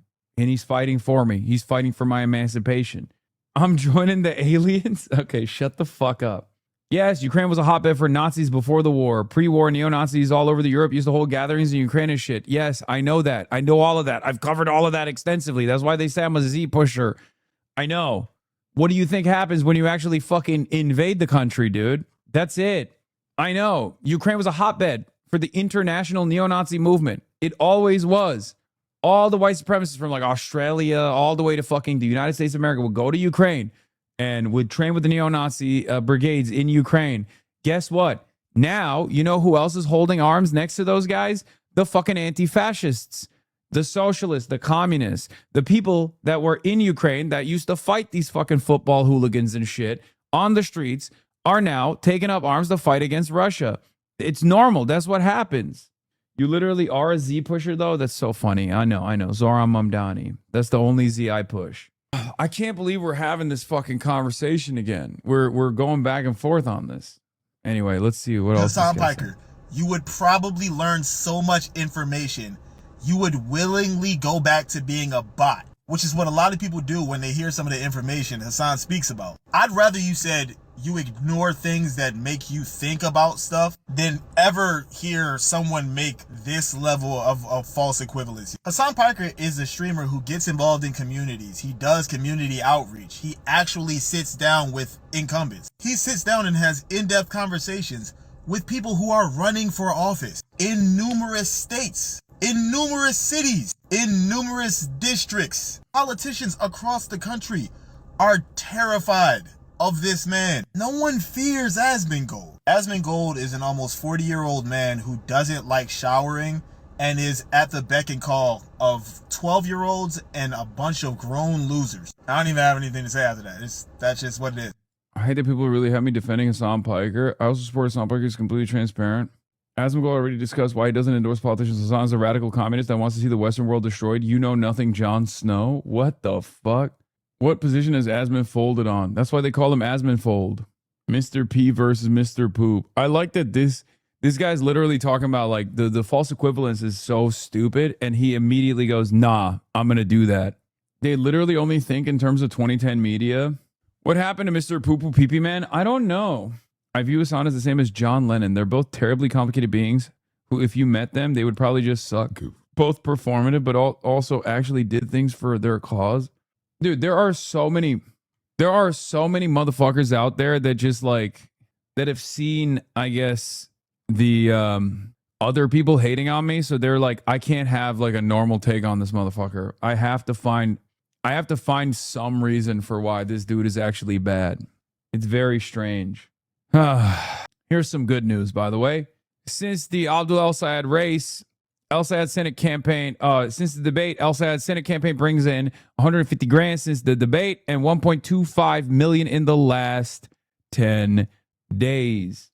Matt Zaitlin says, in an older media and fundraising environment, PLATNER would have blown up on the runway just from the Reddit post, tattoo, and early staff defections. But with Act Blue, Bernie, podcast, partisan cable, you can completely sidestep an older set of gatekeepers. I just don't really think you can discount the fact that Janet Mills was 1, not popular, no Roy Cooper, 2, old, 3, did not campaign in a way that debunked age concerns, left got lucky with their opponent and wanted to claim it was all about PLATNER's message. Oh my God. Matt, even when you're right, you're wrong. It's incredible. Even when Matt Iglesias is technically not wrong, he still finds a way to be wrong. A lot of these things are correct. Okay? He's always stuck between border, but he's stuck between the border of wrong and more wrong. Like, left got lucky with their opponent and wanted to claim it was all about PLATNER's message. Dog, it was all about PLATNER's message. Just give it up. You will. We know you will. You are going to give it up eventually. We know, because you're a fucking windsock. You're a professional windsock, Matt Iglesias. Why not have the take today rather than 6 months down the line, where you reluctantly find a way to offer mealy-mouthed credence to what the left has been saying, while simultaneously making it seem as though it's the left's fault that you couldn't get on board because we were too annoying. Remember when you were Mr. The Israel stuff after October 7th is going to collapse the left? It's over. It's done. There will never be an organized left movement in this country ever again. Remember how wrong you were? And now you basically tell politicians to just agree with me so you can do abundance elsewhere. Like, he literally has openly, 3 years after the fact, finally arrived at the conclusion that we were right. And he just straight up now tells politicians to just agree with me on Israel. Like, he literally goes, just agree with us on Israel. And then tried to explain to his audience that, like, we need to destroy zoning regulations and stuff like that. Like, we can push the abundance message that way. Just fucking just drop Israel, bro. That's what he's now saying. So here's the here's the question I have. It's like, you're eventually going to arrive at left populism being a successful route to electoral success. Why not do it right now? Why not do it right now? He can't. He can't do it right now. He just has to arrive at the wrong point. Anyway, the left got lucky with their opponent is fucking bullshit. I guess we just keep getting lucky with our opponents everywhere. Yes, I saw, by the way, everyone kept spamming the Troy Jackson thing. I know. He said, this is unconscionable. Anybody with eyes and a heart knows the Israeli government is committing a genocide in Gaza. It has to end, and we as Americans have the power to end it. When I'm in the Senate, I'll never vote in favor of U.S. taxpayer-funded military aid to Israel. We want to hear an embargo from you, Troy. No weapons transfers to Israel. Deploy the Troy. Main candidate Nirav Shah at a May event comparing the scars he saw as he worked in Cambodia to the genocide in Gaza. After every single genocide, the world says the very same thing, never again. But when it comes to Gaza, he says it's not being upheld. Okay, maybe Nirav Shah is actually anti-genocide. Will you vote to send aid to Israel? No. Do you think it's genocide? Yes, he did say that. I still think he's phony. He's Mr. I'm defending the landlords. Anyway, you're in the new Reckless Ben Lego video, by the way? Okay, we'll watch it later. I talked about a lot on this on my stream, but the problem we've had until this year, there wasn't sufficiently developed DSA to run in all the opportunities that gave the sloppulous progressives opportunities that we should have had from DSA. After this year, it's very clear that we can win anywhere. DSA must grow and develop fast for 2028. I agree. That's what I see as well. There will come a day when I won't even have to endorse people who aren't democratic socialists. There will come a day. We're not there yet, but we're getting there. $25 million from AIPAC now spent in the Michigan primary, the most one organization has ever spent in a congressional primary in U.S. history, beating its own record against Bowman 2 years ago. And there's still a month to go. Yeah. AIPAC's United Democracy Project and Super PAC, A Stronger Michigan, file over $5 million in anti-Abdul al-Sayed ads, literally 1 minute apart from each other. Heck yeah, can't wait for your right-wing arc. What do you mean? Shah is very bad. I know. I read all that. He said he's a University of Chicago guy, took millions from 314, got a lot of money for the Kochs for school privatization. I know. I read all of that. I warned against that. He also said he thinks landlords are the most maligned people in American society and he'll stand with them. I do not trust Shah. What is this? Post serious shit like this. Post serious shit, 7K likes. Post joke, 57K likes. Do you have a new message for Mitch, sir? Yeah, this is... I cannot believe how viral this went. I went to college with Haley Stevens, and let me tell you, it's really important that Michigan elects Abdul al-Sayed. She ran for student government president while she was secretly applying for a study abroad program at Oxford, won and got into the program at Oxford, then resigned as student government president. That's awesome. What gives? Anyway. And we'll only make it safer, including for oil. Gas prices had been coming down on the heels of the ceasefire in Iran after hitting a peak of more than $4.50 back in May. But as the conflict heats back up, some analysts warn the national average could soon push toward $4 again. Adriana. All right, Weijia, thank you so much. We are now joined by CBS News national security analyst Aaron McLean. He is also the host of the School of War podcast. Aaron, we're so glad you're here this morning because, as you know, when the Memorandum of Understanding was announced, there was so much relief. But yet we are here again. How did this happen? Yeah, that relief may have been misplaced. How it happened is that the MOU itself, frankly, was poorly designed in some regards, including over the key issue of who controls the Strait of Hormuz. The Americans, President Trump, said that the MOU means that the strait is open, but the Iranians interpreted the same language in the MOU as meaning they control the strait. And for them, controlling the strait means they get to shoot at ships that aren't complying with their instructions. And that's exactly how we found ourselves where we are now. The U.S. says that its attacks have been in response to Iran shooting at ships in the Strait of Hormuz. Tell us what the status of the strait is right now. Traffic's crashed out pretty badly. I mean, we were at a point a couple of weeks ago where we saw numbers on the order of 60, 70 ships a day going through. Those are not pre-war numbers. That's about half of the pre-war average, but it was healthier by far than what we've seen of late. As of the last 24, 36 hours, things have slowed to a crawl, as you might expect, given the amount of violence both in the strait and on the Iranian coast adjacent to it. Aaron, with all this back and forth, it seems, this is a constant vicious cycle once again. Where do you expect this to go in the coming days? All right, so this is where I sort of regret to say the next thing, which is it's certainly possible that peace could break out in our time and there be a deal. It's possible that there be massive escalation and we see a return to the kind of conflict we had in March and April. But I actually think a middle course right now is also likely and worth considering, that what we are looking at. Isn't it kind of weird the media is being honest about Iran's understanding of the MOU instead of just blaming him for breaking it? No, because we've already gone above the line. I think Donald Trump gave a moment of respite to the world with the MOU, and everyone was like, oh, fuck, okay, like, we're chill. Like, things are going to get back to normal. So now, violating the memorandum of understanding and then going back to tit-for-tat strikes, all of a sudden, the crisis grows, right? Again, it's the only crowd that is benefiting from this will be the Israel crowd. That's it. Europe wants this to be done. Europe wants America to abide by the memorandum of understanding. The Asian markets certainly want that. The only country on the planet that doesn't want this to continue, that wants this to continue, is Israel.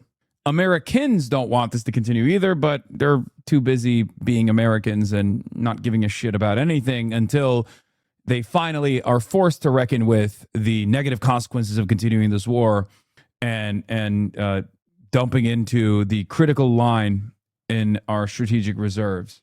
Right now, these intermittent eruptions of violence, this constant back and forth in the strait itself, this general disagreement, this mid-grade war, that this may be the new normal and we may see this persist for some time. Yeah. All right. Aaron McLean, thank you so much. Here we go again. It's definitely not peace, but it's not quite all-out war. A second night of American strikes on Iran, destroying air defense systems and missile launch sites, sending oil prices rising again. Iran predictably responding with its own attacks, targeting, it said, US military sites in Kuwait and Bahrain. President Trump talking both of possible negotiations and further fighting. We just hit them very hard, and I say we hit them 20-1. Every time they hit us, we're going to hit them 20. They called a little while ago. They want to make a deal so badly. I just don't know if they're worthy of making a deal. I don't know that they're going to honor the deal. That's the problem. The clashes center on control of the Strait of Hormuz, a fifth of the world's oil and gas supply used to peacefully pass through here before the war. A memorandum of understanding between the US and Iran last month saw ships finally begin to move once again, but left control of the strait, never previously an issue, still to be discussed. Tit-for-tat military strikes resumed this week after Iranian forces targeted several tankers transiting without their permission. Iran wants all ships passing through the Strait of Hormuz to take this route along its coast, while the US has encouraged them to transit near the coast of Oman. Since the MOU was signed, 917 commercial vessels have passed through the strait, according to data from leading global trade intelligence firm Kepler. 290 of them along the Iranian route, but just over 300 along the Omani coast. Another 326 turned their locators off to avoid Why did Iran do this? Wasn't it a good deal for Iran? No. Iran has bled and fought for new leverage that they're not going to give up. The leverage being that they get to control who transits through the Strait of Hormuz. They don't, like, they're not going to stop ships from transiting. They just want to be able to control it. And it's important because it's a security guarantee. It's existential for Iran. Now they no longer have to go and engage in the process of enriching uranium, right? Protection by Iran, most likely traveling close to Oman. The problem is that the Iranians believe that the U.S. intention here is to erode Iran's leverage, its most important leverage, which is its control over the Strait of Hormuz, in order to weaken Iran's hand in the run-up to the negotiations over a final agreement or resumption of another round of conflict. Inside Iran, massive crowds for the final day of the funeral of the country's slain supreme leader, Ali Khamenei, replete with a massive sign threatening to take revenge on... Oh, that's awesome. Trump. Belligerent rhetoric is a given at these state-sponsored rallies. But behind the scenes, there is said to be a division between hardline and more moderate factions of the regime. Only the deaths of Trump and Netanyahu will satisfy us. We must not compromise Yeah, what did they mean by that? under any circumstances, as we have no reason to compromise with the US and Israel. This might be the list Trump was talking about. I mean, yeah, of course they want to fucking kill him, dude. What do you mean? Like, Iran clearly feels it has emerged from this war with the upper hand, as foreign dignitaries from around the Middle East paid their respects to the assassinated supreme leader and his family. Wait, hold on. Let's go to the TikTok comments. Mourners carry signs threatening Trump during former Ayatollah Khamenei's funeral procession. I'm tired of being teased. What is taking so long? Dang, what's taking so damn long? They have full rights to be upset. Promise? Our hopes and prayers are with you. He plays golf in Florida. My heart goes out to the mourners and their wishes. Okay, listen, I disavow. But there's like one comment in disagreement with the Iranians, man. We do not like this. I disavow this. I would never. I am not. I hate. Yeah, this is what Donald Trump meant when he said, I'm #1 on TikTok. What he meant was he's the #1 hated. I'm the #1 hated on TikTok. There were pointed chapters from the Quran recited. This one, during the visit of Saudi officials, commemorates a historic battle between a Muslim army and a far greater force of unbelievers. Allah supports with victory whom He wills, goes the verse. Neither Iran nor the US want to return to full-scale war. But this is looking dangerously like it could be the new normal. Sporadic strikes, significant economic disruption, unless somehow negotiations and diplomacy produce a sudden breakthrough. Well, Arsenio Dominguez is the Secretary General of the International Maritime Organization, and he joins us now. Do you have a view on who is right and who is wrong, or are they both wrong?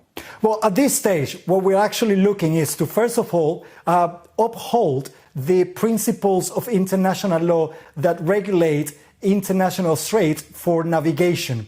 It is important that the two parties in the conflict clarify their views in relation to the Memorandum of Understanding. But for us, it's very clear at the International Maritime Organization that the littoral states surrounding the Strait of Hormuz have the duties and the responsibilities of managing the strait. That doesn't include impositions of who transits through the strait, but providing the necessary assistance, safety requirements, as well as navigations. So this is why it's so important that the negotiations continue, and we also can bring the knowledge and know-how in relation to the operations that have been going through the Strait of Hormuz for many decades. But we know there's a basic disagreement. Iran believes the agreement at the moment means that it should administer every vessel passing through the Strait of Hormuz. The Americans are trying to encourage people to use the other side of the water, the Omani side of the water, which the Iranians are desperate to stop because it would weaken them in future negotiations. So what should ships do today if they want to try and cross? Well, at present, the reality is that I have reiterated my message that whilst there's no clarity on the safety of the seafarers, and in particular those innocents that have been trapped for many months now in the Strait of Hormuz, we should not take any risks. It is important also to recognize that during a conflict, there's a lot of statements that will be made that not necessarily will follow the actions that we take here at the organizations when we have the negotiations. So what we're working on is on the relationships between, in particularly Iran and Oman, how we can reinstate the usage of the traffic separation scheme that was adopted by IMO back in 1968, and before the conflict was operated jointly by Oman and Iran. And in the meantime, we need to continue to work on those safe guarantees for the countries to allow the trade to resume. But again, we cannot forget that whilst the conflict is going, it's going to be difficult to immediately get a final solution, and there are further guarantees that we will need required before trade resumes as it was before the conflict started. Now, we know that eventually Iran would like to start charging ships passing the Strait of Hormuz, but right now they are not charging. So why would any ships not coordinate with Iran? Why would they try and take this other route that the Americans want them to? We have to recognize the first part of the situations in relation to charges or fees. That is outside. Have you covered the very important part that Khamenei's body was transported by a Finnish grocery store's coal truck? Finland was mentioned. Is that real? I thought that was AI. I thought that was AI. International Is it law. not? There's no legal basis for that to be introduced on straits for international navigation. But there aren't any at the moment. We also need to recognize, I beg your pardon? There aren't any charges at the moment, are there? No, there are no charges, but we also need to recognize the importance of reiterating the usage of the traffic separation scheme that went through a process in these organizations of verifying that it's the safest route to take.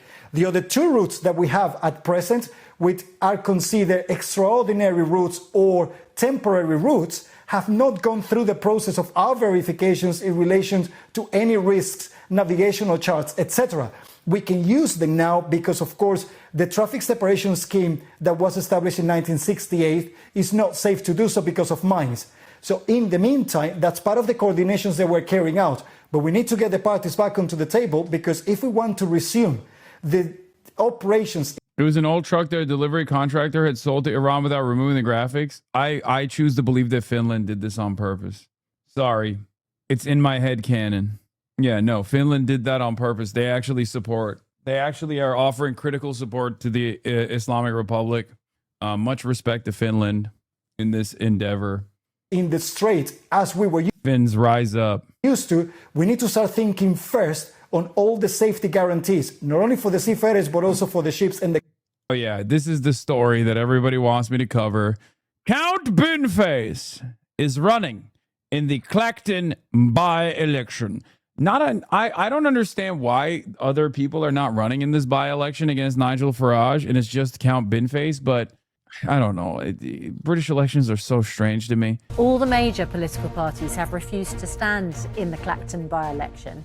But Nigel Farage will be up against Count Binface. And of course, the Count now joins us on Good Morning Britain. Very good morning to you, Count Binface. Good morning, Miss Reid. Good morning, Mr. Balls. And how dare you say all the major parties aren't standing? Come on, you just, you contradicted yourself. That's true. You are standing. Are you in it to bin it? Well, exactly. This is one of my lovely little phrases. I mean, am I standing? I mean, right now I'm sitting, and it depends on getting the 10 nominations from the good humans of Clacton, if, of course, Nigel Farage doesn't do a reverse ferret because he's terrified of the prospect of facing me, mano a bino. So we shall see. And Count Binface, have you been to Clacton many times? Do you know the constituency well? Well, I've been to Clacton precisely 0 times because based on the activities of the incumbent, I thought that was what you were supposed to do. So I was just following protocol. So where I should turn up in the constituency at all is clearly academic. Or maybe I should spend more time in Washington, D.C. or in Thailand. You tell me. And talking of following the other candidate, have you ever received a £5 million gift from anybody? Certainly not on your planet, no. So you can't get me on that one, Standards Commissioners. What the Recyclons give me on Sigma 9 is my business alone. I mean, the trouble is, it has all turned into a farce if Nigel Farage only faces a challenge from, with all due respect, you, Count Binface. Do you think that the other parties are making a mistake, or do you think that Conservative voters, Lib Dem voters, Labour voters should all vote for you or boycott this by-election?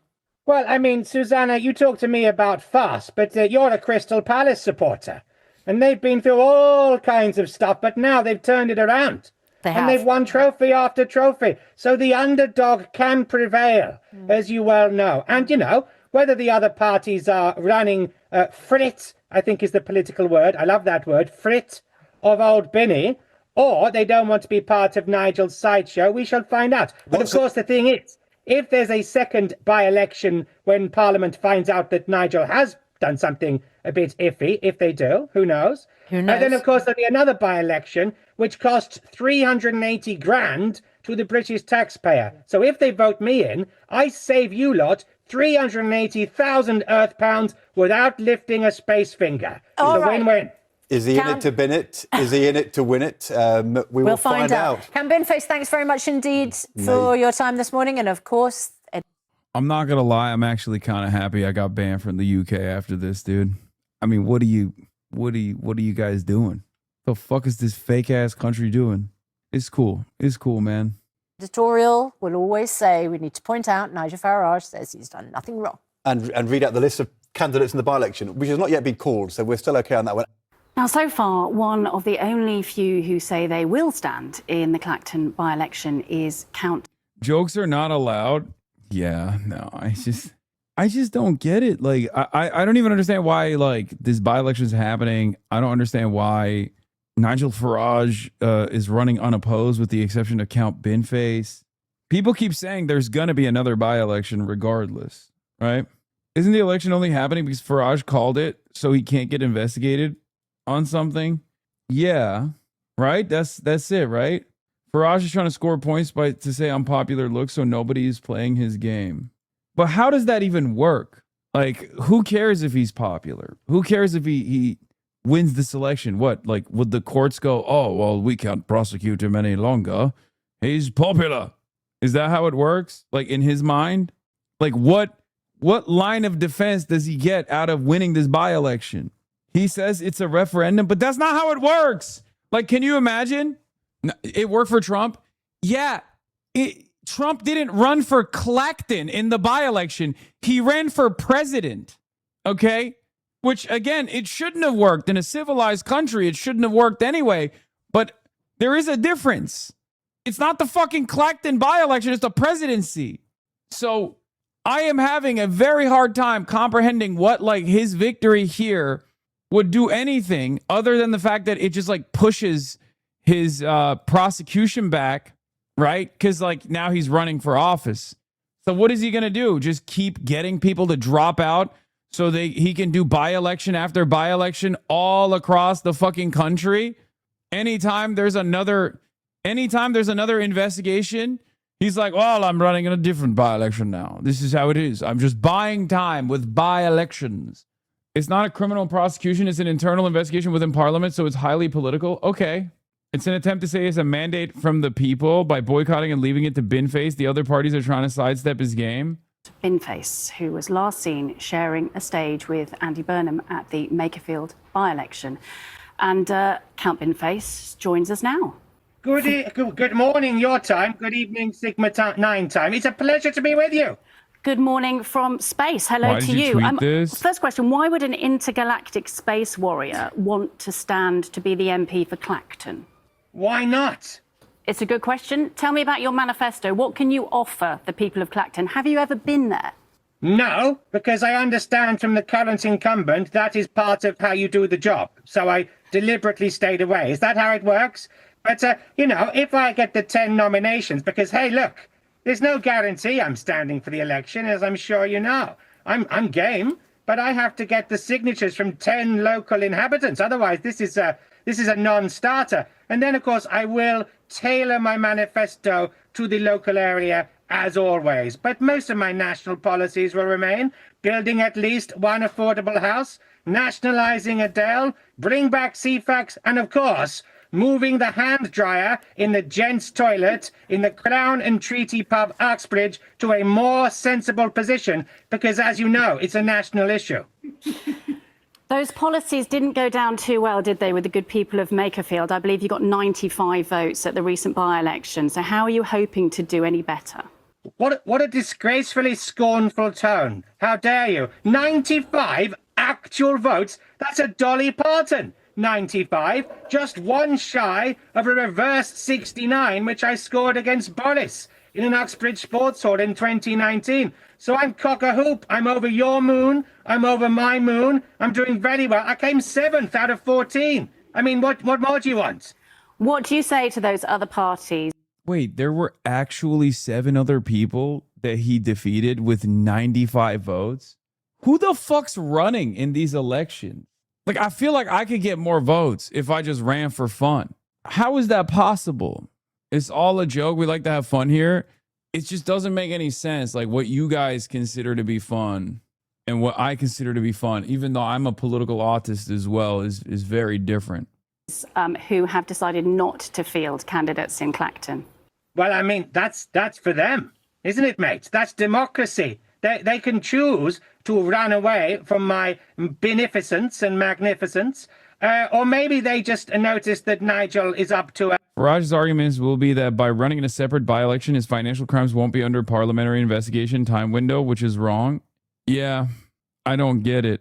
A rather peculiar hissy fit, and they're keeping their powder dry for a second by-election when, of course, the parliamentary committee reports. But interesting, you see, the thing is, that second election, which would cost 380 grand, will only happen if Nigel wins this one. So if you vote Binface, you save the British taxpayer £380,000 without me doing anything. Stick it in the Ministry of Defence. How'd you like them apples?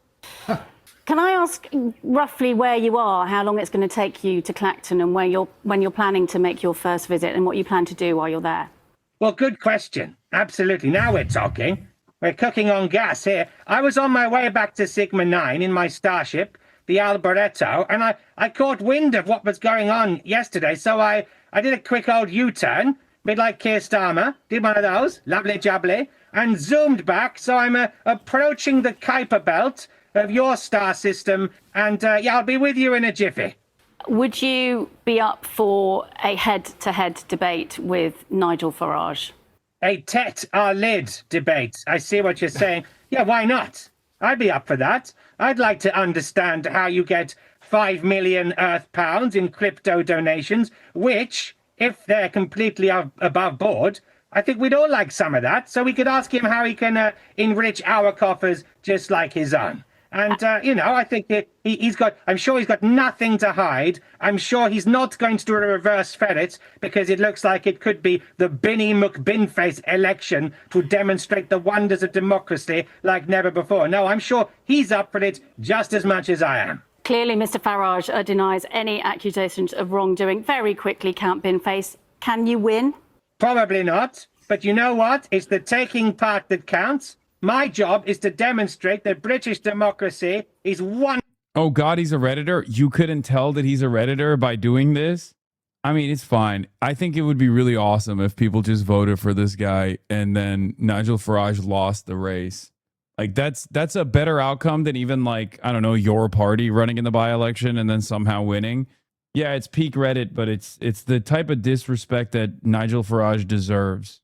Wonderful and unique in the entire cosmos because you. So yes, I am endorsing Count Binface for the Clacton by-election. Stop pretending this isn't incredible.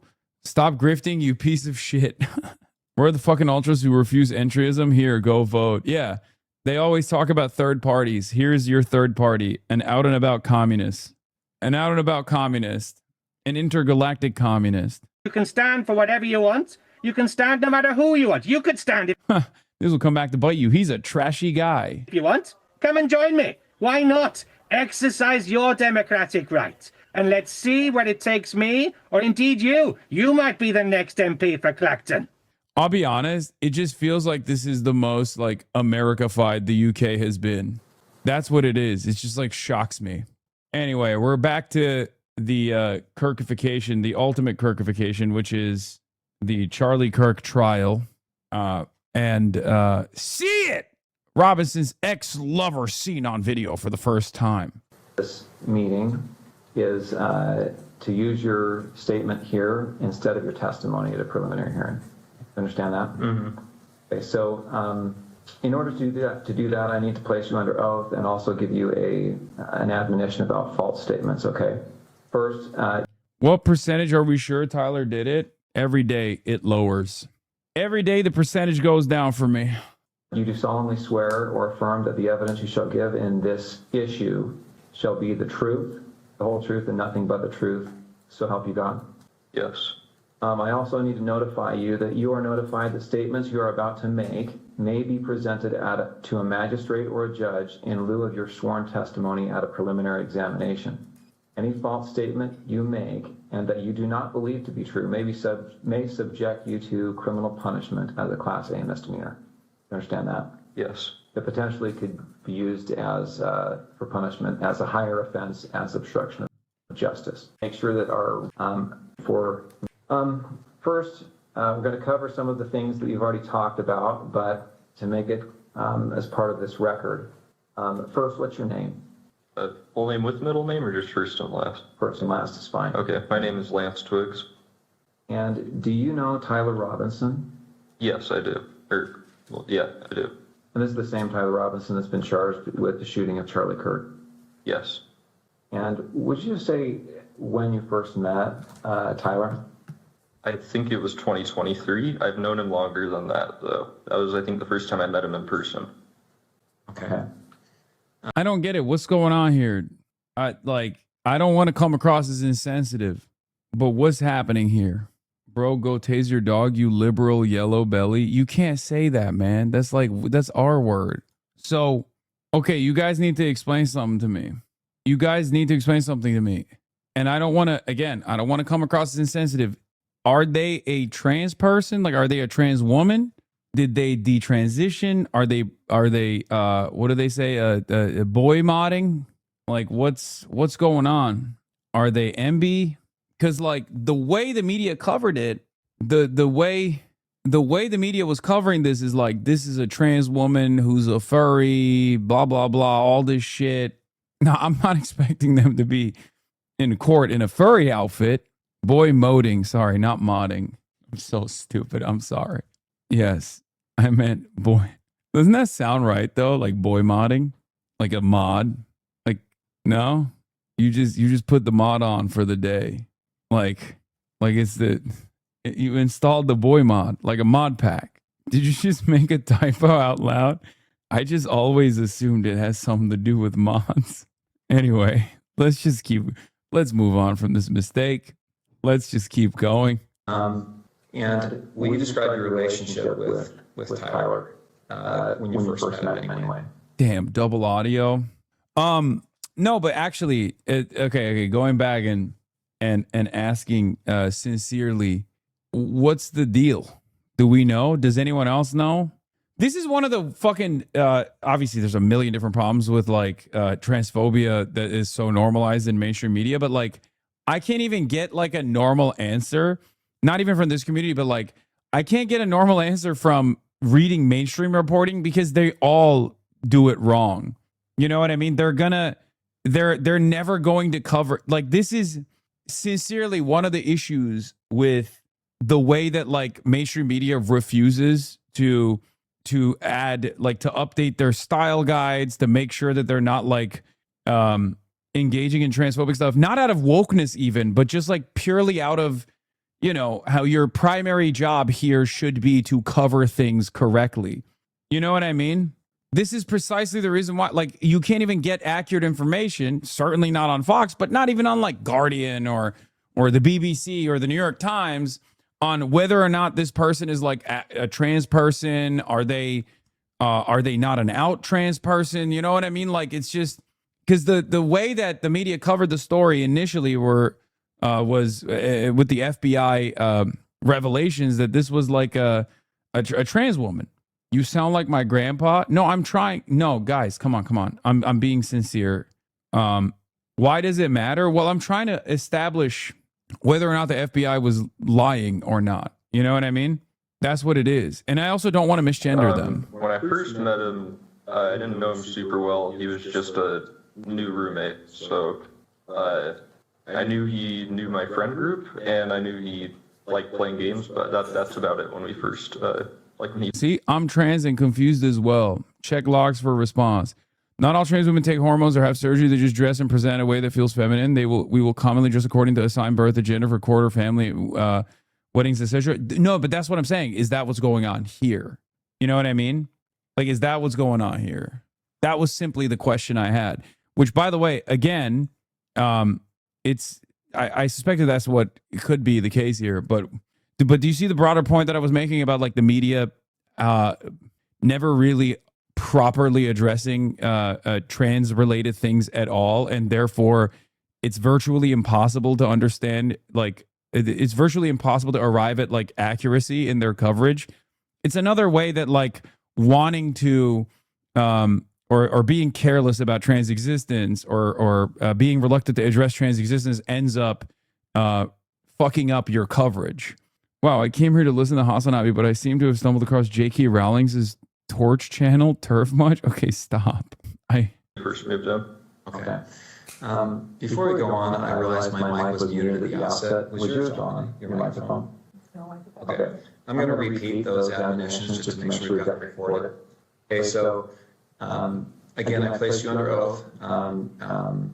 Just to make a record, I'm going to do it again. You do solemnly swear that the evidence you shall give in this issue shall be the truth, the whole truth, and nothing but the truth, so help you God. Yes. And again, I'm going to give you the false statement admonition. Sorry, hold on. And if they're saying that it's echoing, so I think this one's mic is on. Okay, sorry. Okay, you're not on my mic. That's fine. Okay. Okay, so we should be good. All right. Fucking boomers, man. For roommates? Yeah. Okay.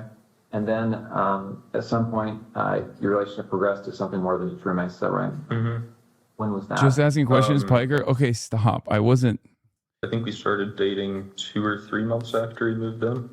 Okay. And where did you live at that time? St. George, in an apartment complex. And is that apartment the same place you? The leftist Tushumer Hassan Piker challenge. It's in the Atlantic. They wrote this in the Atlantic too. Oh my God. Oh my God. Oh my God. That's crazy. Ain't no fucking way, bro. Ain't no fucking way they wrote in the Atlantic that me and Mitch McConnell are having gay sex, or as we like to call it, sex. Ain't no fucking. Oh my God. McConnell's absence has prompted a flood of memes, some involving Ouija boards, AI-generated Mitch zombies, Weekend at Bernie's inspired scenes, and reports of the kid from The Sixth Sense having reached the senator.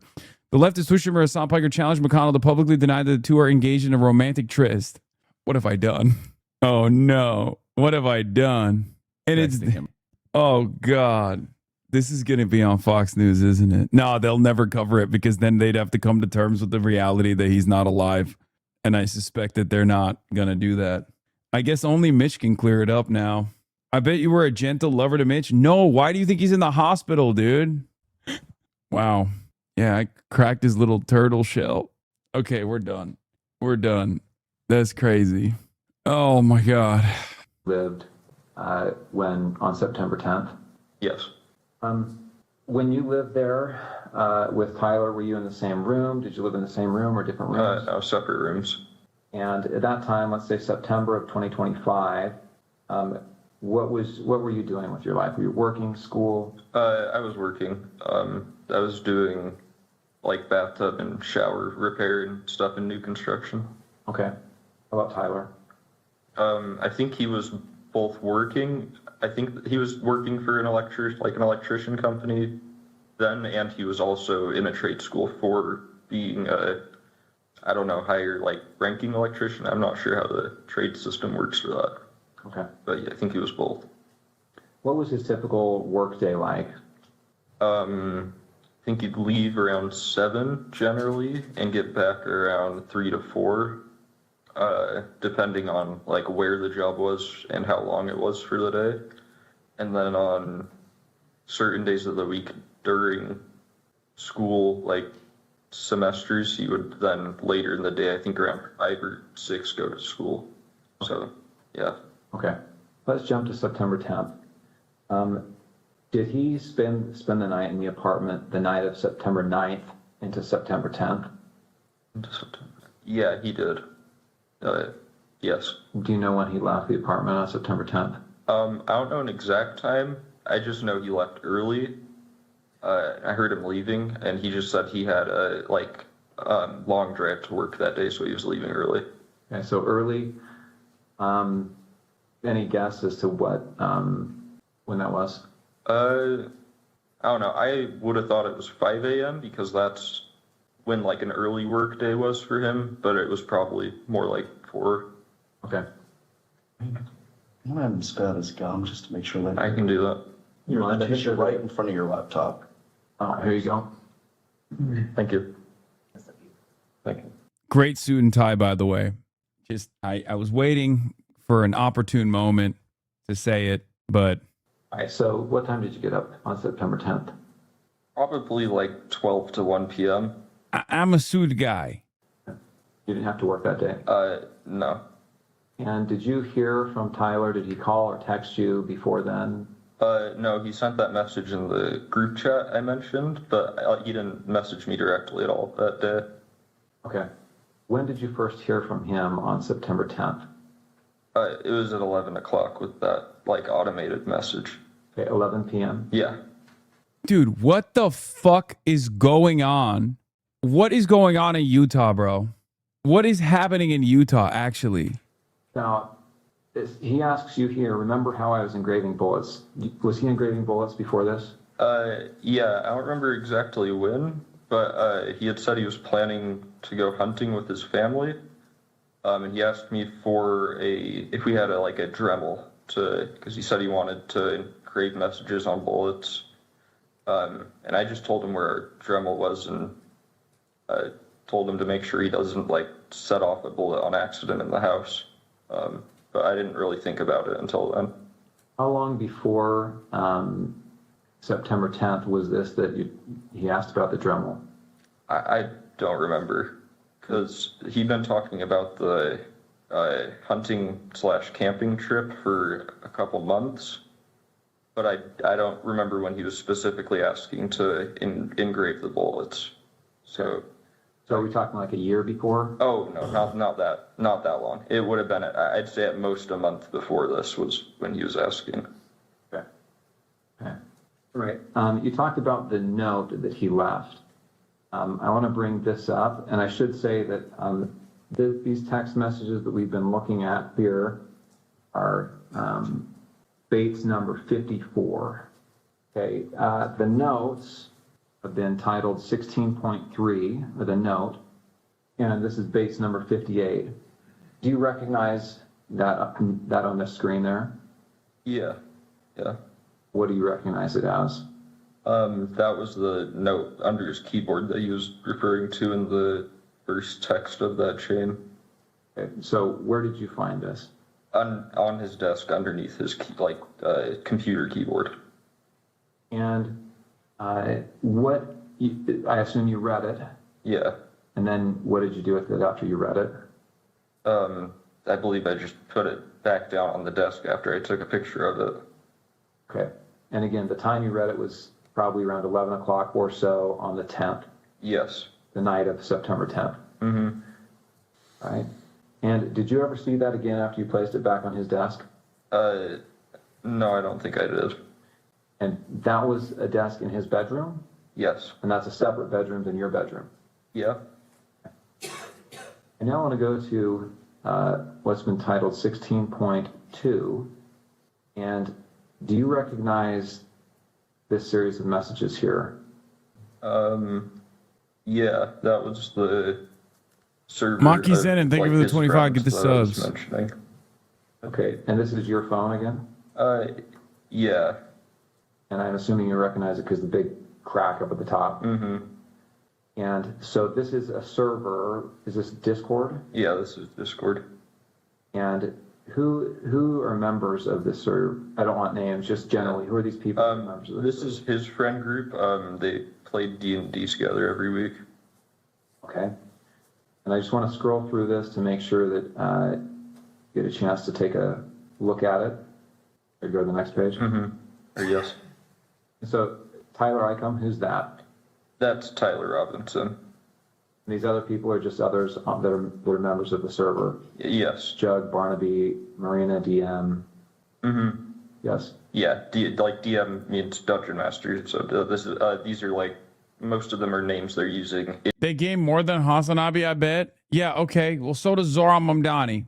Okay. In the game they're playing currently. Got it. Yeah, it looks like the last text from Tyler looks like it's 8 p.m. And do you know what day this would have been, 8 p.m. on the 10th or the 11th? I would think that would be the 11th. Because at least I think so, because I don't think on the 10th that he messaged anyone before me at like 11. So. And he turned himself in on the 11th, right? I thought so, yeah. So again, we're just going to go through this so that we have a record of the messages. Why is there no video, just audio? It broke. It's Utah, man. Is that an accurate recording of that thread? To my knowledge, yes. And that was sent, looks like between September 10th and September 12th. Looks like the last day on this is September 12th. Screen? Yes. They spent like 4 hours yesterday talking about redactions of audio video for inadmissible evidence in this exhibit. These are the edits they agreed on. The lover is selling him out. I mean, what do you mean? They had nothing to do with this. Why the fuck would they go to prison? What? Plus, you don't know. You don't know if it was actually, you don't know if it was actually Tyler Robinson that sent those text messages. Just saying. Also, he turned himself in. Okay. All right. So again, those messages covered from September 10th to the evening of September 11th. Now, September 11th, what time did you see However on September 11th? Yes. When did you first see him on September 11th? So this is the day after the shooting. Yeah, I saw him when I woke up. Like I said, he was up and around doing a lot of stuff around the house. And then I think I saw him after that message where I said I'll come home and say I'm doing laundry, because I didn't want him going to my parents' house right then when he said there was probably cops outside.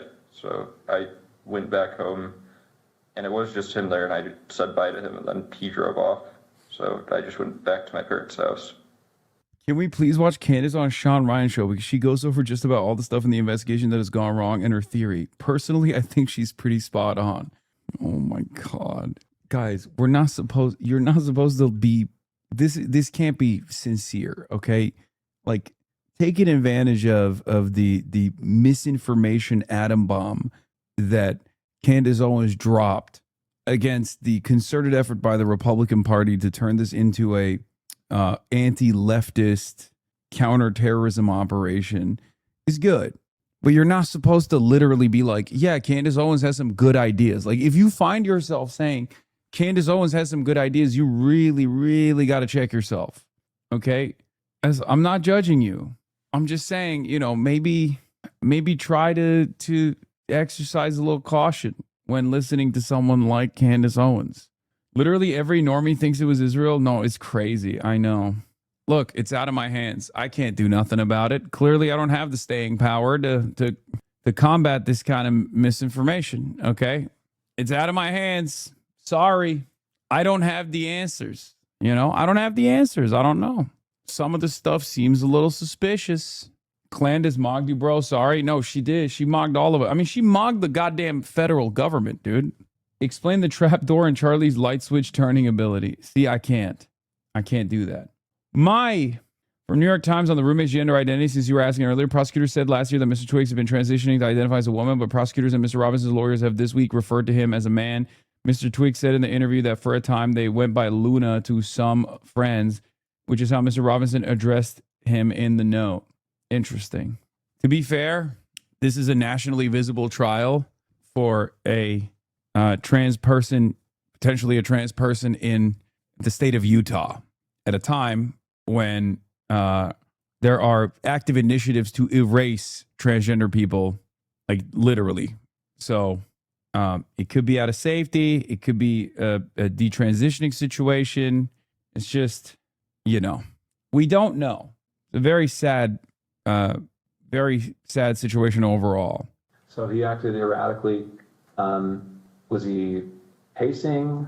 Was he just sitting? If you actually supported us, you would start estrogen. That's crazy. I already take DHT blockers for my hairline. That's the most HRT you're gonna get out of me. But then the other HRT I will do is not force femme. It's gonna be TRT eventually. Down, relaxing. No, he was walking around a lot. Right, and that's within the home. Mm-hmm. And did he talk about what he had done? Didn't go into detail. I just asked him in person if what he said was true the night before, and he said it was. I started crying a little bit and said he wishes he hadn't done it, and then kept going around and just doing stuff, I think, to keep himself busy or distracted or something. Okay. Did he talk about what he was going to do next? And then eventually said that he would talk to his parents or turn himself over. Okay. And when you left... See, the trapdoor thing was totally just they're saying might be super early on because of the angle of the injury, and now it makes sense that it was a rigged microphone. Stop. HasanAbi wine mom. Please. Look, I think having a conversation about the potential caliber of another weapon or another shooter is one thing. Okay? But I think like the exploding microphone theory is so unbelievably far-fetched. Like, I get it. Israel did the pager attacks. No, it was a microphone bomb, 1,000%. Okay. Oh, no, I can't tell if chatters are being for real right now or if they're fucking with me. Come on, guys. Come on. What are we doing? Was that how you left understanding that he was going to turn himself in or go to his parents' house? Yeah, and I didn't really want to be at our apartment while any of that was happening, regardless of what went down. Okay. Okay, before he came home, had you seen the press releases, any of the media on this? I'd seen one Instagram link a friend of mine had sent in our group chat, okay. But I hadn't really looked into it at all. And had you seen the images that were released of the suspect? I did the next day. I don't think I saw any on the 10th. I'm going to show you a couple of those images. Okay, I'm on the FBI's website. You can see the URL there at the top. This is some press release about this event. And here on the screen, you see these, looks like there's 2 rows of 3 images. Mm-hmm. Do you recognize the person in these images? I wouldn't say it with 100% certainty just because of camera quality, but that looks like him in terms of the shoes he's wearing, the sunglasses. I don't think I'd specifically seen him wearing that hat, but he was usually wearing a hat, and then jeans. So it definitely, especially the bottom, the last 2, definitely do look like him. They do look like Tyler Robinson. And you talked about that with your friends, right? This is like him. Yeah, his friends. Yeah, I don't know if I talked. I don't remember if I talked about it with any of my friends. And then since I didn't have my phone after that for a while, and I still am not using social media, I don't know on my friends' end. Okay. All right, I want to back up a little bit now. We've talked about September 10th, but let me get a little bit of context here. So, did you game with Tyler? Yeah. What kind of games? We played some just kind of party games together, like anything that would be multiplayer with a friend slop group of friends. There was one game he really liked called Sea of Thieves, where you play as like a pirate, and you can fight against people, but most of it's just like fishing, fighting sharks, skeletons kind of stuff. We played some co-op games where it's like you both have to work together to win in whatever way.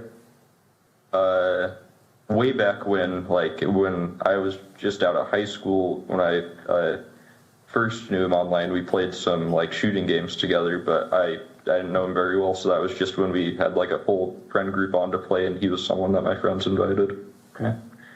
Did you and he ever talk about politics? He did more than me. I don't really keep up with politics very much.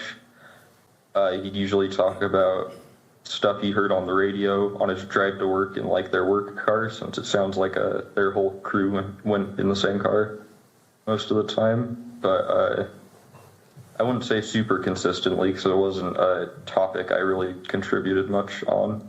What about Charlie Kirk? Did you ever talk about Charlie Kirk? I personally had never heard him talk about Charlie Kirk before specifically. Okay. How about... Damn, even Tyler Robinson games more than you? Yeah, guess what, dude? I'm not in fucking prison right now, at least for the time being, okay? The moment I start gaming, the moment the administration comes after me, this is for self-preservation. Look at this first clip. The outline of Israel is literally on the ground. Oh my God. Oh my God. Oh my God. Dude, what the fuck? That's it. That's it. You clocked it. We clocked it. And that and the menorah, Israel did it confirmed. Political issues. So did you ever talk about gender identity issues and LGBTQ rights? No, not really. Usually if he did talk about politics stuff, it was relating to Trump or current policy. This kind of stuff also doesn't make sense. This reminds me of the Thomas Crook situation, right? Where it's like, you have a guy who's like not that involved in politics doing something so wild. Like, what the fuck is happening? It's just like none of that makes sense. None of this makes sense. Okay. I don't understand it. This guy is not even like seemingly all that involved in the realm of politics. Like doesn't necessarily give that much of a shit. Very important thing about both text messages, Discord messages, that they have timestamps. The exception is the death penalty case against Tyler Robinson, where text messages and Discord messages no longer have timestamps for some reason.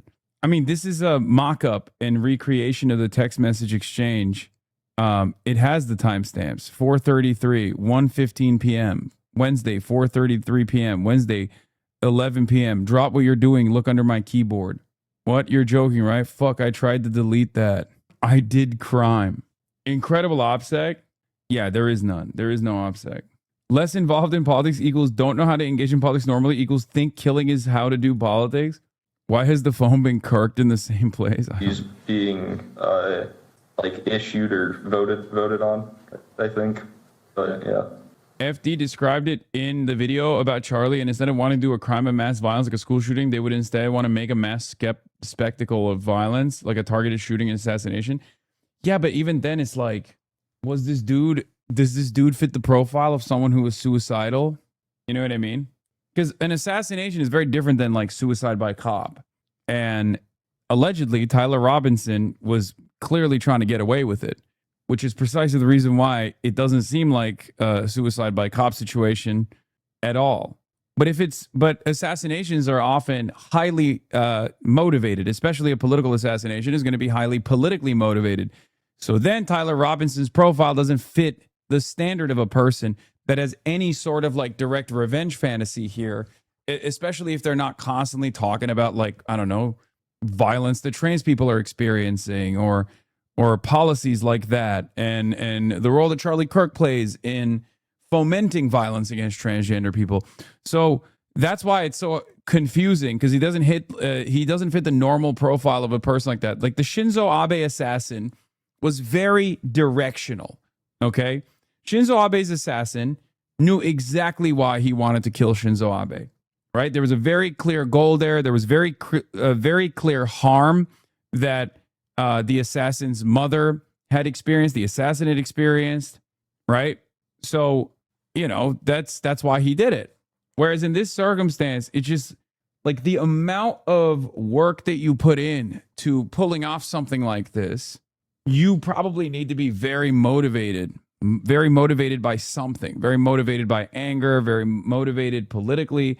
And so many of these like last sequence of high profile attempts and high profile assassinations, shootings in general, have been conducted by people with indecipherable politics. Now, I don't know if that's a byproduct of just being American and not really giving a fuck about politics, but it literally almost always gets reduced to, yeah, I tried to kill the president because I'm bored. You know what I mean? Like, it doesn't make sense. Like seeing someone who's like a radical centrist who hates Donald Trump, but also hates like the left flank, attempt to kill the president at the White House Correspondents' Dinner. You're like, what the fuck were you thinking? It's just people going, yeah, wanted to do this because I'm fucking bored. So to be fair, it almost makes sense as to why people think that these are all fake assassination attempts, right? It kind of makes sense as to why people look at this story and go, something doesn't add up. Okay, so before that, you have been? For a short time, yes. Okay. And I understand you're going by Luna at some point. To some people, yeah, but not as an overall thing. It's the product of nihilistic irony poisoning that communities like Moldman spread around. Yes, but also this person doesn't seem to fit that bill as well. Seems like a pretty fucking straight and narrow, cookie cutter, white, like somewhat liberal Mormon guy. You know what I mean? Sure. Okay. I think that's all the questions I have for this portion. Let me check and see if I've missed anything. It seems like this person was literally outed to the world. Yes, it's true. That is exactly what happened here. Is there even a history of posting about Charlie and strong feelings about him? I don't remember. No. And they're not even saying that the Tyler Robinson talked about Charlie at all. You said he had craziest asked for piece that, of is that evidence right? that was released today. Second monitor. Okay, To dude. inscribe bullets. Yeah. And so, did you have a Dremel then? Yeah. Okay. It was in our, like, our apartment, we had a section where we kept all our, like, random tools for household stuff in our, like, lower basement level pantry. So, yeah. Okay. And did you give that to him or tell him where it was? I just told him where it was, yeah. Okay. I'm going to go ahead and end the recording for the 1102 purposes. Thanks, James. All right, let's bring in Fox News contributor and retired NYPD inspector and attorney Paul Morrow. 300 days in from when Charlie Kirk's life was taken from him. And we heard a lot in that courtroom just now. Paul, what were your Jesus takeaways? Christ, almost been a let's try to year. go to a couple of places we haven't talked about. We're all very frustrated with how long this process is going. I think most of the commentators, if not all, agree that we are well over the hump for probable cause. Let's recognize what that means. Probable cause is the same standard under which police make an arrest. That just means we probably got the right guy. Some people put a percentage on it. We don't need to bother with that. This is not beyond a reasonable doubt. This is not the trial. That's later. This is did the cops do the right thing? That's really all this hearing is. Other systems in other states, they use indictment to double tap it. It's just a safeguard. So in light of that construct, you have to say to yourself, Judge Graff, do we not have enough at this point to move forward? As they say in New York, you can indict a ham sandwich. This is the replacement for an indictment process. And the feeling, I think, among a lot of us is why? Why is he letting them have so much latitude, particularly to the defense? Because what it does is gives the defense a preview of the prosecution's case.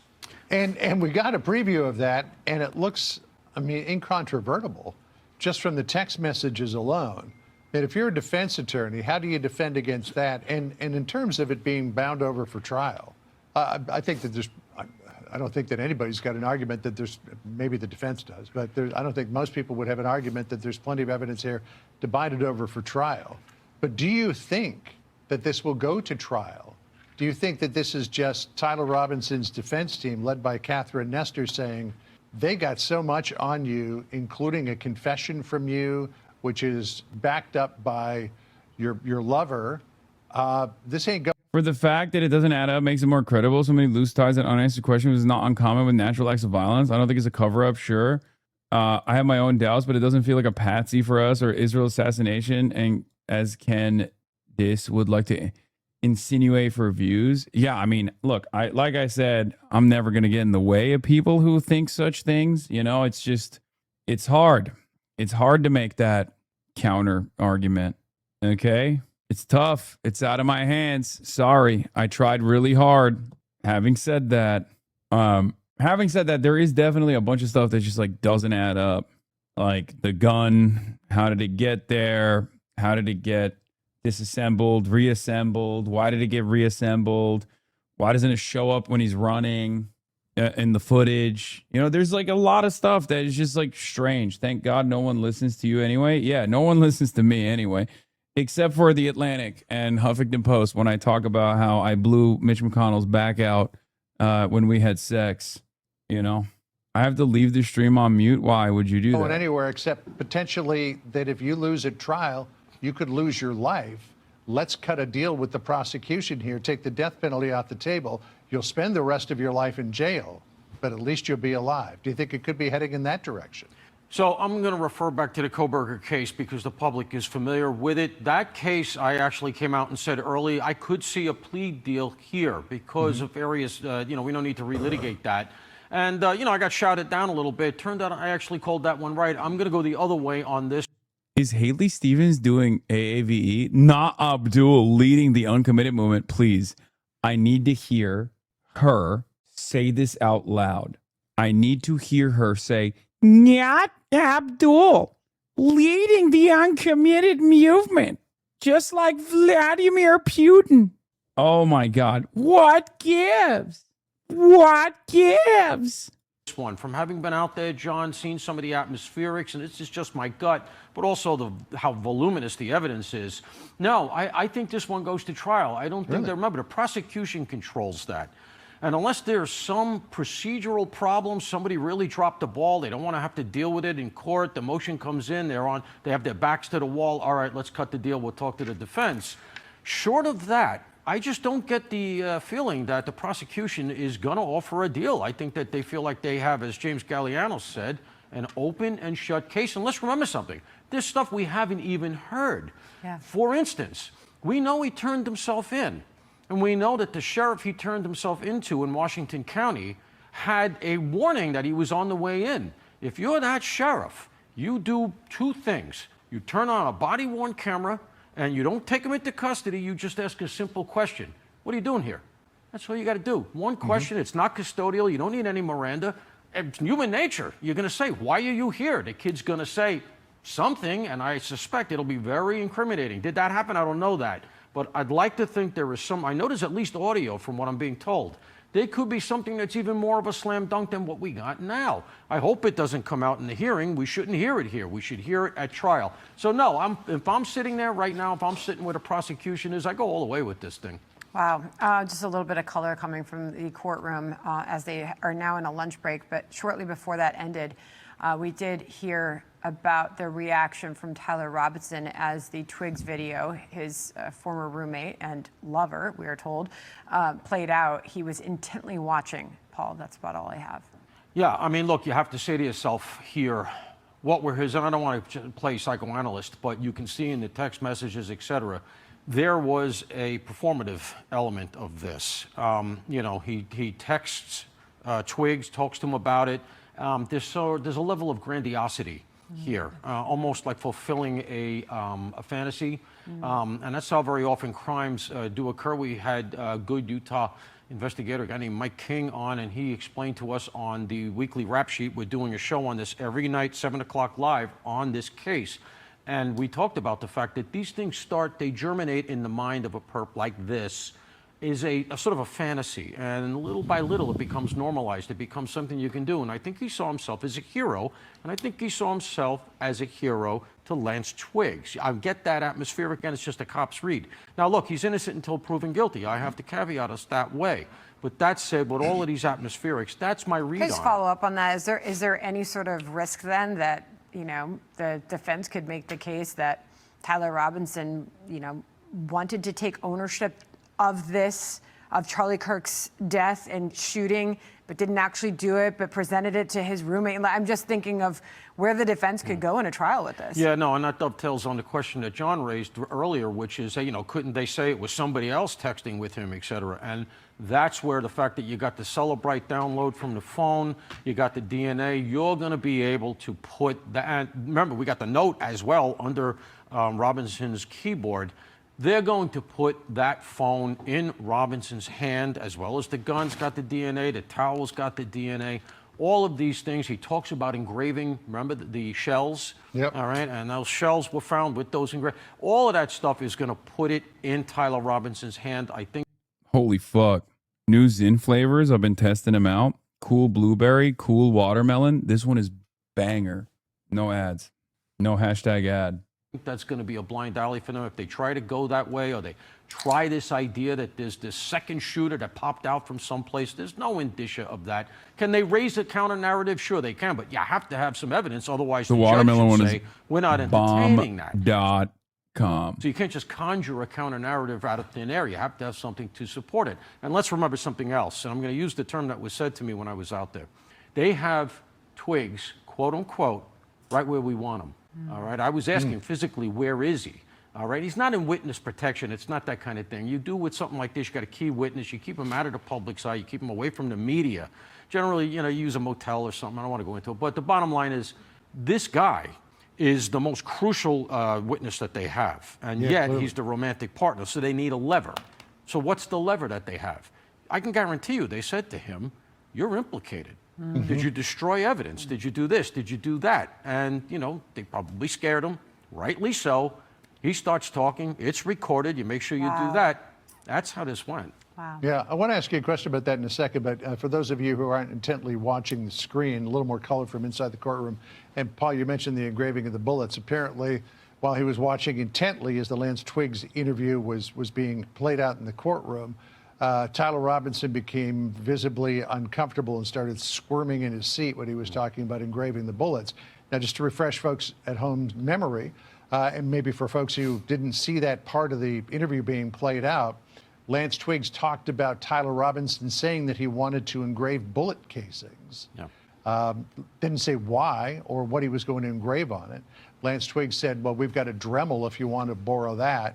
Anybody who is not familiar, a Dremel is sometimes it's used for crafts, sometimes I don't have the link, but the messages, those pictures don't match the transcript the FBI released a year ago. it's used for as a tool, basically, if you're trying to do something with metal, cut it or polish it or engrave it.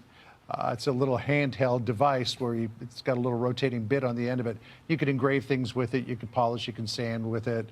The fact that he talked at length about, and in great detail, about Tyler Robinson wanting to borrow that Dremel. Lance Twiggs said, I won't get it for you, but I'll tell you where it is. And apparently Tyler Robinson went to wherever it was and picked that up. He was quite uncomfortable, according to observers in the court, when that testimony was being read out. Yeah, unsurprising. It just straight up doesn't make any sense. Also, are these guys all not so subtly implying that the lover is involved in this?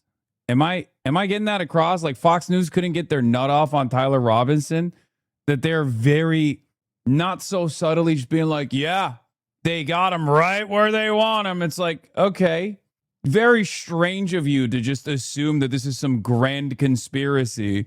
Like, it's not enough. You got the shooter, allegedly, but you're like, oh, well, this is a suspected transgender partner.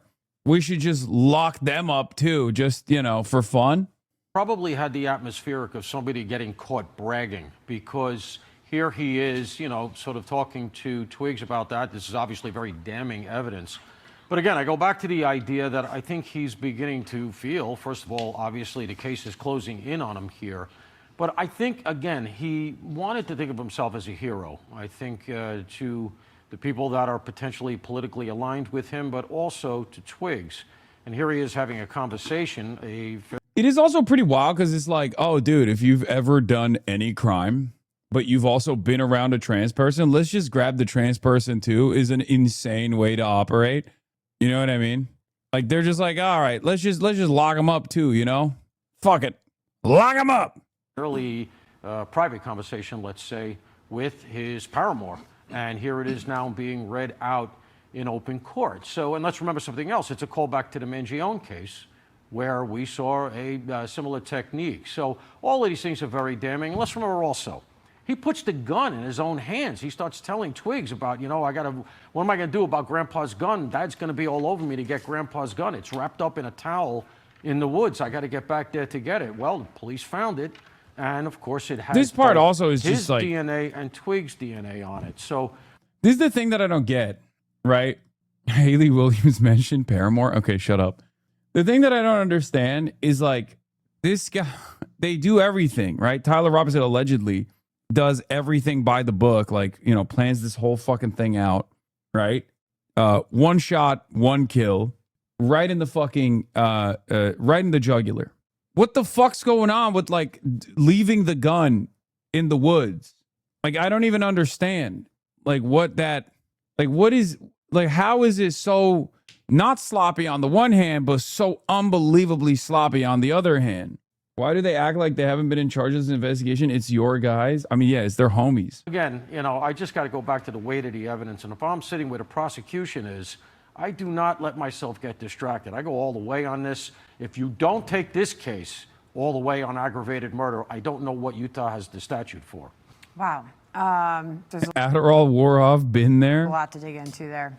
You know, as this continues, I mean, you have to imagine these families are all in the courtroom. They're all taking this in together. They're all probably watching Tyler Robinson, his reactions. To John's point, we just got some color in the courtroom that he was squirming when his former roommate was, you know, talking about the engravings on the bullets. Paramore! You mean Paul, Paramore! It just seems like for the American public watching this, I mean, there's just an overwhelming amount of evidence here. Former And this is roommate, one you of those mean things where Paramore. The public gets to see how the sausage is made in our justice system, and sometimes it's not that pretty. I can assure people, without such a public forum and without people sort of play.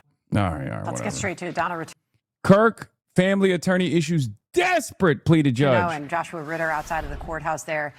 Josh, I'll start with you first. Set this up for us, what we are about to hear.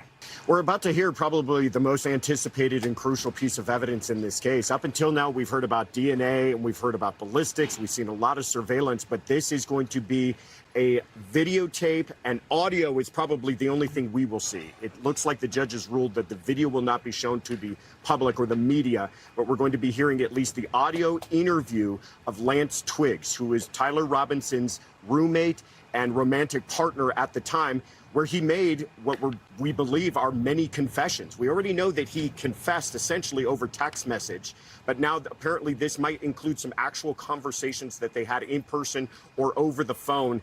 It could be very enlightening. And again, I think this is why you're seeing the defense fighting against this so hard. They've been fighting against this literally for weeks. It's just now all culminated in a frame-by-frame discussion of what's going to actually be played in court and what won't. Don, I mean, what's the problem with showing Lance Twiggs, video of Lance Twiggs? I mean, we know what he looks like. We're hearing the audio. What's the difference of marrying a picture with the audio? I agree with you, John. There is no difference. It is a difference without distinction. We're talking about evidence coming in a trial or a hearing, as this is. And as that evidence comes in, we're going to hear the words spoken. And so the difference between hearing it and seeing it while we hear it, I think, is very minimal, frankly. I do think that the only argument potentially for the cameras being off wasn't really made. And what that is Lance Twiggs himself is not here to testify.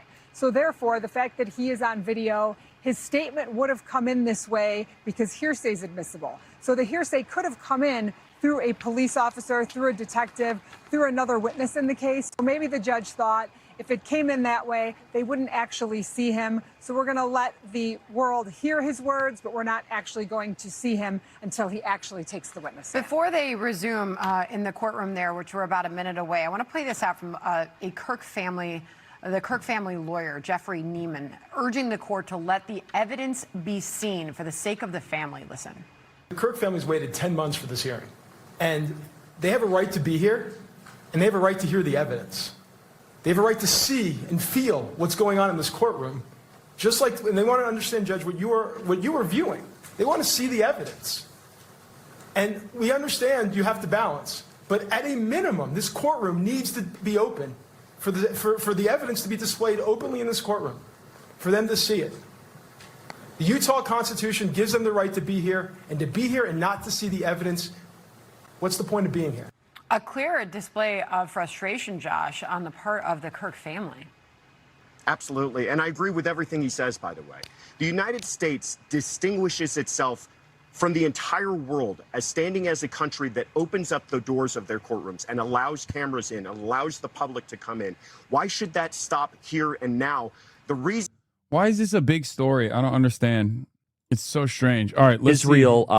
Let's see what Clandis is saying. Let's see what okay, we're going to peek into the clandestine operations for a brief moment. Okay? We are going to briefly peek at the other side, at America B. What are they talking about? How are they feeling? Ben Shapiro's Timeline of Dishonesty is the name of this video. Okay? We're going to put our clandestine operator hats on for just one brief moment. We're touching our tippy toes in the water. You're not diving in, okay? Bombed Qatar, which houses a lot of Hamas officials. What happened here? And if I were to introduce just a skeptical question, will this potentially endanger America's own interests in the Middle East? So please, Ben, help me better understand the situation. If you don't mind, can you just say something about what the day itself was like for you? Yeah. Andrew Colvin admits in New York Times interview that Charlie was unhappy about Ben Shapiro being booked on as a guest. Well, it can be brief. Yeah, I know. It's so the day before, actually, I had booked an interview for him that he was not super pleased that I booked for him, but there was good reason for doing it. But he was like, you know what, I'm tired now, and I want to focus on the tour tomorrow. So you're gonna guest host the show tomorrow. Charlie's voice is not silent. We're gonna pick up that bloodstained microphone where Charlie left it. Oh God, that's so fucking. Oh God, they're bringing Ben's old tweets. Yeah, I saw this one. I would gladly waive the Born in USA requirement for presidency for BB. Yeah, I saw that. Good one, Ben. Yeah, we'll get to Trump firing all the FEC people. You know, we couldn't be, frankly, more honored to join you guys as much as we can in the fight. Thank you for that, and thank you for donating. Daily Wire donates $1 million to Turning Point USA and pledges more involvement in their operations. Date 9/15/2025. The Daily Wire, $1 million. Breaking news on this show. Thank you guys for honoring Charlie so well today. God bless you. For example, Candace Owens. I think that what Candace Owens is doing right now. Ben Shapiro demands Megyn Kelly denounce Candace Owens on Megyn's own show, 11/6/2025. Evil. It is evil what she is doing right now. Okay, and I say that again. But what?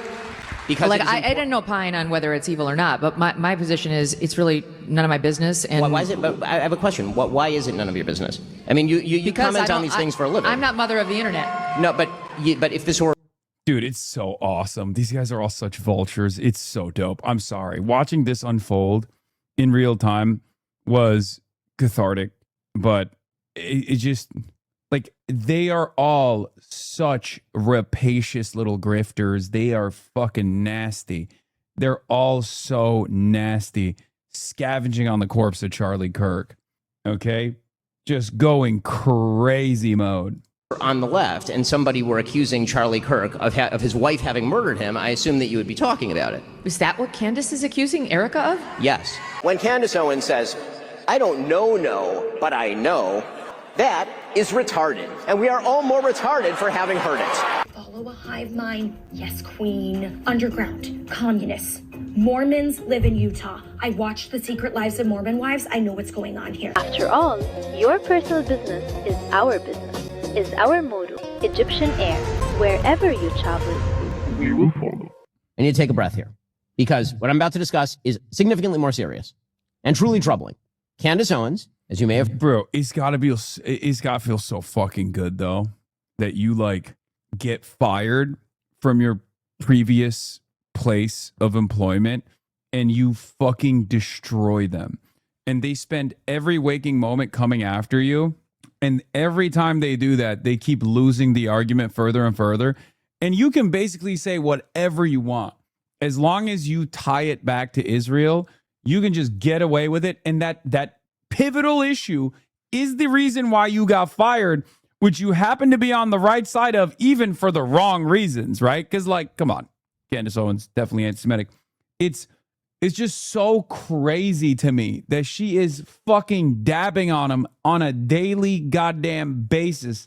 And every day that they choose to shit on Candace Owens, her power grows and their power diminishes. That's got to feel so nutty. Heard me refer at the top of the show, is an evil, twisted human being. At the bottom of that lawsuit from Brian Harpole, it lists a Jacob William Roth, a partner of the firm, who also happens to be Ben Shapiro's brother-in-law. I remember where I was when all this was happening. I was in Los Angeles. I had sort of a breakfast/lunch meeting with somebody. And I got the news that Charlie had been shot. And my security was on the phone with Charlie's security because nobody knew what the hell was going on. Well, Charlie was still in the back of the car, and we were sort of getting updates along the way. Second, there's visual timelines that show Charlie's body being carried to a vehicle within minutes of being shot. Apparently, he was still alive at the time. Again, I know that only because my security was talking to his security in the car.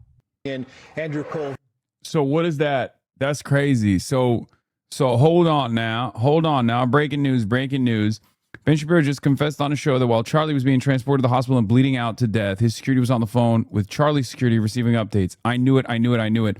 Someone explained to me why during the minute while Charlie was dying in the backseat of a car, Charlie's security team was providing updates to Ben Shapiro's team rather than focusing entirely on saving Charlie's life and finding the killer. I will remind you all that Brian Harpole, one of the security members who was in that car en route to the hospital, is currently suing me and is using Ben Shapiro's lawyer, who has sued me relentlessly on Ben's behalf for the last 3 years. Ben Shapiro hated Charlie. Everyone knew that. So why the hell was this demon receiving updates in the mere minutes after Charlie was hit en route to the hospital? Who on Charlie's security team betrayed him this way? Everything Ben did following the assassination made my alarm bells go off. I have told you guys there's some about Daily Wire and their relentlessly stalking of me following my firing that has made me feel altogether unsafe. I have felt their obsessive focus on destroying me is deranged and increasingly dangerous. What did Andrew Colvett mean when he told me it was supposed to be you?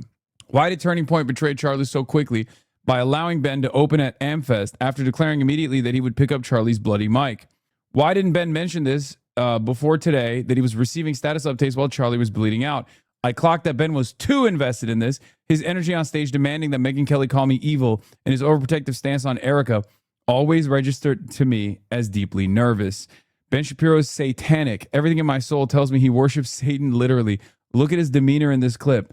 We need to find out exactly who on Charlie's team betrayed him by providing immediate updates on this to this parasite. Share far and wide. 61,000 likes. My security was...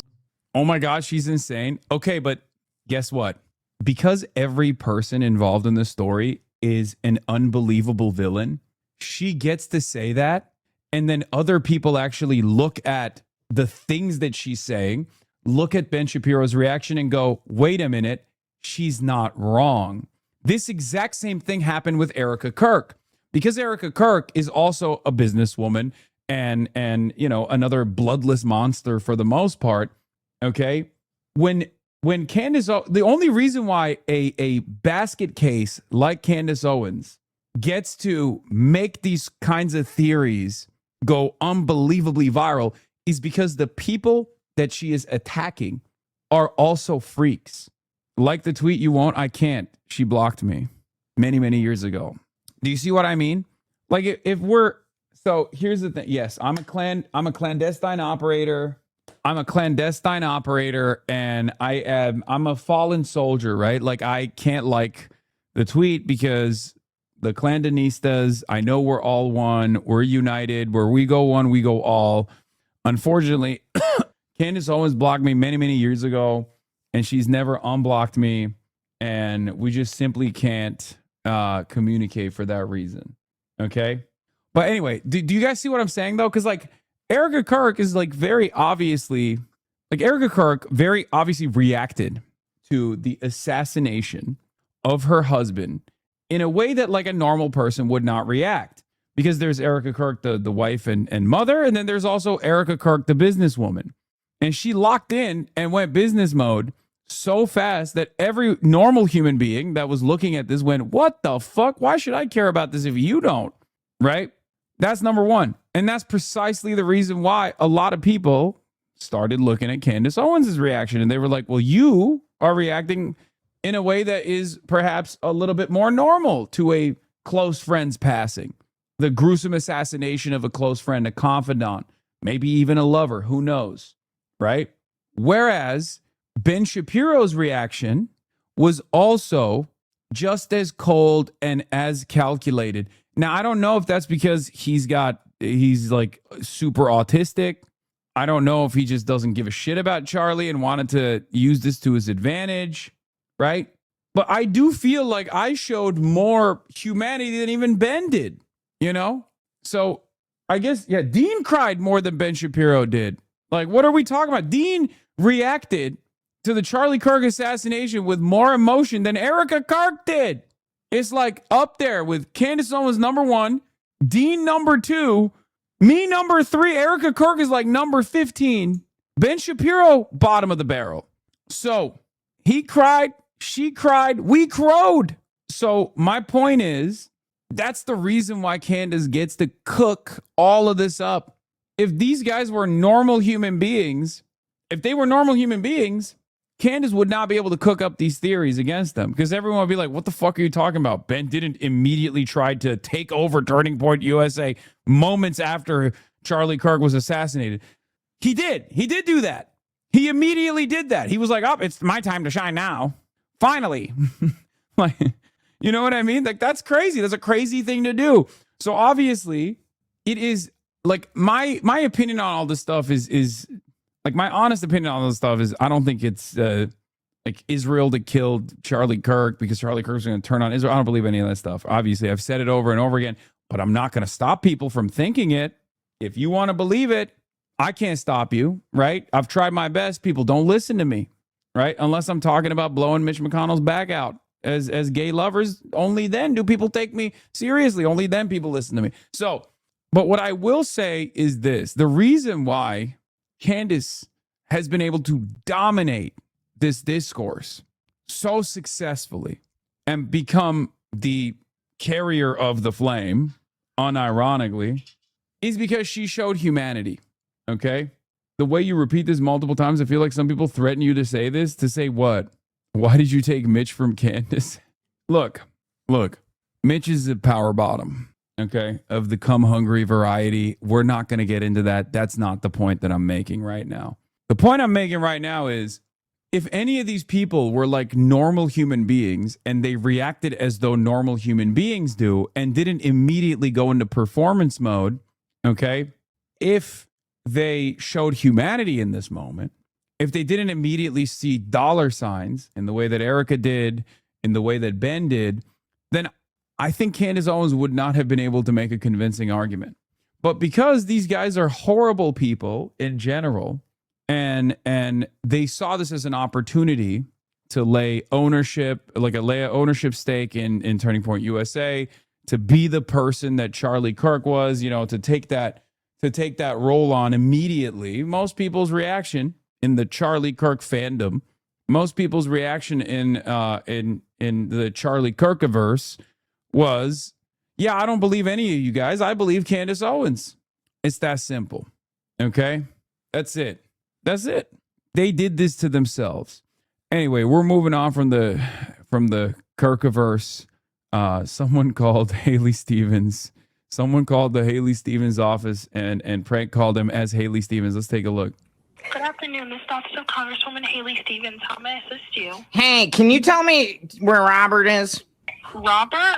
Yeah, my chief of staff. This is Congressman Stevens. I need to talk to Robert right away.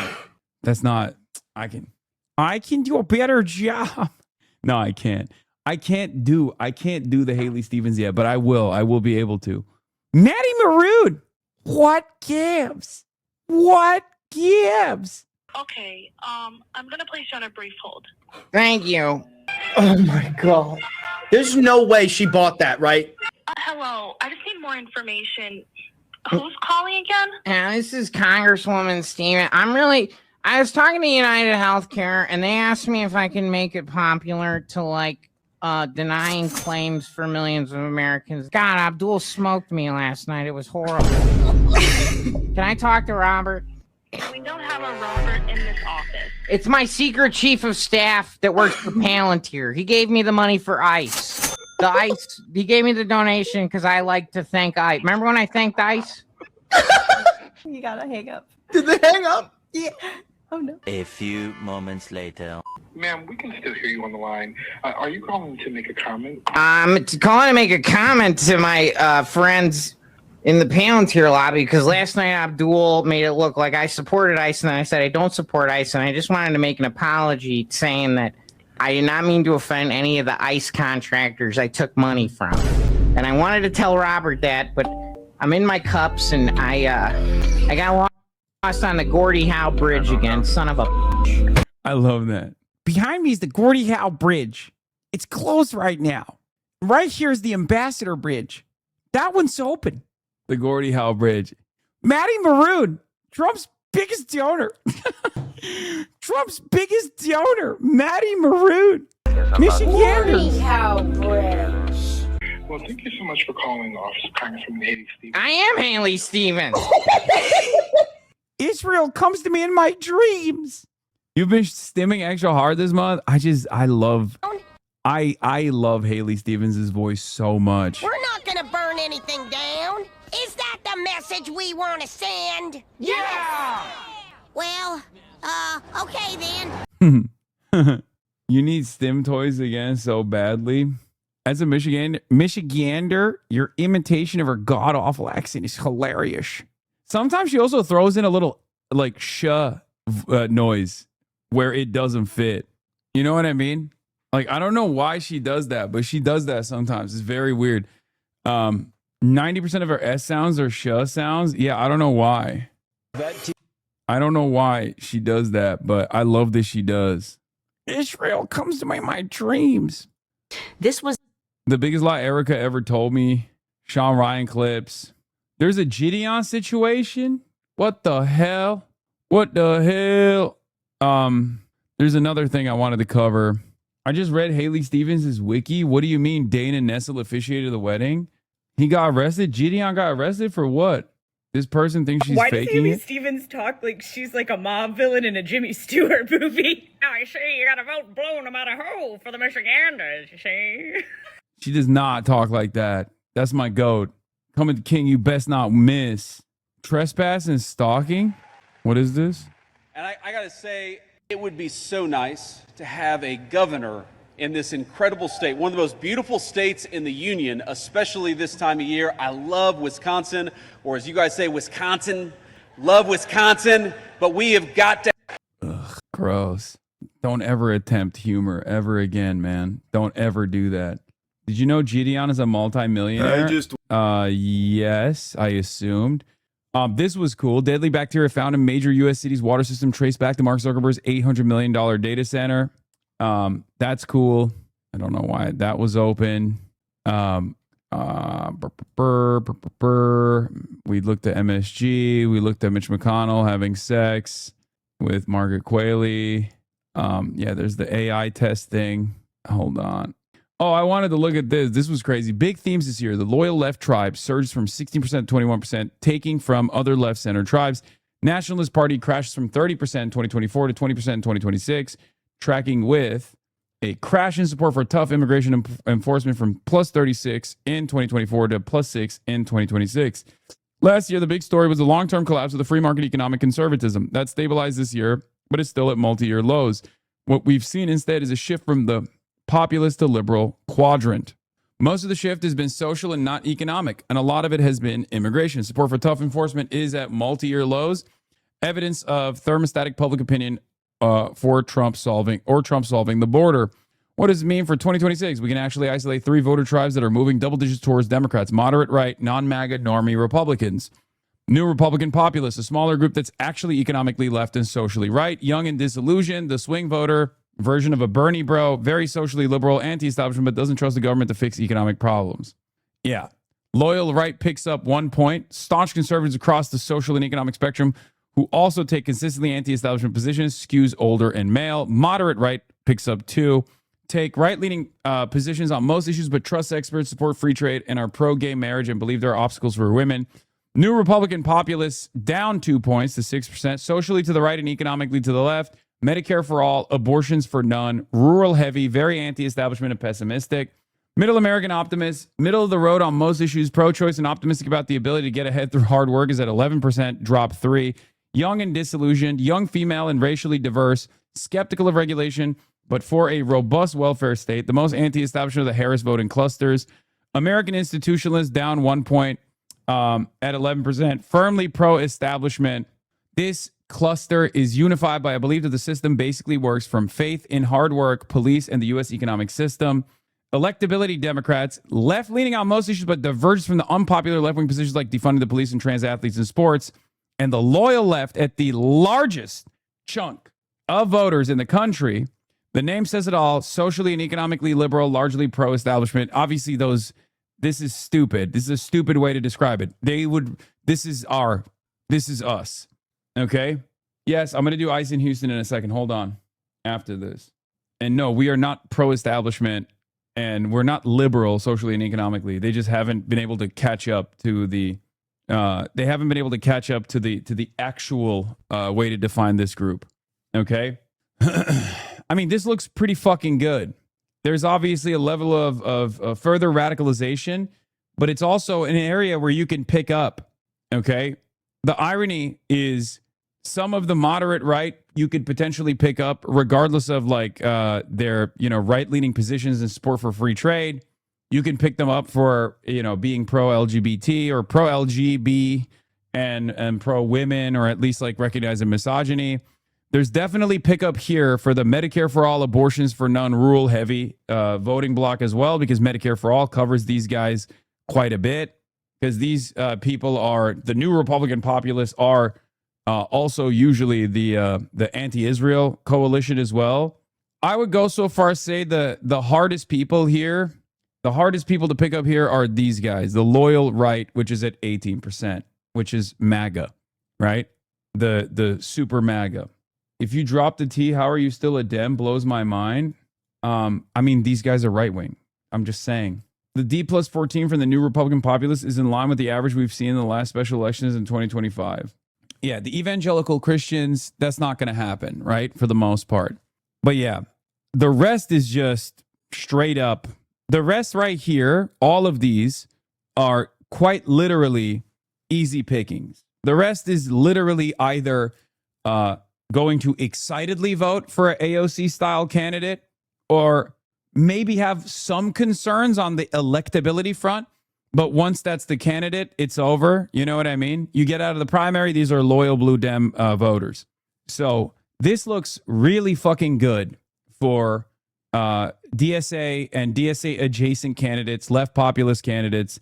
This proves that the electorate, at least by my estimation, the electorate has broadly shifted to making demands, left populist candidates, and making demands of change in the leftward direction.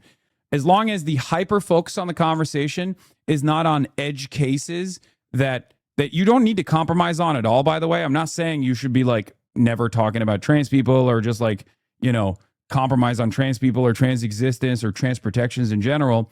But as long as you're not, as long as you are doing the Zohran Mamdani method of sticking to kitchen table issues in a way that Democrats normally don't, in a way that Democrats normally do not, okay? Because they don't actually say Medicare for all. They don't actually say fuck Israel. They don't actually have universality attached to their programs. They always do this means-tested garbanzo beans bullshit, right? As long as you stick to universality, kitchen table issues, a direct and easily definable and easily understandable way that you are going to improve people's lives. You say Medicare for all, housing for all, federal jobs guarantee, things of that nature, and people hyper-focus on that, you can win a good deal of these people. Now, part of the reason why the Democrats stick to social issues and only talk about social issues in particular is because they don't have any investment or any interest in identifying these problems and offering real solutions. Okay? Like genuine sweeping reforms in any meaningful fashion. They don't want to do that because their bread is buttered by these very same corporations who would destroy their profit margins if you were to actually advance this left economic agenda. Right? And that's precisely the reason why they hyper-focus on the social issues. And oftentimes they focus on it from a defensive posture that almost feels like you're embarrassed to be defending trans people, which also makes you look insincere. And it makes you look like you have no confidence in the issues that you're advocating for. So you don't even like win any people over to your side. The one exception that I will have to this rule is Andy Bashar. Andy Bashar is a liberal, Kentucky governor, very popular, right? But Andy Bashar is very convincing on these issues. He is the king of communicating on trans issues, where he's like, those are God's neighbors, those are God's children. I respect them, right? And you should too. You should apologize to those, God's children instead of, mistreating them in the way that you have. So he does a really good job with that. He is very convincing. Most Democrats are not convincing. Most Democrats are just like, ugh, I really don't want to fucking talk about trans people, but yeah, I'm going to do bottom surgeries on Guatemalan migrants at a detention facility. I don't fucking know. What do you want from me? And then they get caught. And because they're wishy-washy on the issue to begin with, because their allegiance is conditional to begin with, they're very quick to drop those issues regardless, right? They're very quick to drop those issues. And then when you drop those issues, then you look like a fucking hypocrite. You lost everybody at that point, right? So a couple strategies, free ball, that I will always give to anyone that's listening. If you're a fucking consultant or whatever, here's free money for you. Is Focus on AI data centers. AI data center moratorium is an absolute banger. Focus on redistributing the profits from those data centers and also giving people autonomy, giving people a say on where these data centers are put, and also what the negative impact of these data centers are going to look like in their neighborhoods. No jacking up the electricity prices, right? Like normalizing the grid to make sure that these things are built in a way where it doesn't have these negative consequences. That is the data center moratorium package. And I think that's a really good concept. That's another 90-10 issue similar to Israel, where like the overwhelming majority of the overwhelming majority of voters, not just in the Democratic primaries, because there's a lot of investment on the other side here as well. Anti-flock surveillance technology is another great one. Data centers is a great one.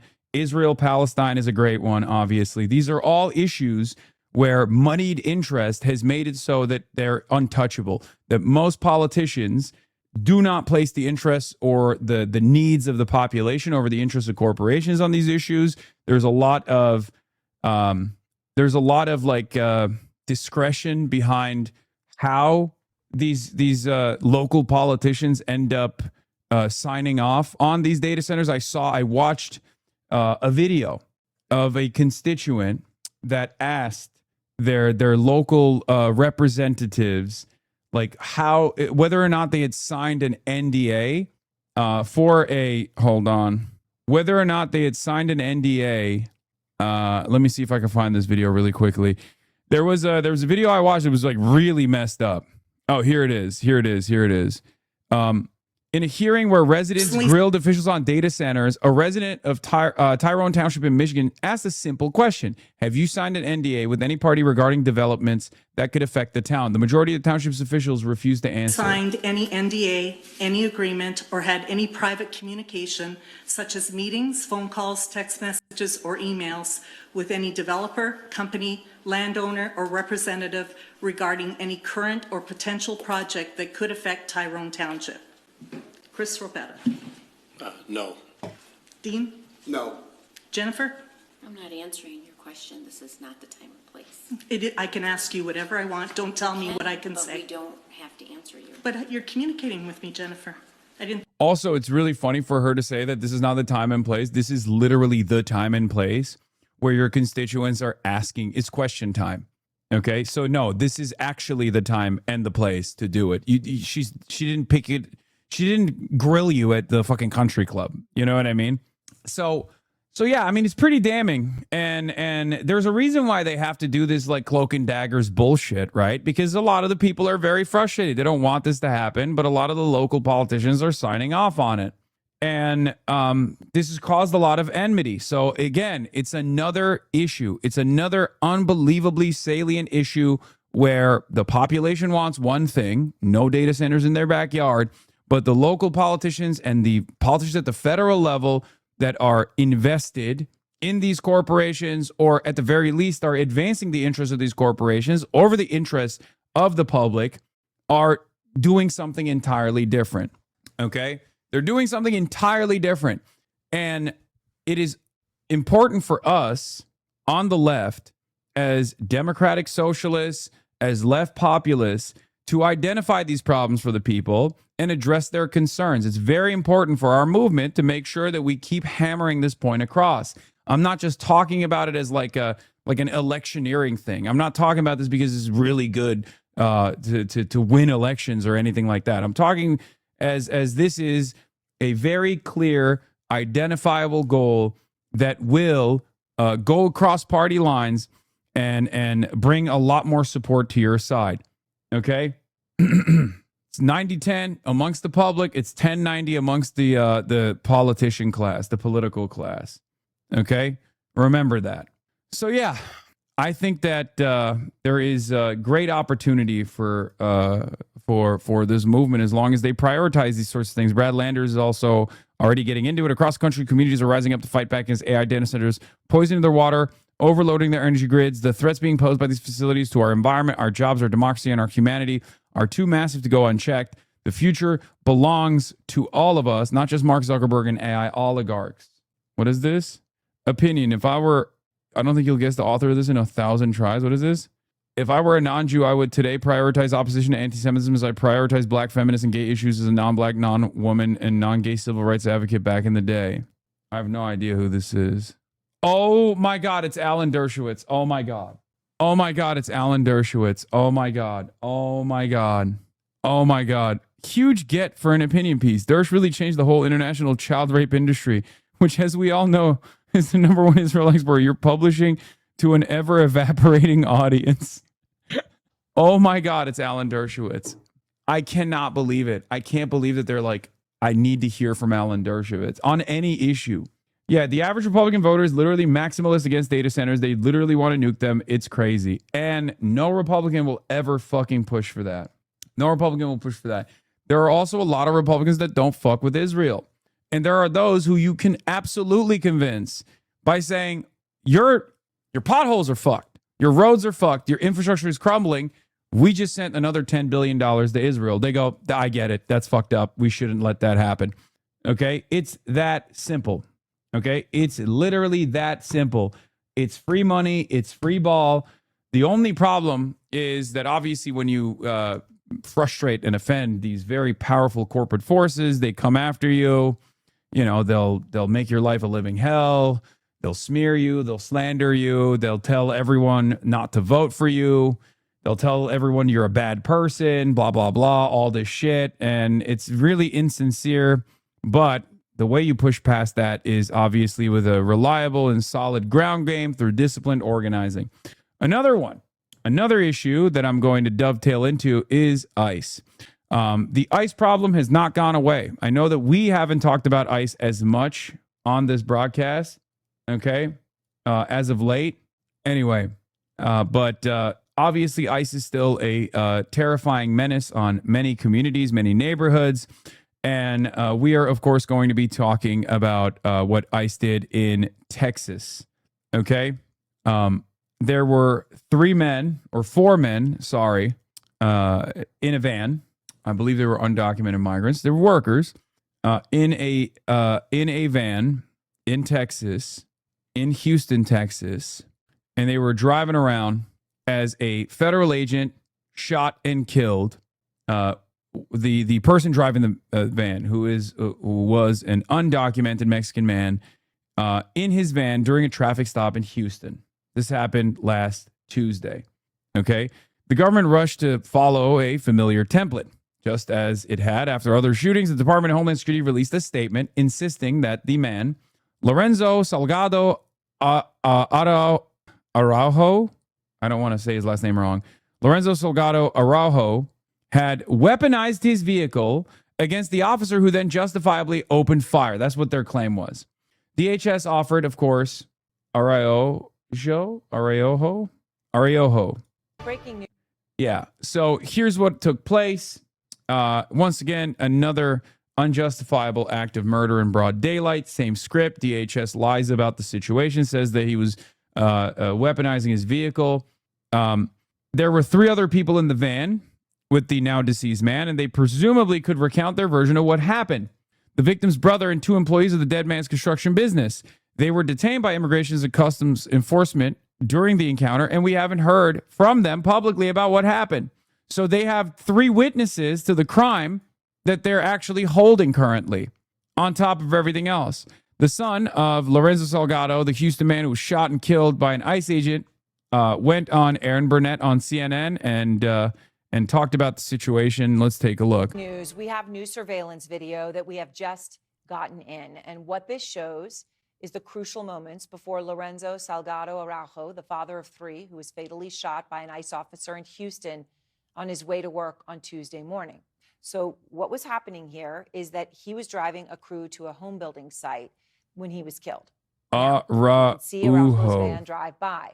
There you go. You see it. About 5 seconds later, black SUV driven by ICE begins to follow him. And this new video comes as a source with preliminary details about the incident says that Araujo was not the target of their operation this morning. Now, that's extremely significant for many reasons, but one of them is this. An earlier statement from DHS to describe the incident as a, quote, targeted enforcement operation. So it was targeted, and then said that Araujo was attempting to evade the arrest. Now, the video that we'll show you here, posted on Facebook, is how his son says he learned of how Araujo died that day. According to one Araujo. That's how I said eyewitness, it. Araujo. these are terrible details, but important to know, that he was screaming and he was in pain and he was screaming, "Help me, they shot me." Now, Araujo had lived in the United States for 30 years. He has no known criminal record. Out front now, Yeah, the first crime here happened for the last 30 years. The first crime is not, and before people say, oh, because you didn't have his paperwork. Yeah, the first crime is the crime by the federal government for not issuing this man the proper paperwork to continue working legally on U.S. soil. Okay? The recent crime, the much more severe crime, is, of course, the Gestapo thugs of the state assassinating him in broad daylight and then also lying with impunity. Ronaldo Salgado, he is Lorenzo Salgado Araujo's son, and he's joined tonight by Juan Proaño, the CEO of the League of United Latin American Citizens, who has been supporting the family. Yeah. Ariana Jasmine says, for 35 years, Lorenzo Salgado Araujo woke up at 5 a.m. and built homes across Houston, had no criminal record, but was still fatally shot by an ICE agent in an unmarked car on his way to pick up his construction crew Tuesday morning. This is America. And immediately people go, entering the country illegal is a criminal offense. Your entire argument gone 35 years ago when you crossed the border, try again. The fucking punishment for border crossing, especially 35 years ago, but even now, is not murder. Okay? It's not. People that respond this way are fucking animals. Okay? You are an animal. You are lower than an animal. You are not an animal, actually. An animal has at least like some self-preservation skills. An animal has a higher degree of morality than these fucking dildos do. And advocating for workers like Araujo. And that kind of stuff, like that kind of sentiment, used to happen all the time. It would happen on 4chan. It would happen on Poll. It would happen on, different Discord servers, things like that. It's just mass disseminated in broad daylight nowadays. It's so fucking annoying. You did perpetuate rape culture? What? What the fuck are you talking about? Ronaldo, I'm so sorry to even have to share with people the pain your father was in those moments. I'm sorry for your shocking and staggering loss. But you are choosing to speak out because you want people to understand what happened to your father. Can you please just share as best as you understand what happened? Yes, ma'am. Thank you for having me. What happened was at around 7 o'clock, I was notified by my mom that my dad was in trouble. We didn't know what it was, but we suspected it to be an ICE-related incident. What I don't know is, I don't know of... That was my only thing going for me. That was my only piece of evidence. 5 minutes later, I got into the car and tried looking for him at his work site about an hour away in North Houston, until I got the news on a Facebook page that, there was ICE activity very nearby to where we live. And as far as I know, I didn't know that it was my dad. I had to go check it out for myself. And unfortunately, I saw my dad's van, but I did not see my dad at all. I stayed on site at, the police had cordoned off the street, blocked off the street. I stayed on site for several hours, asking any and all officers and members of the public that were there for answers as to where my dad is, if anything. It's been really tough. Yeah, I truly, obviously, can only imagine the pain that you're in and your family is in. I understand, Ronaldo, you did share some footage of the last time that your family saw your father when he was alive, because he was going, as you said, to his work site, as he does every day. You mentioned it's in North Houston. So there he is, your dog, normal morning, right? Loading his work van. That video that you shared with us is 5:54 a.m. So then that surveillance video that I showed everybody where he's passing in his van is at 6:46 a.m. And then, as I said, just a few moments later, you see that unmarked black SUV following behind. That's just 5 seconds later. So by 6:48 a.m., Ring camera footage from the area shows what appear to be federal agents standing over people, detained on the ground next to the van. And ICE says the encounter with your dad happened moments later. I mean, the timeline here is incredibly compressed. It seems to have happened so quickly. Yes, it did. There was a lot of stuff in flux happening at the time. As you saw in that footage, and you know, I would like to correct it. It was two vehicles. I saw two vehicles right there, unmarked vehicles without any sirens, without any markings on any of the vehicles. It's just everything happened so fast. By the time I was already in North Houston, it was around like 8 o'clock, 8 something. I hadn't heard about anything else until By the way, the probable cause that the DHS will push for this is targeted enforcement operations, right? That's what they say. It just means racial profiling. That's all it is. They look in a car, they see that it's a van, they see that there's a brown guy driving it, and that's enough to set them off. And if they're feeling like they want to murder that guy, they get away with it. That's it. That's literally all this is. Yes, a Kavanaugh stop, as it's called. And I opened the Facebook page, the Southeast HTX news page, and that's where I learned that possible ICE activity, and I had to go check it out myself. So I want to understand, Juan. Let me just ask you a question here. The preliminary details that a source shared with us says that Ronaldo's father was not the target of the operation. Okay, was not the target of the operation. And I emphasize that because the earliest statement from DHS said that it was a targeted operation. Okay, so what do you make of this contradiction that at first they said it was targeted and then they're saying that Mr. Araujo was not the target? Well, what it tells me, Aaron, is that, DHS and ICE have been playing by a familiar playbook. The initial description of the events and what happened were very similar, eerily similar to what happened to Renee Nicole Good, right? There was a confrontation. The vehicle was used as a weapon. The police officer basically shot in self-defense. And now ICE is having to walk back the information that they provided, now saying that he was not a target. Now even we've heard that there was confusion in regards to a similar looking vehicle as well. And so the fact of the matter is we do not believe ICE, we do not believe DHS at all. We do not trust that the FBI will actually conduct a thorough and independent investigation. And we are seeking and asking for a few things. Number one, we want a truly independent investigation to actually happen. We're also demanding the body of Lorenzo to go back to his family. They're still not in possession of it. And in addition to that, we're requesting that all information that can be used as evidence to be retained as well. And so this is just the start of the process. It is a tragic, tragic series of events for a man, a family man, a provider to his children and his wife of over 40 years that should have never happened. Ronaldo, Yeah, they're lying about everything. Okay. They're lying about everything. They're lying about like the car was used to ram the ICE agents. Like it's all fucking bullshit. It's always bullshit. ICE officers not wearing body cameras during deadly Houston ICE shooting, says Department of Homeland Security 3 hours ago. 3 hours ago, family says dad was scared and wanted to protect his tools, workers before deadly ICE shooting. Harris County District Attorney speaks with family after Lorenzo Salgado shot and killed by ICE. Houston law enforcement will not be involved in the investigation into the deadly shooting involving ICE. Of course. He did not deserve to die, says family and community leaders. Yeah. And on top of that, we now know that there were 3 other men who were in the van with the victim in the ICE shooting and they're potential witnesses, but they're now under pressure to self-deport, a rep for the families tells me. They remain in detention even as ICE's story falters. The families of the detained men who were in the van with the dead man are being represented by Juan Proano of LULAC. He tells me the families have been able to contact the men in detention. They're being pressured to sign self-deportation orders. So they literally are, they murder this guy. There's 3 other witnesses, and they're trying to get the witnesses out of the country immediately.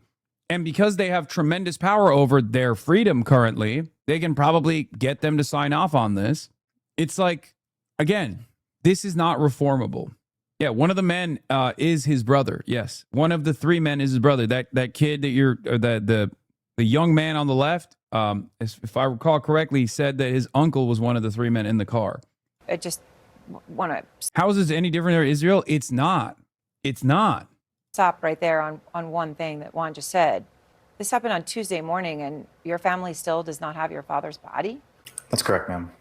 And Aaron, So when I'm DHS going to says, be very blunt yeah, go here. ahead. Yeah, go ahead. Yeah. All of the personal identifiable information was taken from Lorenzo before he was put in the ambulance. When he arrived at the Bentop Hospital, he was checked in as a John Doe. As a John Doe, Aaron. The families had to go through extra hurdles to do a biometric forensic verification that it is his father. They didn't actually get a notice that he is deceased until the following day, all the time knowing that his father was there in the hospital and had been shot earlier that day. Who does that? I mean, in what world do we live in where someone would remove all identifiable information and provide no context and information for Ronaldo, who was on the site in direct conversation with the FBI? They dragged him along, they strung him along, and didn't give him the information that he should have had immediately as his son. Ronaldo, This is why it's not just abolish ICE. This is why it's punish ICE. Okay? Hold ICE accountable. We have to bring back fucking law and order into this goddamn country. Okay? That's crazy. Like these people are lawless bandits. They're thugs. The way that they're operating is completely unacceptable. It is ripping apart the social fabric that is holding us together. Okay? We can't go on like this. We have to abolish ICE and we have to punish ICE straight up so that no other law enforcement agency ever tries to do something like this again, no matter who's in charge. Okay? You get another despot in charge that tries to even fucking entertain doing something like this, immediately the people, the law enforcement that is supposed to carry out those tasks go, nah, I'm out. I can't do it. I'm sorry.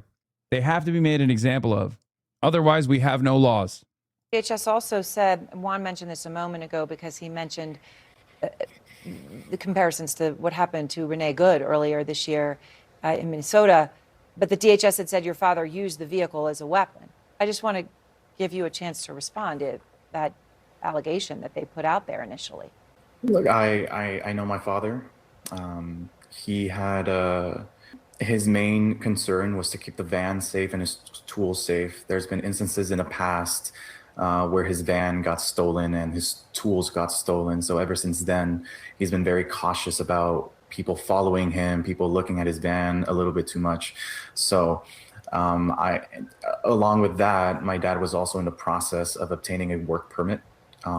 He decided that it was time for him to achieve his American dreams after putting 3 kids through college, one currently in college, I'm sorry. So he had been informed, and we have spoken as a family time and time again, what my dad should do in the case that he did get detained by ICE. He did not know that those vehicles following him were ICE agents. Again, these vehicles were unmarked. They had no emblems, no logos, no flashing lights. There was no way for him to know that they were ICE agents. I know my dad would have stopped had ICE agents formally and clearly identified themselves, at least through their vehicle markings. My dad would have stopped and complied because he knew that there was a process for him to be able to get for him to be able to be released from any sort of detention, or at least, you know, there would be ways for him to come back to us if that were to happen. My dad, again, he would have stopped had ICE very clearly identified themselves through their vehicles. Ronaldo, I'm just so very... So he did try to hit them with his van? No, dog. ICE did. ICE instigated it. You can see in the fucking footage, random fucking black cars running up, no lights. They start fucking ramming into your van. Do you not understand? Very sorry to you, your mother and your siblings for such a, as I said, staggering and unimaginable and sudden loss. So sorry. I appreciate you choosing to speak out. And Juan, thank you very much also for making sure people understand the story and about your father, Ronaldo. Thank you both. Like, I don't know how else to be clear about this. I don't know how to explain this to people who just don't understand it. Like, ICE goes up to a random van. They openly admit it's not even the right van, right, after the fact. They lie about how the person driving the van was actually, driving in an irresponsible manner, tried to ram the van into their cars or something like that to create a scenario by lying where lethal use was justifiable, right? There's 3 other witnesses in the car. Those 3 other witnesses are now in the custody of the group that killed this person. The body is still in their custody. They're controlling every aspect of this. Local law enforcement can't even investigate the situation. This is a direct crime that local law enforcement is refusing to prosecute.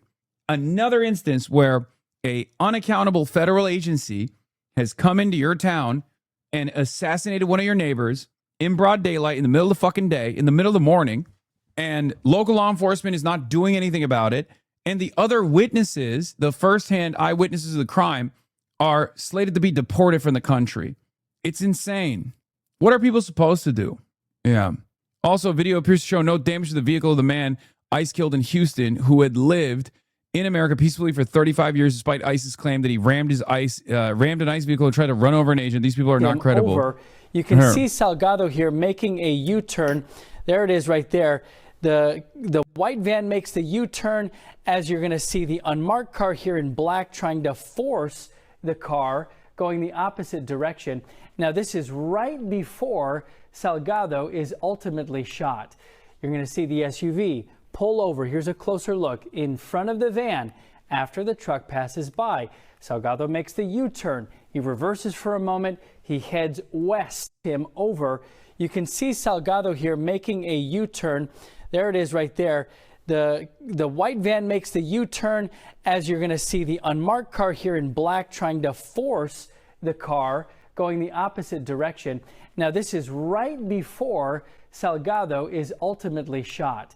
You're going to see the SUV pull over. Here's a closer look in front of the van after the truck passes by. Salgado makes the U-turn. He reverses for a moment. He heads west, him over. You can see Salgado here. Here, video appears to show no damage to the vehicle of the man ICE killed in Houston, who had lived in America peacefully for 35 years, despite ICE claim that he rammed an ICE vehicle. Operation. ICE claims Lorenzo Salgado Araujo rammed a law enforcement vehicle with his van and tried to run over an agent. And ICE says their agent fired in self-defense. They claim Lorenzo Salgado Araujo wasn't authorized to be in the United States, and he died at the hospital operation. Why are the ICE cars unmarked? I mean, that's the whole thing. That's the whole problem, don't you think? Unmarked cars, unmarked agents. It just looks like a bunch of thugs, a bunch of criminals that are trying to steal potentially your supplies from your work van. They probably know something we don't. Man, what the fuck are you talking about? No, they don't. What is this? Why is it that your first assumption, especially after ICE has done this a million times over, your first assumption is to think, oh, well, I'm sure they had a good reason to fucking murder this person.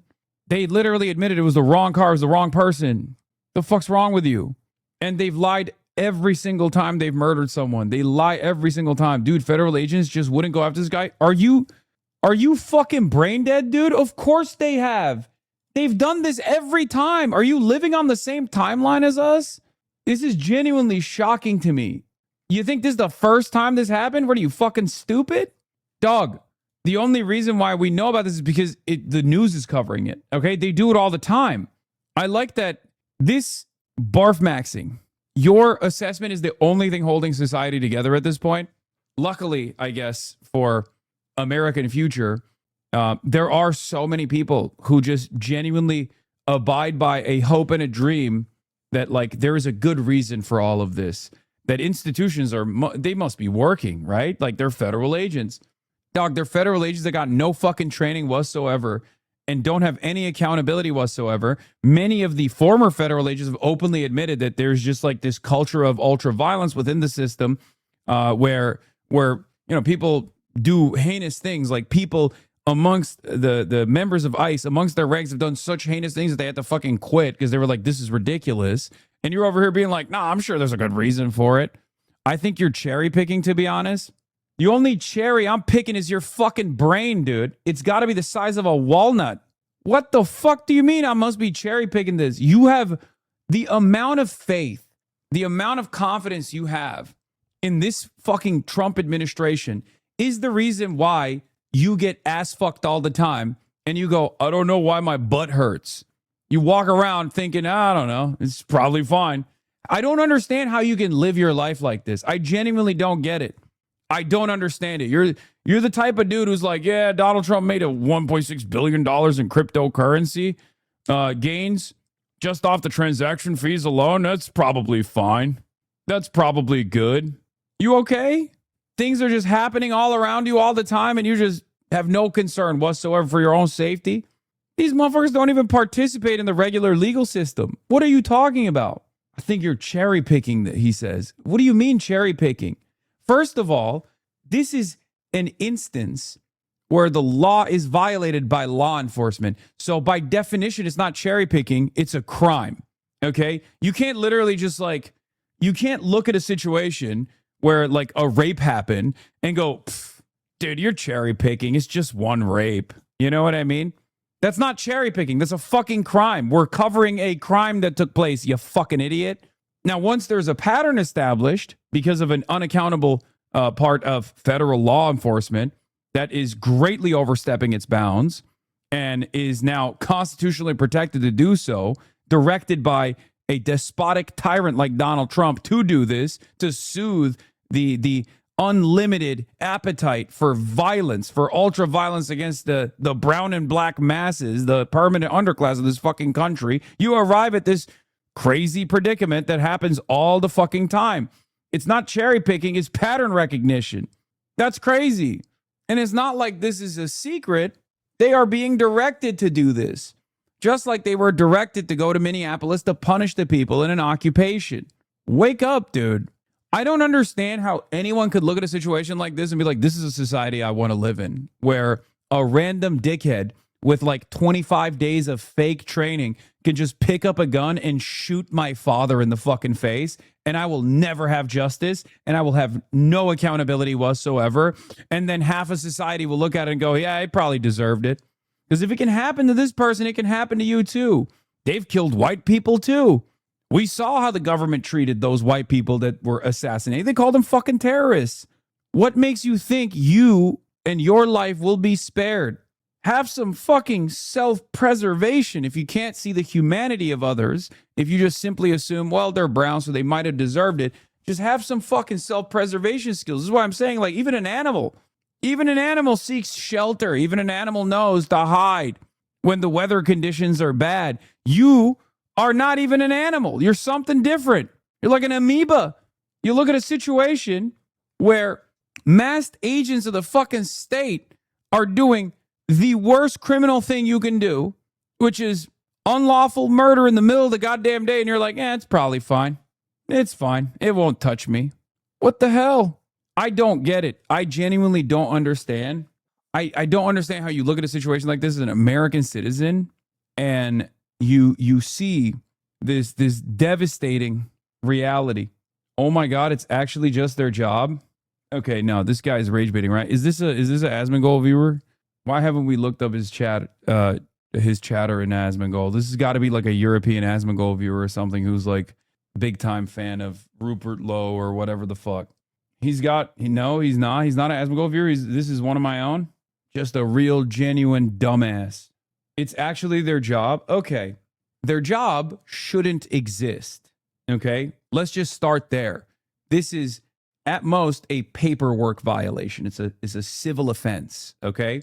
So under no circumstances does a civil offense deserve any level of violence. Okay. At most, you're supposed to go to their house and go, hey, your paperwork is not in order. Please fix it. Okay. So that's the job. So that's number one. Number two, dude, someone has to keep track of who's coming in. I'm going to lose my fucking mind. Did I say no one has to keep track of who's coming in? No, I didn't. You just made that up. Okay. There is a mountain called Everest between someone has to keep track of who's coming in and we should let random high school dropouts murder brown uncles on the fucking street with no accountability. Holy fuck. Are you lobotomized? What the fuck's wrong with you? No one said everyone should come in free for all and no one should be punished for it. You fucking made that up. How do you arrive at this conclusion? You watch a guy get murdered in broad daylight, and you have such confidence in this administration of all administrations, this federal government, you have such confidence in that you literally turn around and you're like, I don't know. I mean, someone's got to keep track of people coming in. No one said that that's not appropriate. Okay? Are you fucking stupid? I mean, you are. I know you are. This is the dumbest argument that I've ever fucking heard in my entire life. ICE is probably barely a little bit older than you as a fucking agency. What? I didn't say you said it, Haas. Would you prefer Flock did it?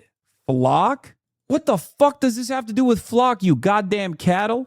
Brother, you're getting baited for clips? Clips of what? A guy behaving in the most medically stupid way possible? What the fuck kind of clips are you going to get out of this? First of all, they're already deploying Flock, you fucking idiot. You're already being mass surveilled regardless. How are you anti-Flock, but you're pro-ICE? Those two things work hand in hand, you fucking moron. What the fuck's wrong with you? He's like, oh, I'm actually against mass surveillance from the federal government, but the level of mistrust I have for the federal government as a tool of mass surveillance, I have unlimited confidence in its dumbest individuals that have guns and can kill people with impunity, and I will defend them. So you have insecurity when you think about the fucking federal government operating a surveillance state by way of Flock cameras, but you have unlimited confidence in ICE? What the fuck? How does that even work? It's so strange. I hate mass surveillance, but I love murderous federal agents that kill with impunity. Incredible. Anyway, that's all I got for today. Holy shit. That was unbearable. Because only one of them affects him personally? Yes, but a federal government that gets to do that, the Lorenzo Salgado can do that to him too. He's just too stupid to realize it. That's the problem. That's why I said you have no self-preservation skills. When you justify a system of violence like this, an unaccountable force that gets a kill with impunity, you are signing off on your own fucking death sentence. Okay? That's it. An injustice anywhere is a threat to justice everywhere. If you can't see it, if you can't recognize the human life that was taken, okay, if you can't recognize the criminality, if you can't recognize the humanity of this person who was slain, then think about it from the perspective of self preservation. Think about it as survival skills. There is a selfish argument here as well. I've given up on trying to explain the humanity of others to some of these people because they fucking wear their sociopathy on their sleeve like it's a fucking cool thing, like it's a virtue. But there is also a self-interested argument here as well that this is completely unacceptable. Anyway, all right, everybody. Hate to leave it on that note, but that's the note I'm going to end it on for today. Love you all, and I'll see you tomorrow. Peace, everybody. Stunning lo-fi introduction, starting off the day. All the chatter's trickling in, hostile people hate. Sunny in Los Angeles, California, says Hasan. Stun luck to the stun luck to the topics just begun. 'Cause there he is again. Hasan is streaming. Hasan is streaming. There is again. Hasan is streaming. Hasan is streaming.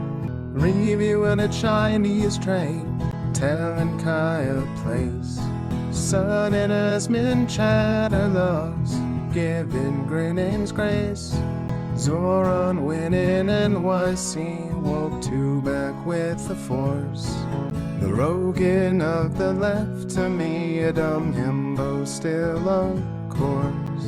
The Charlie Kirk assassination, the Fear and Online show. 8 full fucking years of this, and plenty more to go. Doing fun stuff tomorrow, throw PBS up on the screen. A man-made horror reaction brought to you by this live stream. 'Cause there he is again. Hasan is streaming. Hasan is streaming. There he is again. Hasan is streaming. Hasan is streaming. Kicked out of the DNC, IRL with March. Kicked out of the DNC, IRL with March the Goat. Combating the propaganda that shoved down people's throats. CBS Israeli news, a coup, a regime falls. A full-blown fascist takeover, and still the duty calls. Total radicalization coming out to sea. The system will always fail, it's up to you and me. On these daily streets, whether short or whether long, have helped millions of people keep it moving right along. 'Cause there he is again, Hasan is streaming. Hasan is streaming. There he is again, Hasan is streaming. Hasan is streaming. But hey, what can you say? That's PBS for you. But he'll play games real soon, just you wait. Say, hey, what can you say? That's PBS for you. But he'll move on real soon, just you wait. Ba-da-da, ba-da-da, ba-da-da-da-da-da. Hey, what can you say? That's PBS for you. But he'll pull your lawns real soon, just you wait. Sha-da-da, sha-da-da, sha-da-da-da-da-da. Hey, what can you say? That's PBS for you. But he'll do your advice real soon, just you wait. But hey, what